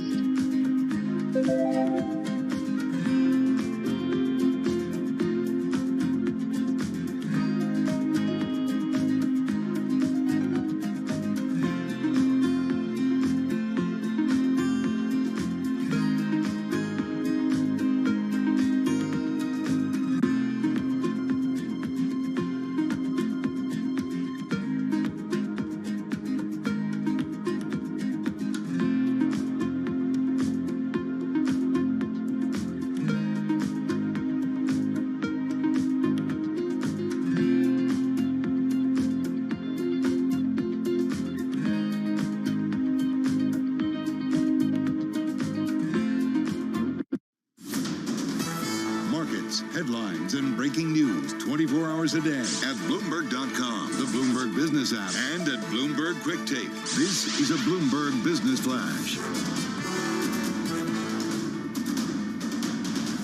From Bloomberg World Headquarters, I'm Charlie Pellipas. Selling is intensifying. 43 minutes to go ahead of the closing bell, with the S&P now down by 2.1%. Lots going on. A down day, that's the bottom line. But right over to the first word breaking news desk for today's afternoon call. Here he is, Bill Maloney. And good afternoon, Charlie. That's right. U.S. stocks are plunging today amid Ukraine tensions. Biden said the probability of invasion is very high. Dow's currently down 650 points. S&P's dropped 94, while the NASDAQ is off by 388. The U.S. 10-year yield falls to 1.97%. Gold is up 28. Oil is down. And Bitcoin is sinking by 7%. Among the main 11 S&P sectors, only utilities and consumer staples were in the green. And leaders to the upside in the Dow, Walmart and Cisco after earnings, while Salesforce and Caterpillar led to the downside. In other news, Bullard says that we may have to go beyond the neutral rate to control prices. And wrapping things up, Redfin, Roku, and Shake Shack all report after the bell. Live from the first breaking news desk, I'm Bill Maloney. Charlie? Okay, we thank you very much. So a broad market sell-off right now. To hear live breaking news over your Bloomberg, type squawk, SQUAWK on your terminal. I'm Charlie Pellet. That is a Bloomberg Business Flash. All right, Charlie, thank you so much. So we've been watching a lot of the markets. Just want to point out that we are going to new lows here on those major equity averages. In fact, right now down about 2.7% on the NASDAQ, as Charlie mentioned, 2% down on the S&P, and the Dow down about 1.8%. So as Charlie mentioned, that selling intensifying. And we've also seen some pressure when it comes to the oil market as well. Yeah, that's right. We're actually seeing West Texas Intermediate down $2 right now. Yeah, down about 2.2%. Yeah, interestingly enough. Hey, we got a really special guest with us today. Mike McGlone is Senior Commodity Strategist at Bloomberg Intelligence. It is, I say special because he's with us in the Bloomberg Interactive Broker studio from Miami, where he is now based these days. Mike, I want to start with oil and then, of course, talk crypto with you as well. Help us understand the oil move that we're seeing today, because if tensions do, and as they have been, rising on the border of Russia and Ukraine, shouldn't we see that reflected in higher oil prices? Yes, I think oil is doing a 2008. It went up on the escalator and down on the elevator. So we have to worry about that. So right now, it's got a very significant reason to be high. A potential war with one of the largest crude oil exporters in the world against one of the largest grain exporters in the world. But it can only go so far. You get leveraged positions, you pull back. I think we're just seeing some of that today. But if this armed conflict happens, crude oil can easily jump well over $100, but I think that will be the beginning of its end and its demise, because that will kick into a recession. It's like a repeat of 2008. That's my prediction. But right now, what we're seeing is just a little pullback in that bull trend. And the key thing is we're seeing the great reversion in total asset prices. Like Carol mentioned, stock market's down. What are we down in the year? Almost 12% in the NASDAQ. Mm-hmm. To me, that's what's happening. So at the beginning of the year, we were facing, Fed going to tighten. Now we're facing the Fed and a war. So to me, that's what's part of it. It's just crude oil is up 20% in the year is making everything worse. It's just pulling back a little bit. Well, that's how do we incorporate crude as an indicator of inflation? Well, it's look at 2008. Crude oil peaked at $145 a barrel in July, and that was right before everything collapsed. So it is one of the prime indicators, but the juxtaposition of what's happened versus then and now is unique. Back then, U.S. had a property crisis, and we were the largest net importer. Who's doing that now? China is having a property crisis and is the world's largest net importer, and we're net exporters. So U.S. is very well poised for this potential conflict. That's the binary model right now. If there's a conflict, then crude oil will continue to advance in the shorter term, but it'll lead to a move back towards 50. Why 50? That's the cost of production in the U.S. or below that. If there's a complete pullback, stocks will do well. Crude oil goes right back to 70, and that's what the forward curve is pricing for. So it's volatility, but it's just so much going on there. And look, we probably see a lot of pressure eased at the pump for American consumers, which is something that they're a place where they're feeling a lot of pressure. Mike, I want to go back to what you said about a possible recession here. Yeah. Well, what makes you say that? All the signs that are what first kicks it starting to show up in the curve. This was one of the things. Obviously, I was one of those people who did well in 2008. I was just too early. Timing. Yeah, it is time. You get stopped out. Like the Big Short, he was just able to hold on. And there's no better way. I mean, let's put it this way. If we have armed conflict in Europe and commodities continue to spike, there's a very good chance we're going to have a global recession. We're way overdue because we had that massive stimulus. They had the sugar high, and it's all going away, right? Every central bank on the planet is looking to tighten, except maybe in China, for reasons they have to. So that's what I think we're looking forward to here. And the stock market might be the best thing to price it in. If the stock market is way overdue for a 20% correction, we did it in 2019, and it worked out fine. Was that 18? I think it was the end of 18. But it's way overdue for that, and I think that's what's happening. It's just a question of the unique thing is also Bitcoin has been a leading indicator. It's been weird how that's been working. Like today it was. Are you saying we should be following what Bitcoin is doing? Absolutely. Like today, it showed weakness from I saw it last night, and it's predicting what you said right at the top of the show, that the stock market's down a lot. It's been doing that consistently. And we have those days when the stock market's down a lot and Bitcoin starts bumping up, the stock market follows. So it's unique so far this year. Bitcoin's been a very good leading indicator, but it's just a question of how long that lasts. That's what's so strange because, months ago we'd talk about, and you would come in here and we'd talk about it being digital gold, right, Mike? Yeah. And on Bloomberg TV, when we were joining our friends at Bloomberg TV, Caroline Hyde had her chart that showed the divergence of gold and Bitcoin right now, and they are moving in completely opposite directions. So Bitcoin not acting like a haven. Can't make it easy. So the way I like to describe gold is you can't hold the old analog anymore without having some Bitcoin in the space, because it's a fact that gold is being replaced in portfolios with Bitcoin. It's a question of the duration of that. So I fully expect Bitcoin to come out ahead, and what I see is a very bullish gold. One problem with Bitcoin and all cryptos is they advance so much so far. They're still very speculative, and they have the most room to go back. But I think they will come out ahead. It's just going to take time and a lot of pain in between. It's particularly if the stock market continues to drop. You know what happens when the stock market drops a lot, or correlations go to 1. I don't know if you saw this story about Javier Blas and Marcus Ashworth, why central banks got inflation so wrong, and it just talks about monetary policymakers misjudging commodity markets. What do policymakers have to be careful about as they look at commodity market moves? So I'm a big fan of Javier. Did you agree with this? A little bit. I think the key thing is they didn't get it wrong. They were too late. Because most of the inflation we're having now is not from commodities. Commodities are fine. Let's look at crude oil. If the crude oil catches up to its peak price in 2008 in terms of PPI, it'd be $200 a barrel. Yeah. So that's a bear market, and it's going to continue that bear market. Most of the inflation is from employment cost index, is from housing, lodging, and that's owner's equivalent rent and wages. So crude oil. That's why I look at crude oil as a great leading indicator, though, because its potential for reversion is what I think will lead this total reversion and everything. But right now, it's at that stage where there's a potential war, and it's just bidding for that potential. Like exactly why the bid is. Oh, yeah. Because of the geopolitical. It's completely geopolitical, because this is just going to make more supply come on. We love when you're in town. We love when you're in Florida, but it's even nicer when you're in town. Mike McGlone, Senior Commodity Strategist at Bloomberg Intelligence, here with us.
Broadcasting live from the Bloomberg Interactive Broker Studio in New York. Bloomberg 1130 to Washington, D.C. Bloomberg 99.1 to Boston. Bloomberg 106.1 to San Francisco. Bloomberg 960 to the country. Sirius XM Channel 119. And around the globe, the Bloomberg Business app and BloombergRadio.com.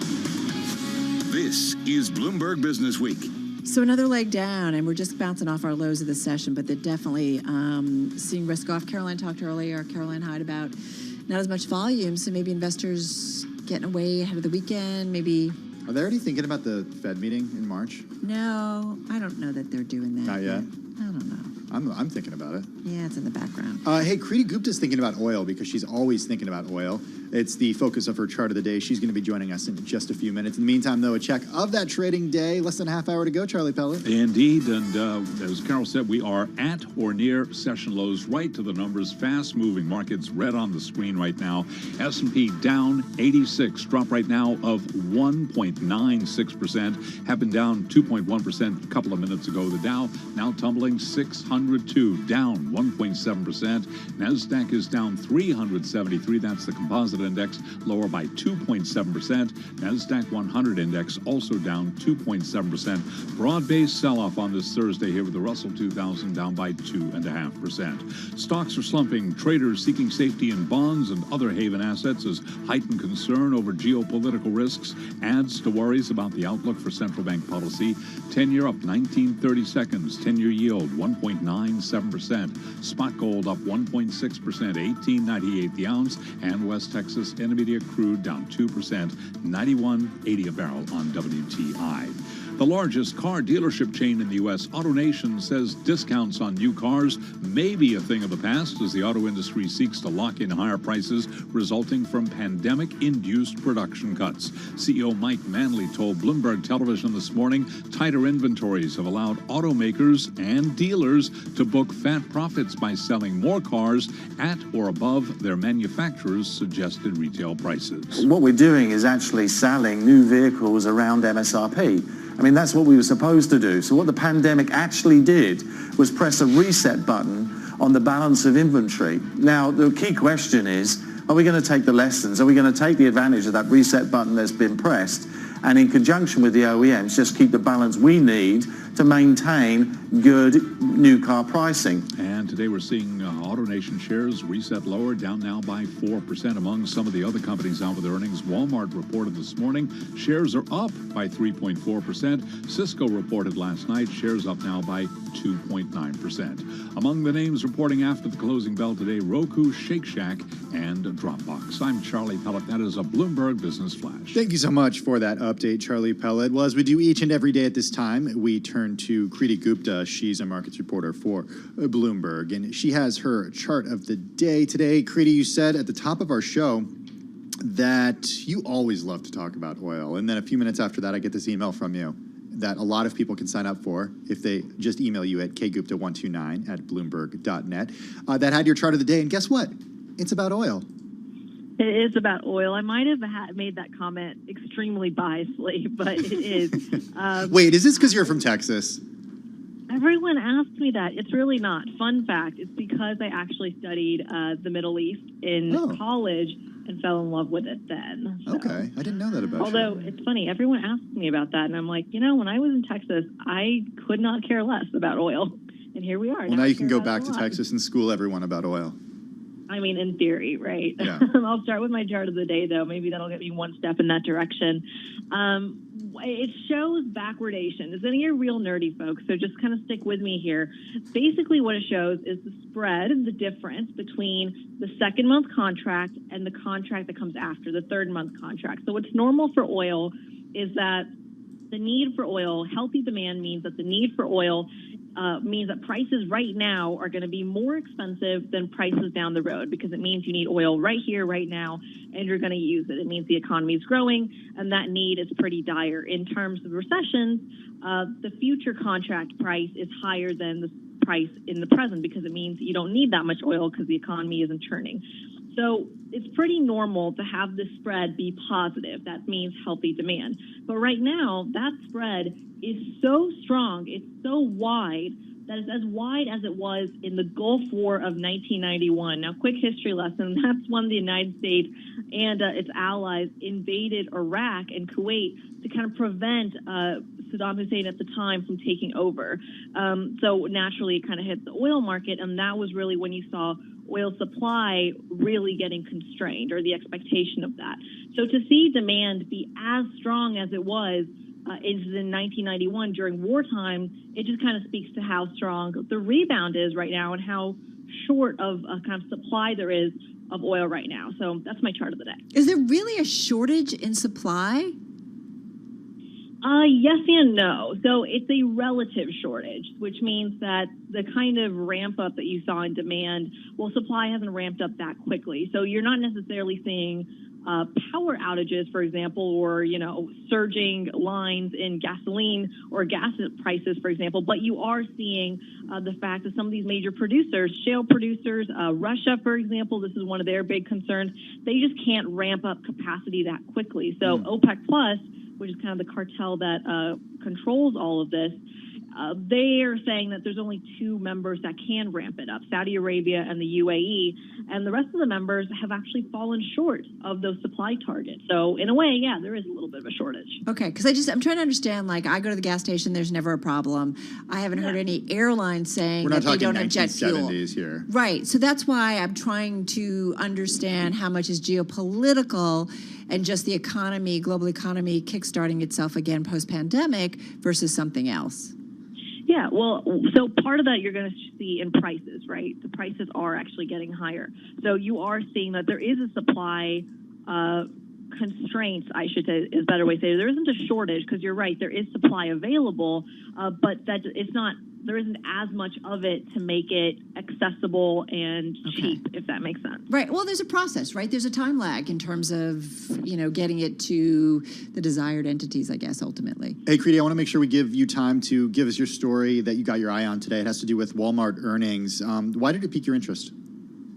Mostly because I love Walmart. I love cheap things, and Walmart is great at that.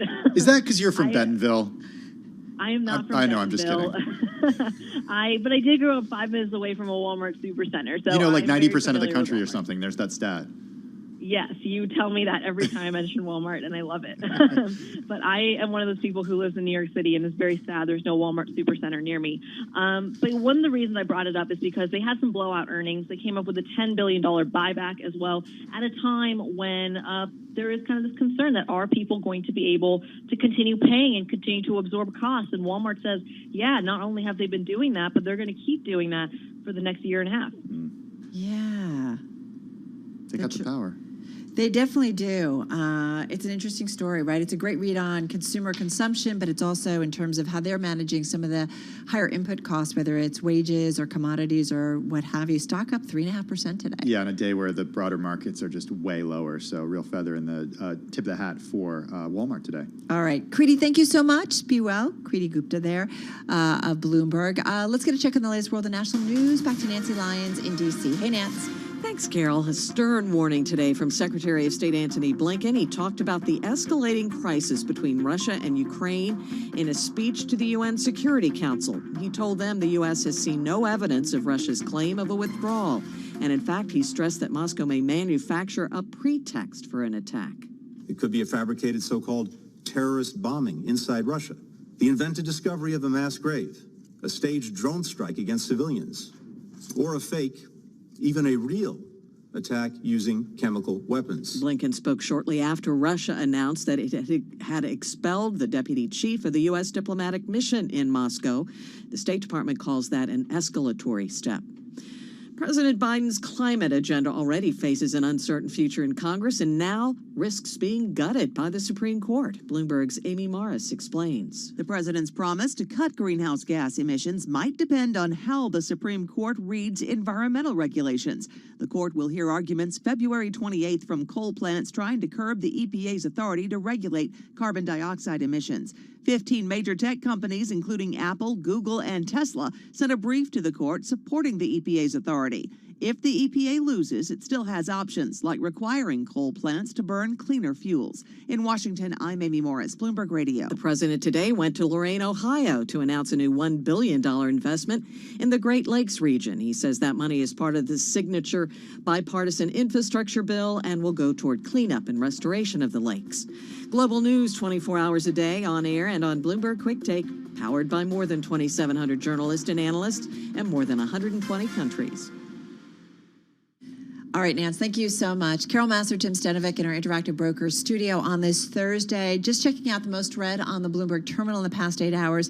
And up pops this story about private schools in New York City and the school tuition topping $60,000 as kids are coming back. Sorry, I'm just having a nervous breakdown. You and I were right talking now. about this morning. Yeah, we talk a lot about supply and demand, Carol.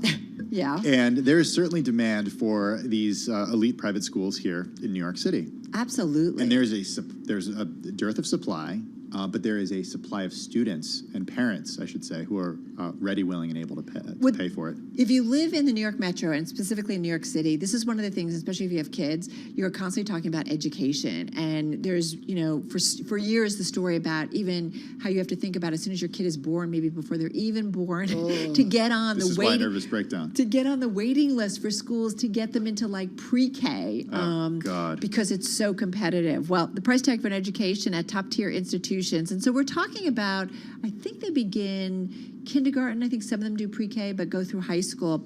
So they're reaching new highs for the upcoming academic year with tuition increases of as much as 5% at least 2 schools eclipsing the $60,000 a year mark. This is according to parents' notices seen by Bloomberg. So the Spence School at $60,880 and collegiate $60,400. Yeah, Horace Mann is up there, the Chapin School, Grace Church. Grace Church, I believe, is in Brooklyn. I believe so. Nightingale's up there, the Brearley School, and Dalton as well.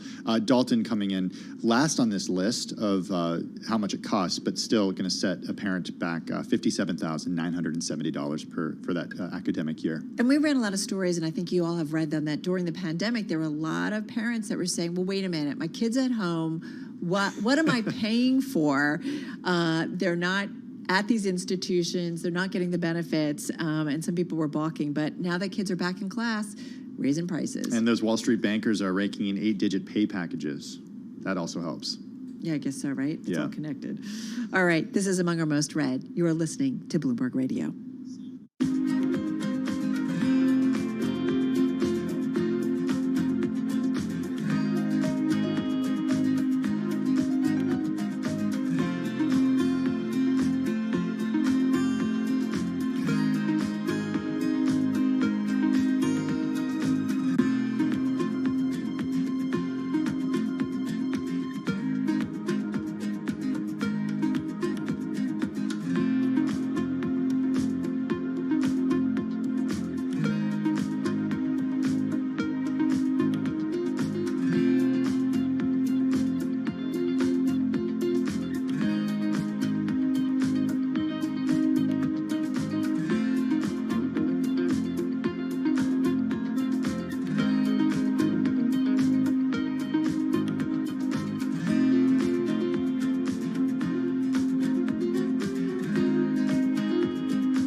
updates, headlines, and breaking news 24 hours a day at Bloomberg.com, the Bloomberg Business app, and at Bloomberg Quick Take. This is a Bloomberg Business Flash.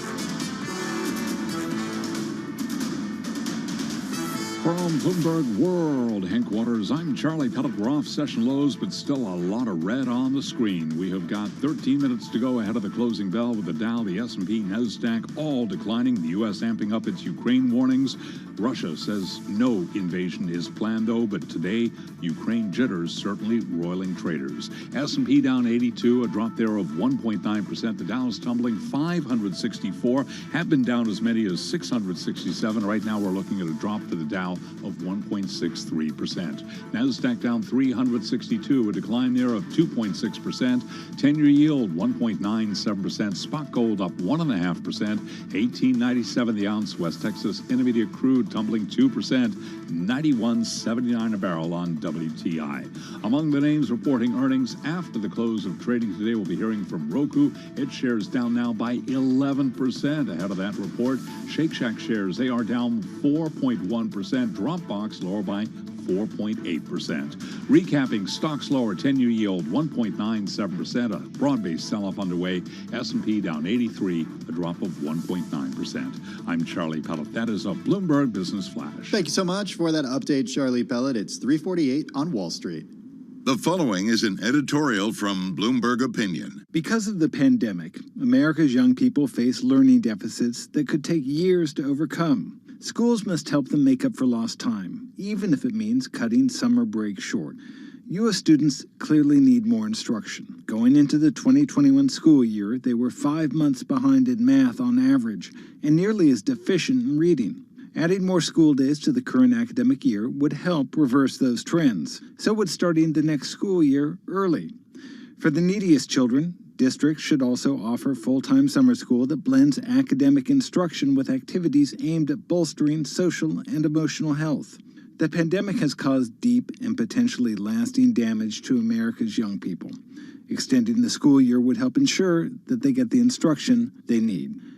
This editorial was written by the Bloomberg Opinion editorial board. I'm David Shipley. For more Bloomberg Opinion, please go to Bloomberg.com/opinion or OPI and Go on the Bloomberg terminal. This has been Bloomberg Opinion. I'm driving in my car. How about you let me drive? Oh, no. Who's gonna drive you home? Honey, please, I'll do the driving. Drive on. Excuse me, I want to drive. It's the question that drives us.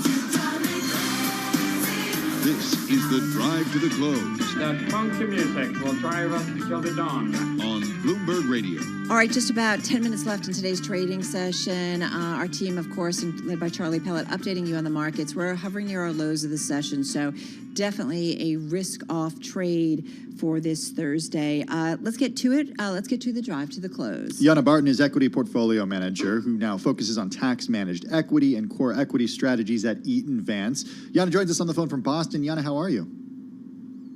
I'm doing great. My timing could be better. I think to join you guys only on red days, but that's okay. There have been a lot of them recently. In fact, I was just looking at one of the functions in the Bloomberg terminal, and I see the S&P 500 down, right now significantly, but it's only its worst day since February 3rd. So it's been a year of declines thus far. What do you make of it, Jana?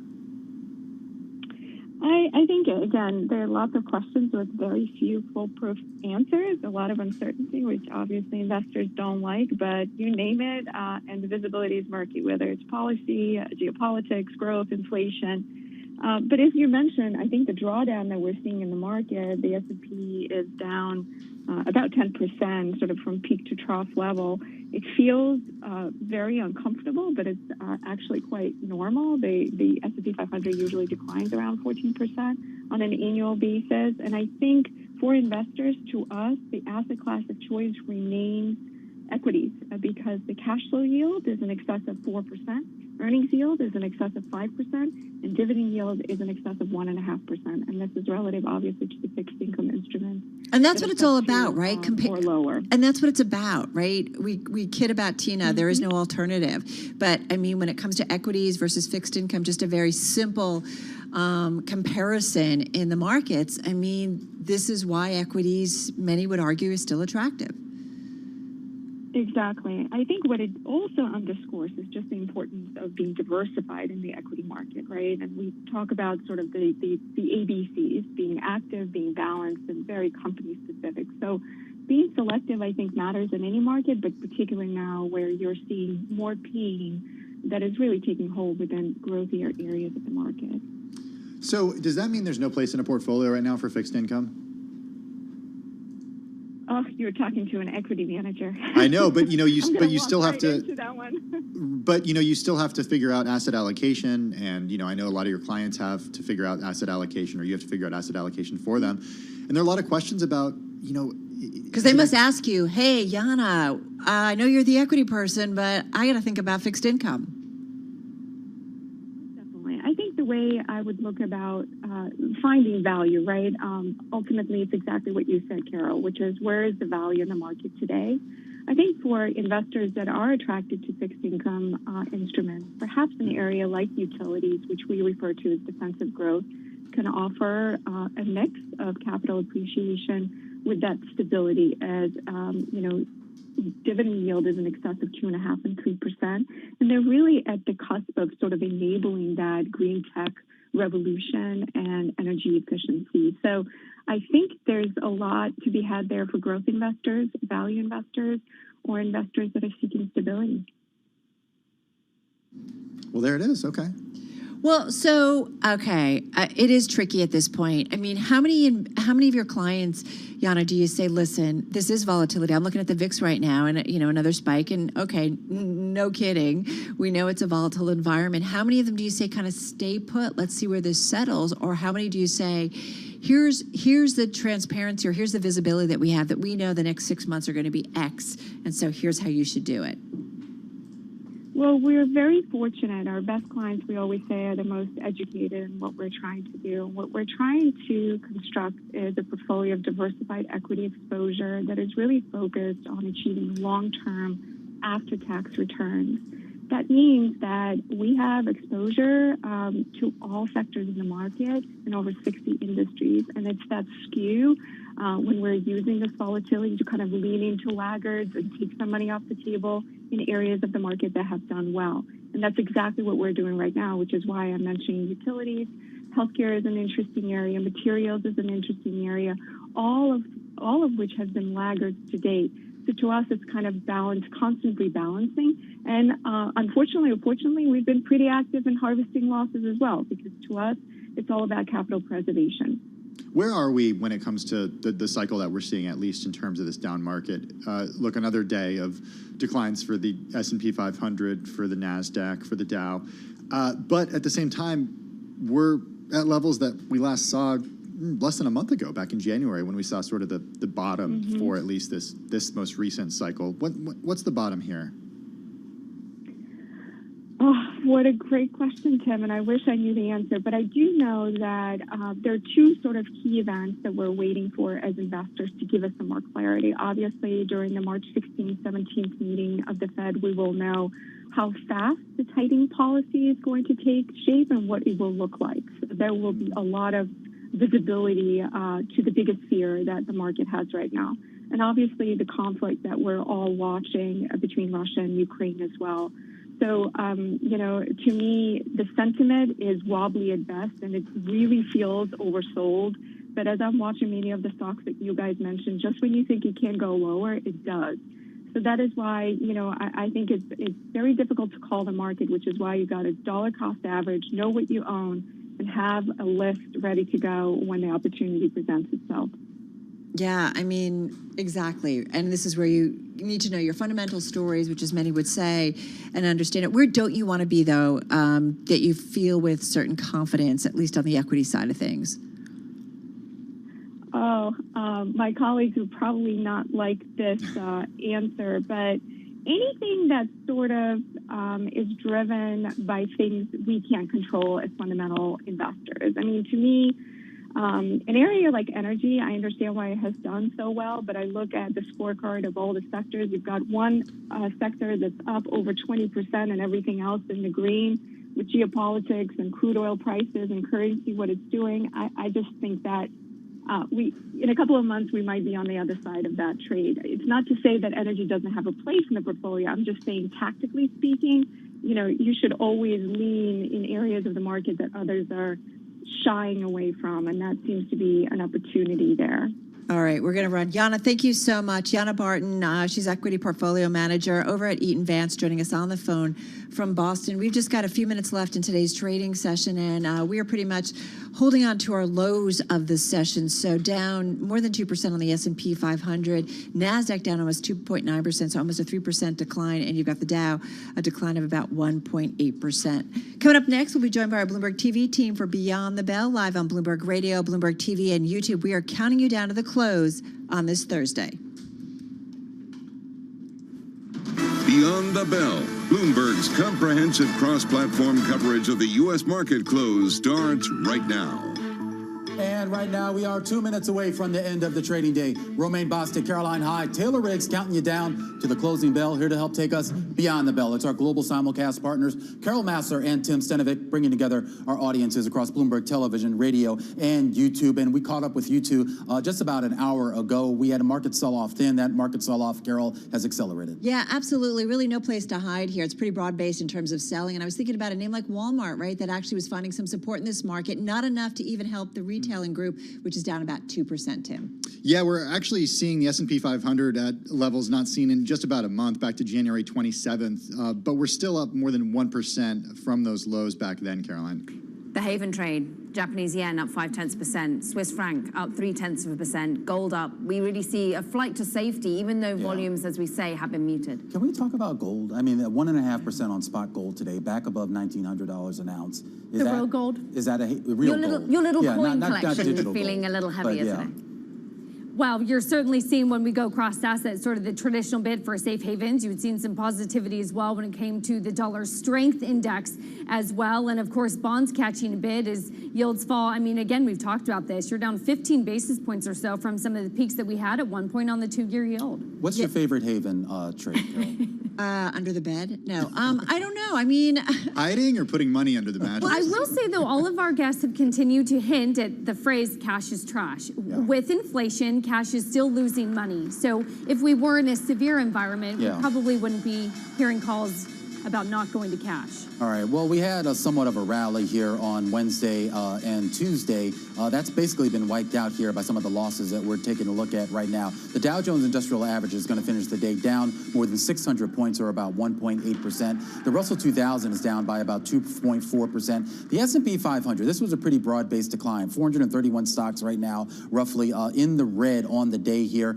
That's going to push us down 2.12% here on the day on the S&P 500. And again, that now gets us back down near correction territory, around 8.5% from that all-time high on the S&P 500. Let's take a look at the NASDAQ, because the NASDAQ has remained in correction territory, and now today it's deeper in correction territory. It's going to finish the day down by roughly about 2.8% on the composite, 2.96% on the 100 on the day. Carol. Yeah, some pretty big numbers. You know what did go up today is the VIX, the volatility index. It went up almost 4 points today, so we're looking at about 28 and change on the VIX. So no surprise. We know it's a volatile marketplace environment, and we certainly saw it play out there.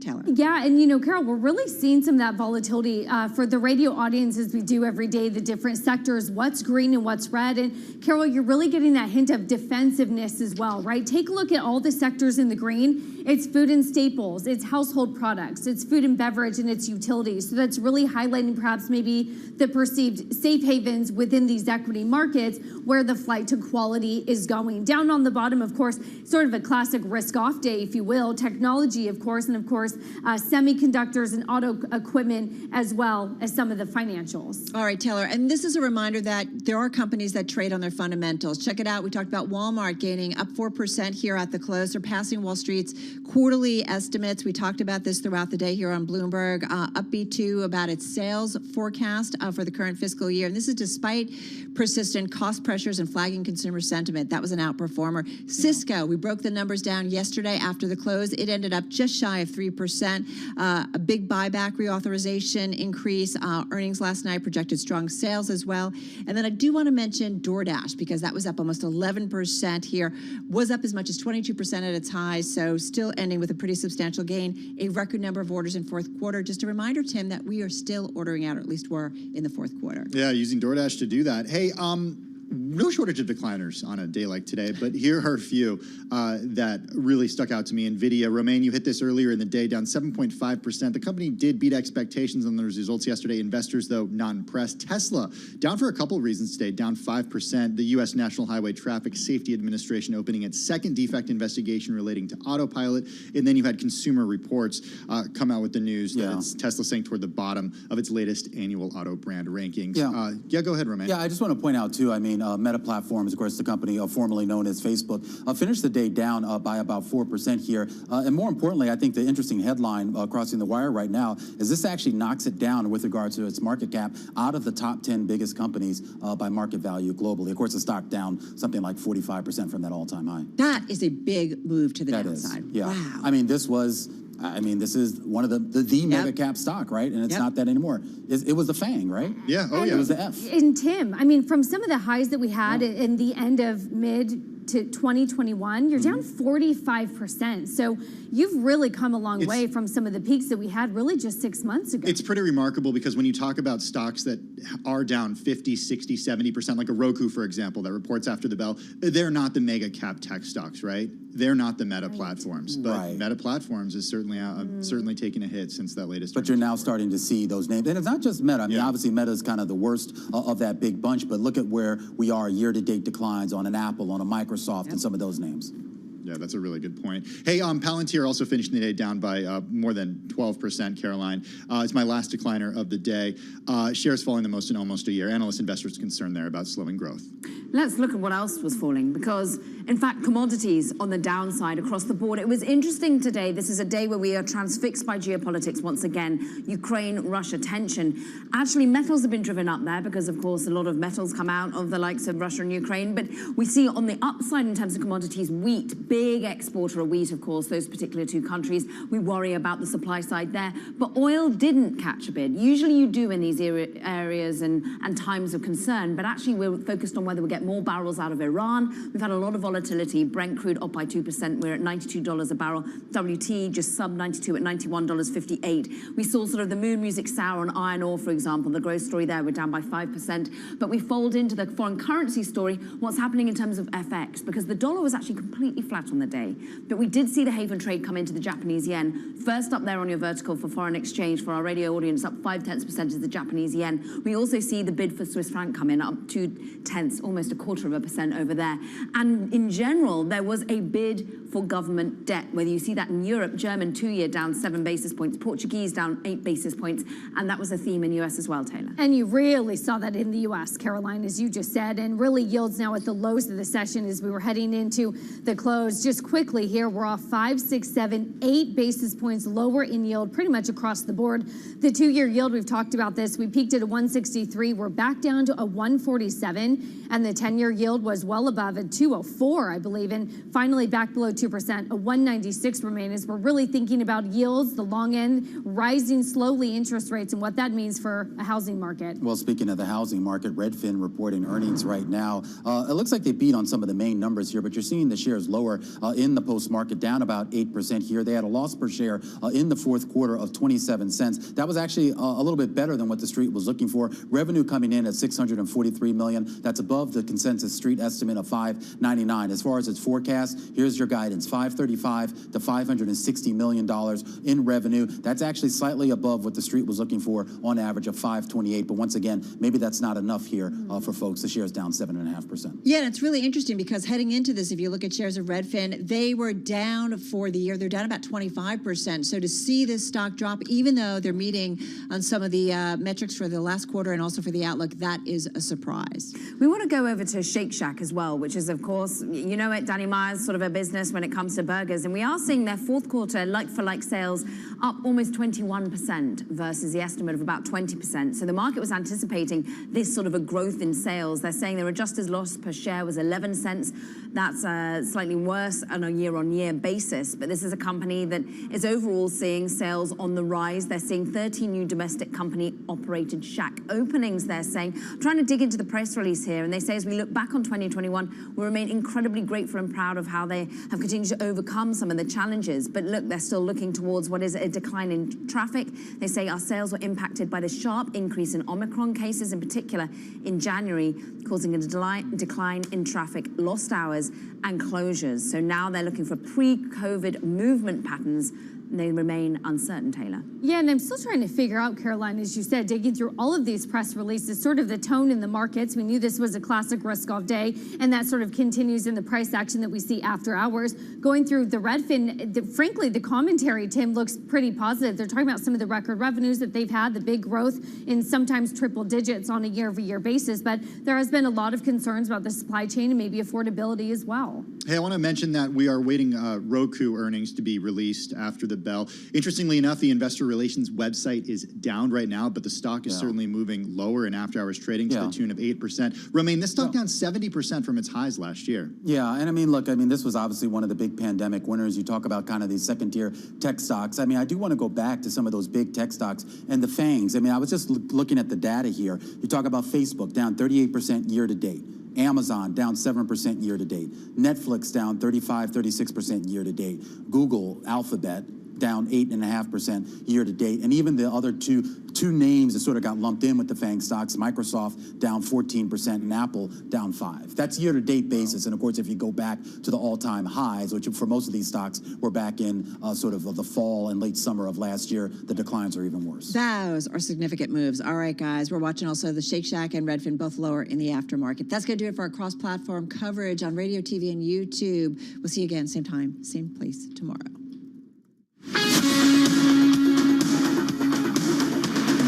You're listening to Bloomberg Business Week with Carol Masser and Bloomberg Quick Takes Tim Stenovic on Bloomberg Radio. You've got Shake Shack down about 5% here in the after hours. You've got Redfin down about 13% in the after hours. We're still waiting on Roku, or did it come out? Nope, hasn't come out yet. All right. I've seen. So these are two names that we're definitely seeing some pressure and selling here in the aftermarket. All right, let's get back to World and National News. Nancy Lyons, take it away. Thanks, Carol. Secretary of State Antony Blinken calls this a moment of peril for Ukraine and Eastern Europe. He issued his dire assessment today during an emergency speech before the UN Security Council. I am here today not to start a war, but to prevent one. Blinken is calling on Russia to withdraw its troops and for negotiations to continue with the Kremlin. He's proposing a meeting with Russian Foreign Minister Sergei Lavrov next week. Ukraine's ambassador to the U.S., Oksana Markova, tells Bloomberg her country is quietly preparing for what's next. While others can talk about aggression only, we also, and our president and our leaders, have to talk about how country, without panic, moves on and goes with ordinary life, but also get prepared. Ambassador Markova tells Bloomberg Ukraine will never give up its territorial integrity. A state judge has ruled that former President Donald Trump must answer questions under oath in a New York investigation into his business practices. New York Attorney General Letitia James has been investigating potentially fraudulent asset valuations at the Trump Organization. Another funeral was held today at the same Minneapolis church where 20-year-old police shooting victim Dante Wright was eulogized last year. This time they were paying tribute to Amir Locke. Hallelujah. Locke was killed by officers who were executing a no-knock warrant in search of someone else in the apartment. An investigation is continuing into that incident. Global news 24 hours a day, on air and on Bloomberg Quick Take, powered by more than 2,700 journalists and analysts in more than 120 countries. I'm Nancy Lyons. All right, Nance, thank you so much. Carol Masser along with Tim Stenovic in our Interactive Brokers studio. Watching earnings in the after hours. We'll continue to track them for you. Meantime, Reed Pickard out with a story on the Bloomberg. The Great Resignation improving in most U.S. states in December, but worsened in 8, with Alaska, Virginia, and Ohio seeing the largest increases in their quits rates. This is what we talk about coming out of the pandemic, or as a result of the pandemic, that a lot of people are just resigning and saying, I'm not going back to work. Yeah, let's remind people of what this data are. So the quits rate is the number of quits as a percent of total employment. Carol, as you mentioned, it fell in 36 states. So the majority of U.S. states, also the District of Columbia, in the last month of 2021, this is according to Labor Department data that came out today, 6 states saw no change. Meanwhile, the quit rates in Alaska rose 1.6 percentage points at the end of 21 to 5.5%, jumping 0.7 of a percentage point to 3.3% in Virginia. And listen, why we care is we're trying to figure out what exactly is the workforce as we come out of the pandemic. Are you part of the Fed? Is that what you're trying to figure? Are you on the interest rate committee? They need to look at the labor market. They have to understand what is labor participation rate, what is full participation rate in the workforce. We've got a near record number of job openings nationwide. We know that, but as we have that, the number of Americans voluntarily leaving their jobs has surged. Those leaving can often secure a job with better pay, more flexibility, or both. The unemployment rate has fallen to 4% nationally, and companies have bid up wages in an attempt to attract and retain employees. It's very fluid. There's a lot of movement. So what is the true kind of normal participation rate for the U.S. workforce? Okay, so we're trying to figure it out. That's exactly what we learned yesterday in the Fed minutes, right, Carol? The maximum. Many participants yesterday viewed labor market conditions at or very close to maximum employment. Others didn't think so, noting that, quote, even for prime-age workers, labor force participation rates were still lower than those that prevailed before the pandemic. This coming from Olivia Rockman on our live blog of the FOMC minutes yesterday. Why this matters is that we know the Fed has a dual mandate, right? Keeping prices in check and also making sure that we're at full employment. So that debate within the Fed about whether or not we're at full employment might determine how aggressive they are when it comes to raising rates. It's still out there. This is Bloomberg.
events, headlines, and breaking news 24 hours a day at Bloomberg.com, the Bloomberg Business app, and at Bloomberg Quick Tape. This is a Bloomberg Business Flash.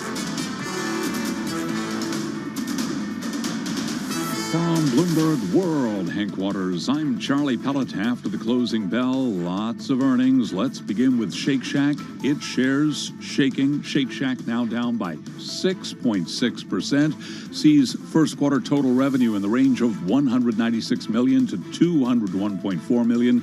Estimates for Shake Shack have been for $211 million. So again, Shake Shack shares trading lower after hours. Dropbox reported adjusted EPS for the fourth quarter that beat the average analyst estimate. Dropbox shares, they're moving higher, up by about 3.7%. Roku just reporting. Roku shares after hours now trading little changed. A down day for the Dow, the S&P, and NASDAQ. Stocks slumped. Traders were seeking safety in bonds and other haven assets as heightened concern over geopolitical risks adds to worries about the outlook for central bank policy. S&P down 94, a drop of 2.1%. The Dow down 622, down 1.8%. NASDAQ down 407, a drop of 2.9%. 10-year yield 1.96%. Spot gold up 1.5%, $18.98 the ounce. West Texas Intermediate crude oil down 2.2%, $91.61 a barrel. Cannot ignore Bitcoin. Bitcoin now down 8.1%, taking out 40,535 right now on Bitcoin. Recapping, S&P down 94, a drop of 2.1%. I'm Charlie Pellet. That is a Bloomberg Business Flash. All right, Charlie, I just want to add on to it. Roku now crossing with its earnings. We're seeing the stock down about 11%. First quarter adjusted EBITDA, $55 million. That's a miss. 78.4 is the estimate. First quarter gross profit, $360 million.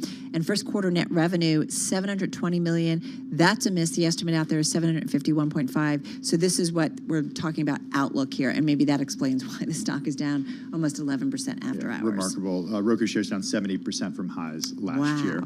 Well, let's talk more restaurants. We heard from Shake Shack after hours. And let's talk a little bit about Red Lobster. Kelly Valade is CEO of Red Lobster. She joins us on the phone from Orlando, Florida. Kelly, great to have you. How are you? I'm well, thank you. It's great to be here. Good. Well, Red Lobster, a privately held company, so we have insight into how competitors have been doing. And, we're hearing a lot about cost pressures. We're hearing a lot about inflation, rising food prices, rising wages. What is the state of Red Lobster right now? Yeah, exactly. It's an interesting time for sure. So all that is true, and we've said this all along here at Red Lobster that COVID has been an equal opportunity disruptor in the way of, the rising wages. That's here to stay, right? That won't undo itself, and yet we are seeing some stabilization of the workforce. Being able to retain the folks that we have, and then we're just continuing to hire and look for great people on the supply chain side. We've got a fantastic team. We've stayed in product, and we've been able to pivot and still offer great value. We've just launched value-forward offers on our menu that dropped on January 31st. So we're finding that balance, and that's the key right now. So there's a lot there. So let's unpack some of it. First of all, when it comes to managing labor costs and also having access to the workers you need, walk us through both of those. Are you paying more for workers? What is that doing to your bottom line? And are you even being able to find the workers that you need? Because you can do just so much online. You still need people. Yeah, absolutely. Yes, a lot of our business is pivoted to off-premise and catering and delivery, but yes, we still have lots of people in the restaurants, and the demand has rebounded certainly, which means we've got to have great people to take care of them. So we have no doubt we're paying more. Everyone is, and we're paying more, and we're keeping up with that same pace. You have to. And then we are doing everything possible and using every channel you can imagine to recruit new talent, and at the same time, we're focused on taking care of the employees we have, so that they choose to stay with us for the long haul. So, Kelly, does that mean you aren't getting all the workers that you would like to be hiring? Well, we're hiring an incredible clip. 40,000 plus is what we'll hire more than that this year. So we are finding those workers. Sure, it's a challenge, but again, the strategies are think outside the box. Do whatever we can to just get more people in the door and keep the staffing levels up to the right level. Forgive me, 40,000 sounds like a lot. It is a lot, but it's not a lot if you really need 80,000 workers. So give me some perspective there. Yeah, I mean, we we will need and hire about a total of about 50,000 this year, Okay. and that's about what we need, and we're close to 40,000. So we are in a good place and not yet where we'd like to be, but in a good place in terms of our hiring right now. Wages. Can you give us any numbers? Average wages, how much you've had to increase them as the pressures have increased? Yeah. Yes, we've increased our wages probably about a little over 11% at this point. So what's an average on the wage hourly side? Yeah, on the hourly side. What's an average I'll hourly stay wage? away from. I'll probably stay away from what our average hourly rate is. It's so competitive out there right now. I will tell you, we are competitive, and we are where the industry is paying in full service restaurants right now. You mentioned a lot pivoting to online. So many in the restaurant space quickly figured it out, right? It sounds like you guys did too. How much of your business is online versus in-store? Yeah, our business, we tripled our off-premise, and off-premise would be delivery, catering, and just plain takeout. We tripled that. So we are over 20% of our business today is takeout and delivery. And that is about where the industry sits as well. And we expect that to be there's a permanent trend change. There are permanent behavior changes and shifts. So our primary business is obviously still dine in, but you see people pivot to off-premise and to go when they want to feel safe, when things change, and they need us to meet them where they are. And the exciting thing is that's an incremental guest in a lot of cases that is now choosing to come to Red Lobster. Kelly, does that mean there's a physical redesign or a rethink of the actual layout of the restaurant? That's a great question, and that's a lot of what we're looking at right now. So it certainly can, but there's also things like virtual brands that we're exploring. Just how do you find a way to get your food into more people's hands? So it could be a physical redesign. We've optimized the space that we have. The fact is, actually, we have big restaurants. We have a lot of space to work with. So there's been a lot of redesign that's already happened and modifications, and we'll continue to look at that as well. Well, what's the modification? We just got about 20, 25 seconds, and we'll come back and chat some more. But what is a modification that you guys are thinking about?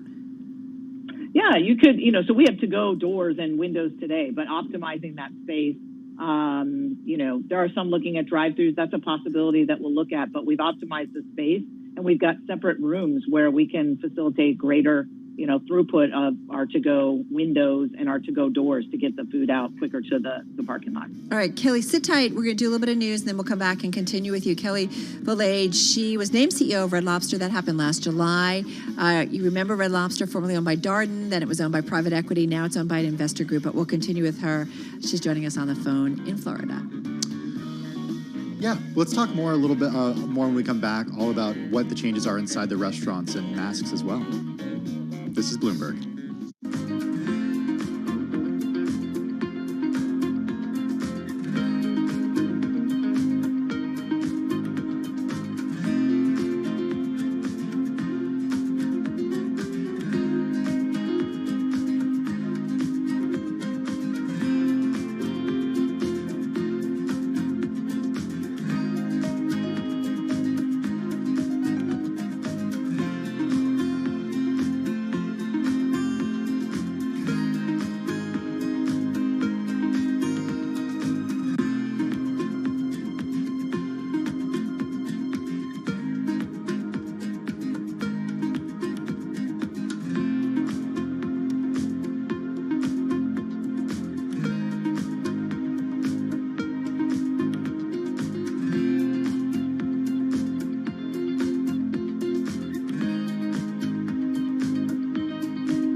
Broadcasting live from the Bloomberg Interactive Broker Studio in New York. Bloomberg 1130 to Washington, D.C. Bloomberg 99.1 to Boston. Bloomberg 1061 to San Francisco. Bloomberg 960 to the country. Sirius XM Channel 119. And around the globe, the Bloomberg Business app and BloombergRadio.com. This is Bloomberg Business Week. I'm trying to figure out why the price of Tim's Pizza hasn't gone up. Okay. How long? If inflation is 7.5%, and we've been ordering the same pizza every Friday night for the last year and a half, why has the price stayed the same? I don't know. You need to ask them. I'm going to ask them. All right, it's good thing. Hey, we're going to get back to the CEO of Red Lobster, Kelly Valade. We'll continue our conversation in just a moment. First, though, let's get a check of after-hours action. Here's Charlie Pellet. Hi, thank you very much. We're going to stick with the restaurant theme here. Got to begin with Shake Shack. Shares now down by 9.7%. People are going back to Shake Shack, but after the closing bell, the burger chain said comparable sales increased a better than forecast 20.8% last quarter versus last year. But the market likes to look ahead. It does not like what it sees. Fewer customers than hope. Again, Shake Shack shares down now by just about 9.7%. Roku also reporting after the closing bell. Roku shares down now by about 10%. Meta Platforms Inc. has tumbled out of the world's 10 largest companies by market value, hammered by its worst monthly stock decline ever. Stocks lower across the board today as traders sought safety in bonds and other assets as heightened concern over geopolitical risks added to worries about the outlook for central bank policy. Today, the S&P 500 index was down 95 points, a drop of 2.1%. The Dow down 622, down 1.8%. Nasdaq down 407, a drop of 2.9%. 10-year yield 1.96%. Spot gold up 1.5%, $18.98 the ounce. West Texas Intermediate crude down 2.2%. 91.64 a barrel. Also keeping an eye on Bitcoin, now at 40,573. Bitcoin down by 8%. Well, as for the market backdrop, Yana Barton is Equity Portfolio Manager and Director of Specialty Solutions at Eaton Vance. And right here on Bloomberg Business Week, we talked to her today about the sell-off. There are lots of questions with very few foolproof answers, a lot of uncertainty, which obviously investors don't like, but you name it, and the visibility is murky, whether it's policy, geopolitics, growth, inflation. And again, recapping 10-year yield, 1.96%, S&P down 94, a drop of 2.1%. I'm Charlie Pellet. That is a Bloomberg Business Flash. Thanks so much for that update, Charlie Pell. Let's get right back to Kelly Valade, Chief Executive Officer of Red Lobster. She's on the phone from Orlando, Florida. Kelly, help us understand the ownership structure here, because you've been on as CEO for less than a year right now. And as Carol mentioned before we went to break, it was owned by Darden for years, then off to a private equity company for a few years, and now it's owned by this investor group. How does that work, and how do you work that into and what's that like for you in terms of how you report as CEO? Yeah, sure. It's basically a board structure. You know, they own a stake, and I have a board assembled of mostly those folks in Thailand. Thai Union is the company, and the investor group. And then I've got a great, really well-rounded board comprised of other folks that are industry experts. So it's a pretty normal structure, and great relationship and great partnership. We'll talk a little bit about supply chain here, because Thai Union is a huge seafood supplier, and I'm wondering how that works into your supply chain. Yeah, sure. They absolutely are a supplier of shrimp for us and a few other things, but we've got some great firewalls in place, and they're able to help us, wherever possible and provide great solutions as we, are in a challenged environment. Sure. Well, forgive me, but why do you need firewalls in place? I mean, it sounds like, well, if they own you, they can provide you with seafood. Oh, absolutely. Just to make sure it's competitive, just to make sure we're doing all the right things. Absolutely, they can. Sure. Yeah. Well, and it's interesting too. I mean, I do wonder about do you prefer being privately held in a market environment that can be very tough on companies? Yeah. We talk about this a lot. We see entrepreneurs and startups. We talked about earlier this week about the billion, plus unicorns that are out there, but companies are able to grow and stay private for a lot longer because there's a lot of money out there that enables them to do it. Tell us about the benefits of being private. Well, sure. There are those benefits.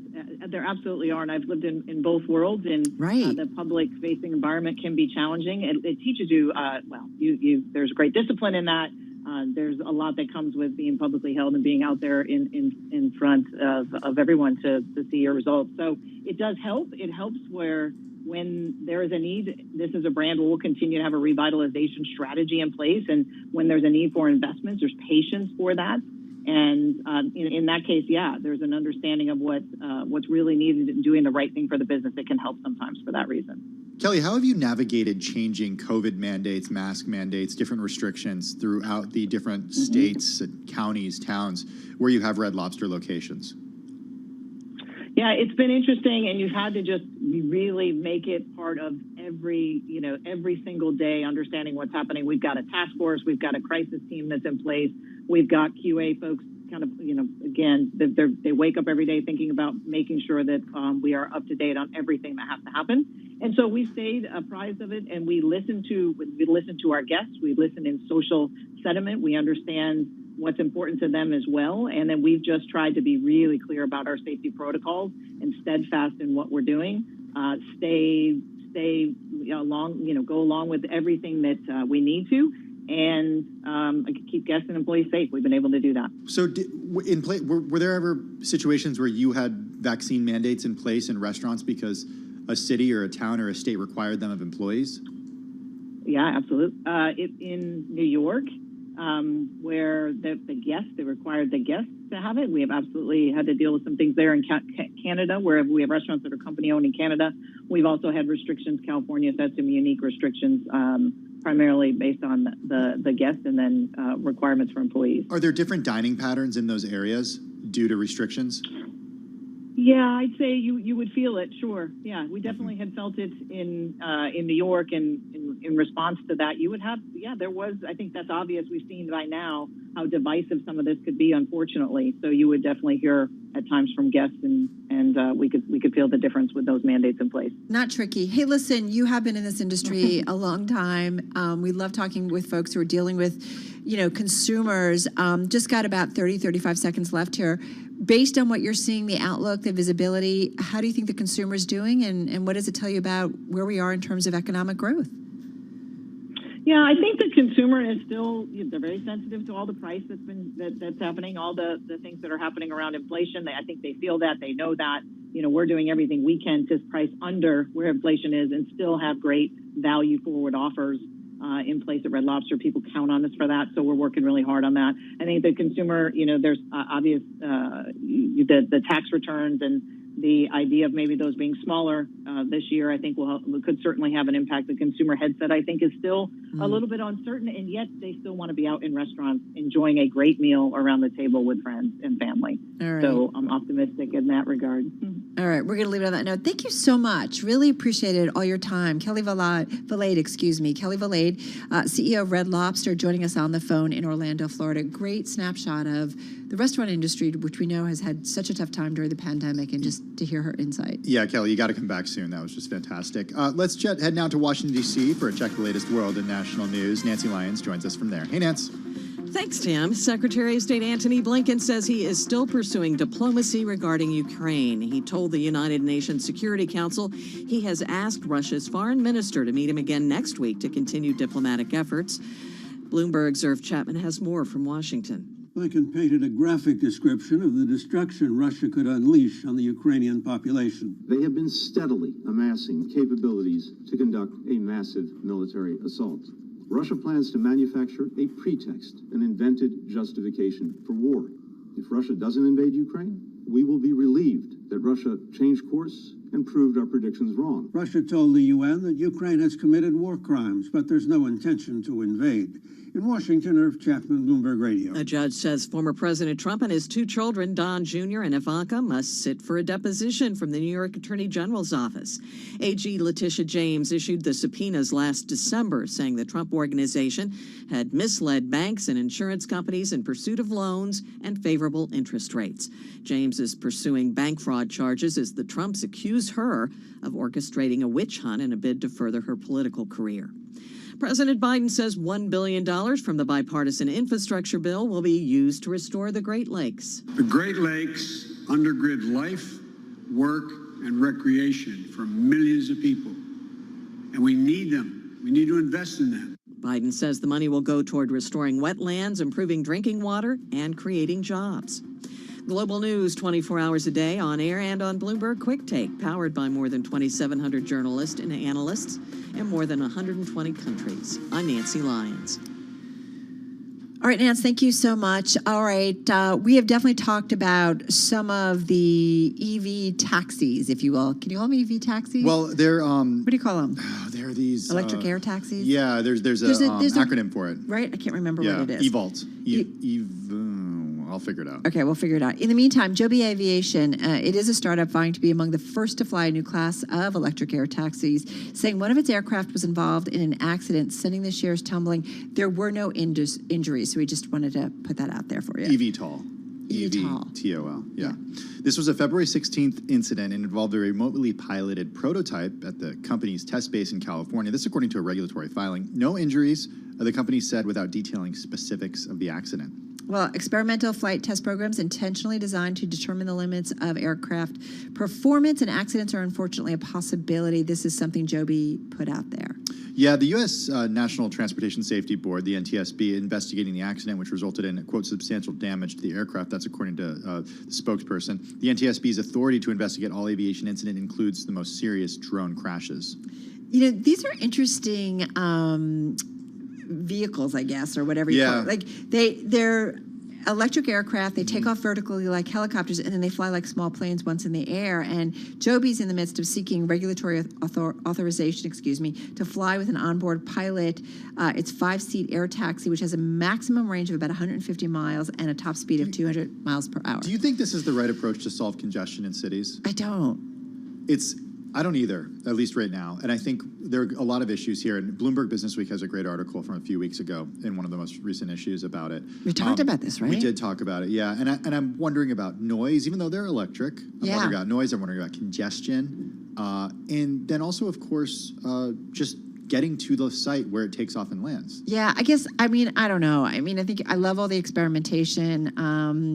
I don't know what the answer is. I think more mass transportation, though, that's really efficient and faster and cleaner and more accessible might be the way to go. But we'll see. I'm just here.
updates, headlines, and breaking news 24 hours a day at Bloomberg.com, the Bloomberg Business app, and at Bloomberg Quick Take. This is a Bloomberg Business Flash. From Bloomberg World headquarters, I'm Charlie Pellet. Lots of after the bell earnings. We begin with Shake Shack shares down 9.7% in extended trading after the company delivered a quarterly revenue forecast that did miss analyst estimates. Roku is forecasting net revenue for the first quarter, and that guidance missed the average analyst estimate. Roku shares tumbling now by just about 8%. Stocks tumbled, bonds rallied in a flight to safety bid today. Gold was up 1.5%, $18.98 the ounce. 10-year yield 1.96%, 10-year up 21.30 seconds. Stocks lower across the board, closing near session lows with the S&P down 94 points, down 2.1%. The Dow was down 622, down 1.8%. Nasdaq down 407, a drop there of 2.9%. West Texas Intermediate crude oil down 2.2%, $91.95 a barrel, and Bitcoin slumping today. Bitcoin moving lower by 8% right now, 40,554 on Bitcoin. Bitcoin dropping by 8%. So again, recapping, equities lower across the board today. S&P falling by 94 points, down 2.1%. I'm Charlie Pellet. That's a Bloomberg Business Flash. All right, Charlie, thanks. Well, according to McKinsey & Co., sales of pre-owned watches, which reached $19 billion in 2019, are forecast to grow to more than $30 billion by 2025. Remember, that's something our Bloomberg Pursuits team highlighted in last week's issue of Bloomberg Business Week. The team took the time to really dig into how to buy a vintage watch online. Not only did they take the time to do that, Carol, they really dug into the pre-owned sector of watches. We have the perfect guest to join us right now. Arjen van de Wal is CEO of Watchfinder & Company, joining us on the phone from London. Arjen, how are you? I'm doing very well, Tim. Thank you for having me. Well, thank you so much for joining us on this. It seems like pre-owned watches everywhere I turn. You know, a new friend is starting this watch collection, and I'm wondering the activity that you're seeing right now, and why you think that. And look, I think it's fair to say watches have always had a moment, but it really feels particularly right now, like the stats that Carol shared, they're having a moment. It's huge. Yeah, there's an incredible. I would say, so Watchfinder, we've been around. This year will actually be our 20th anniversary year, and there's been, I would say, tremendous growth throughout, but especially in the last 2 years, there's a further acceleration, and I think it's just the overall level of awareness has grown significantly. So that previously many customers. They simply didn't know that you could buy pre-owned watches or that you could sell them and part exchange them. And now it's becoming a more and more appealing option. And I think also the concept of sustainability and circular economy plays into that. And beyond that, with the growth and demand, there's also just a mismatch in supply and demand if you look at new. And that's exactly where we come in.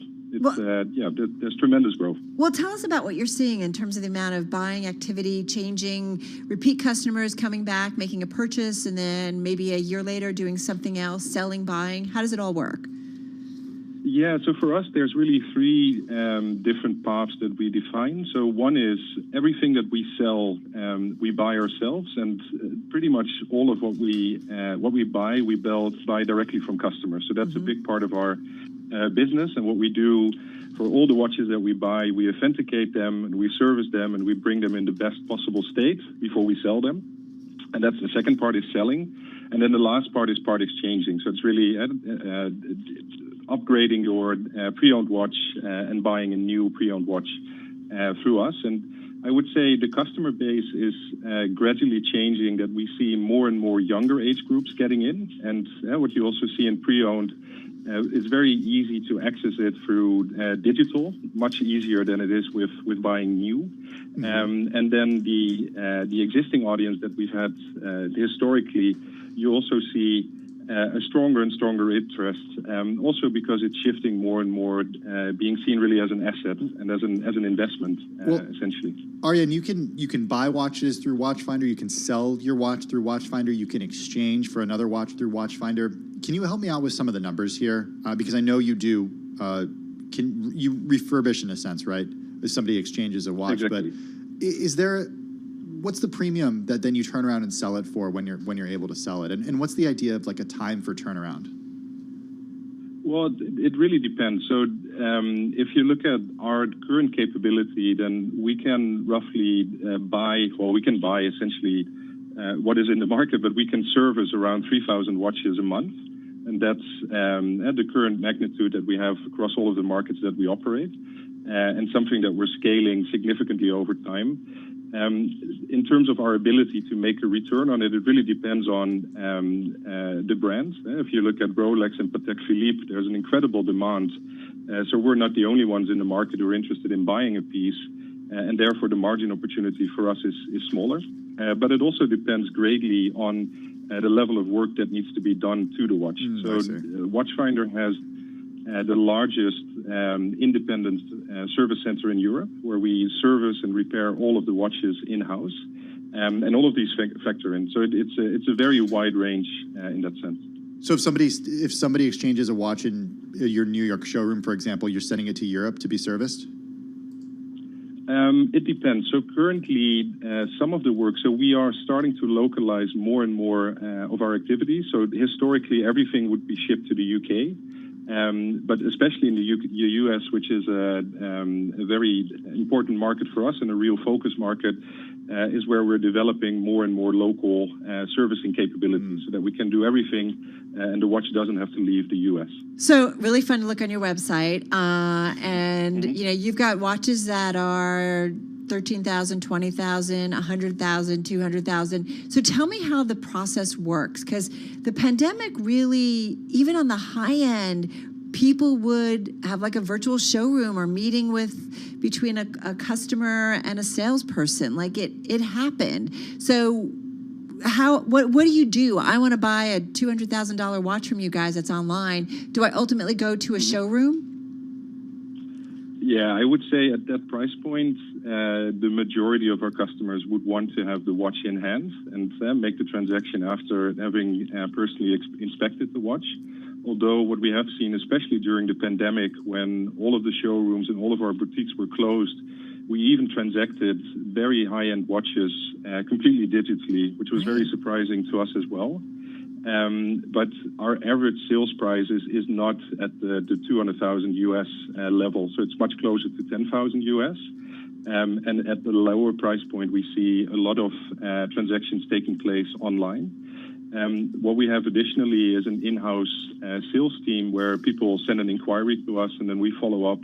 And then most of it is actually done quite old school by phone, and the transaction taking place digitally. But if and when people prefer, then obviously we have the ability to meet in one of our showrooms. But I would say the biggest difference between pre-owned and new is that traditionally in pre-owned, we were already much more set up to cater to digital distribution. Yeah. It already represented maybe 25 to 30%. And during the pandemic, you see in new that there's been a tremendous growth in kind of the service offering.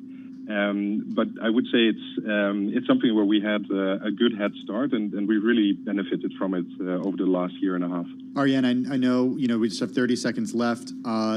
It's hard to name your favorite children, but what's your favorite watch?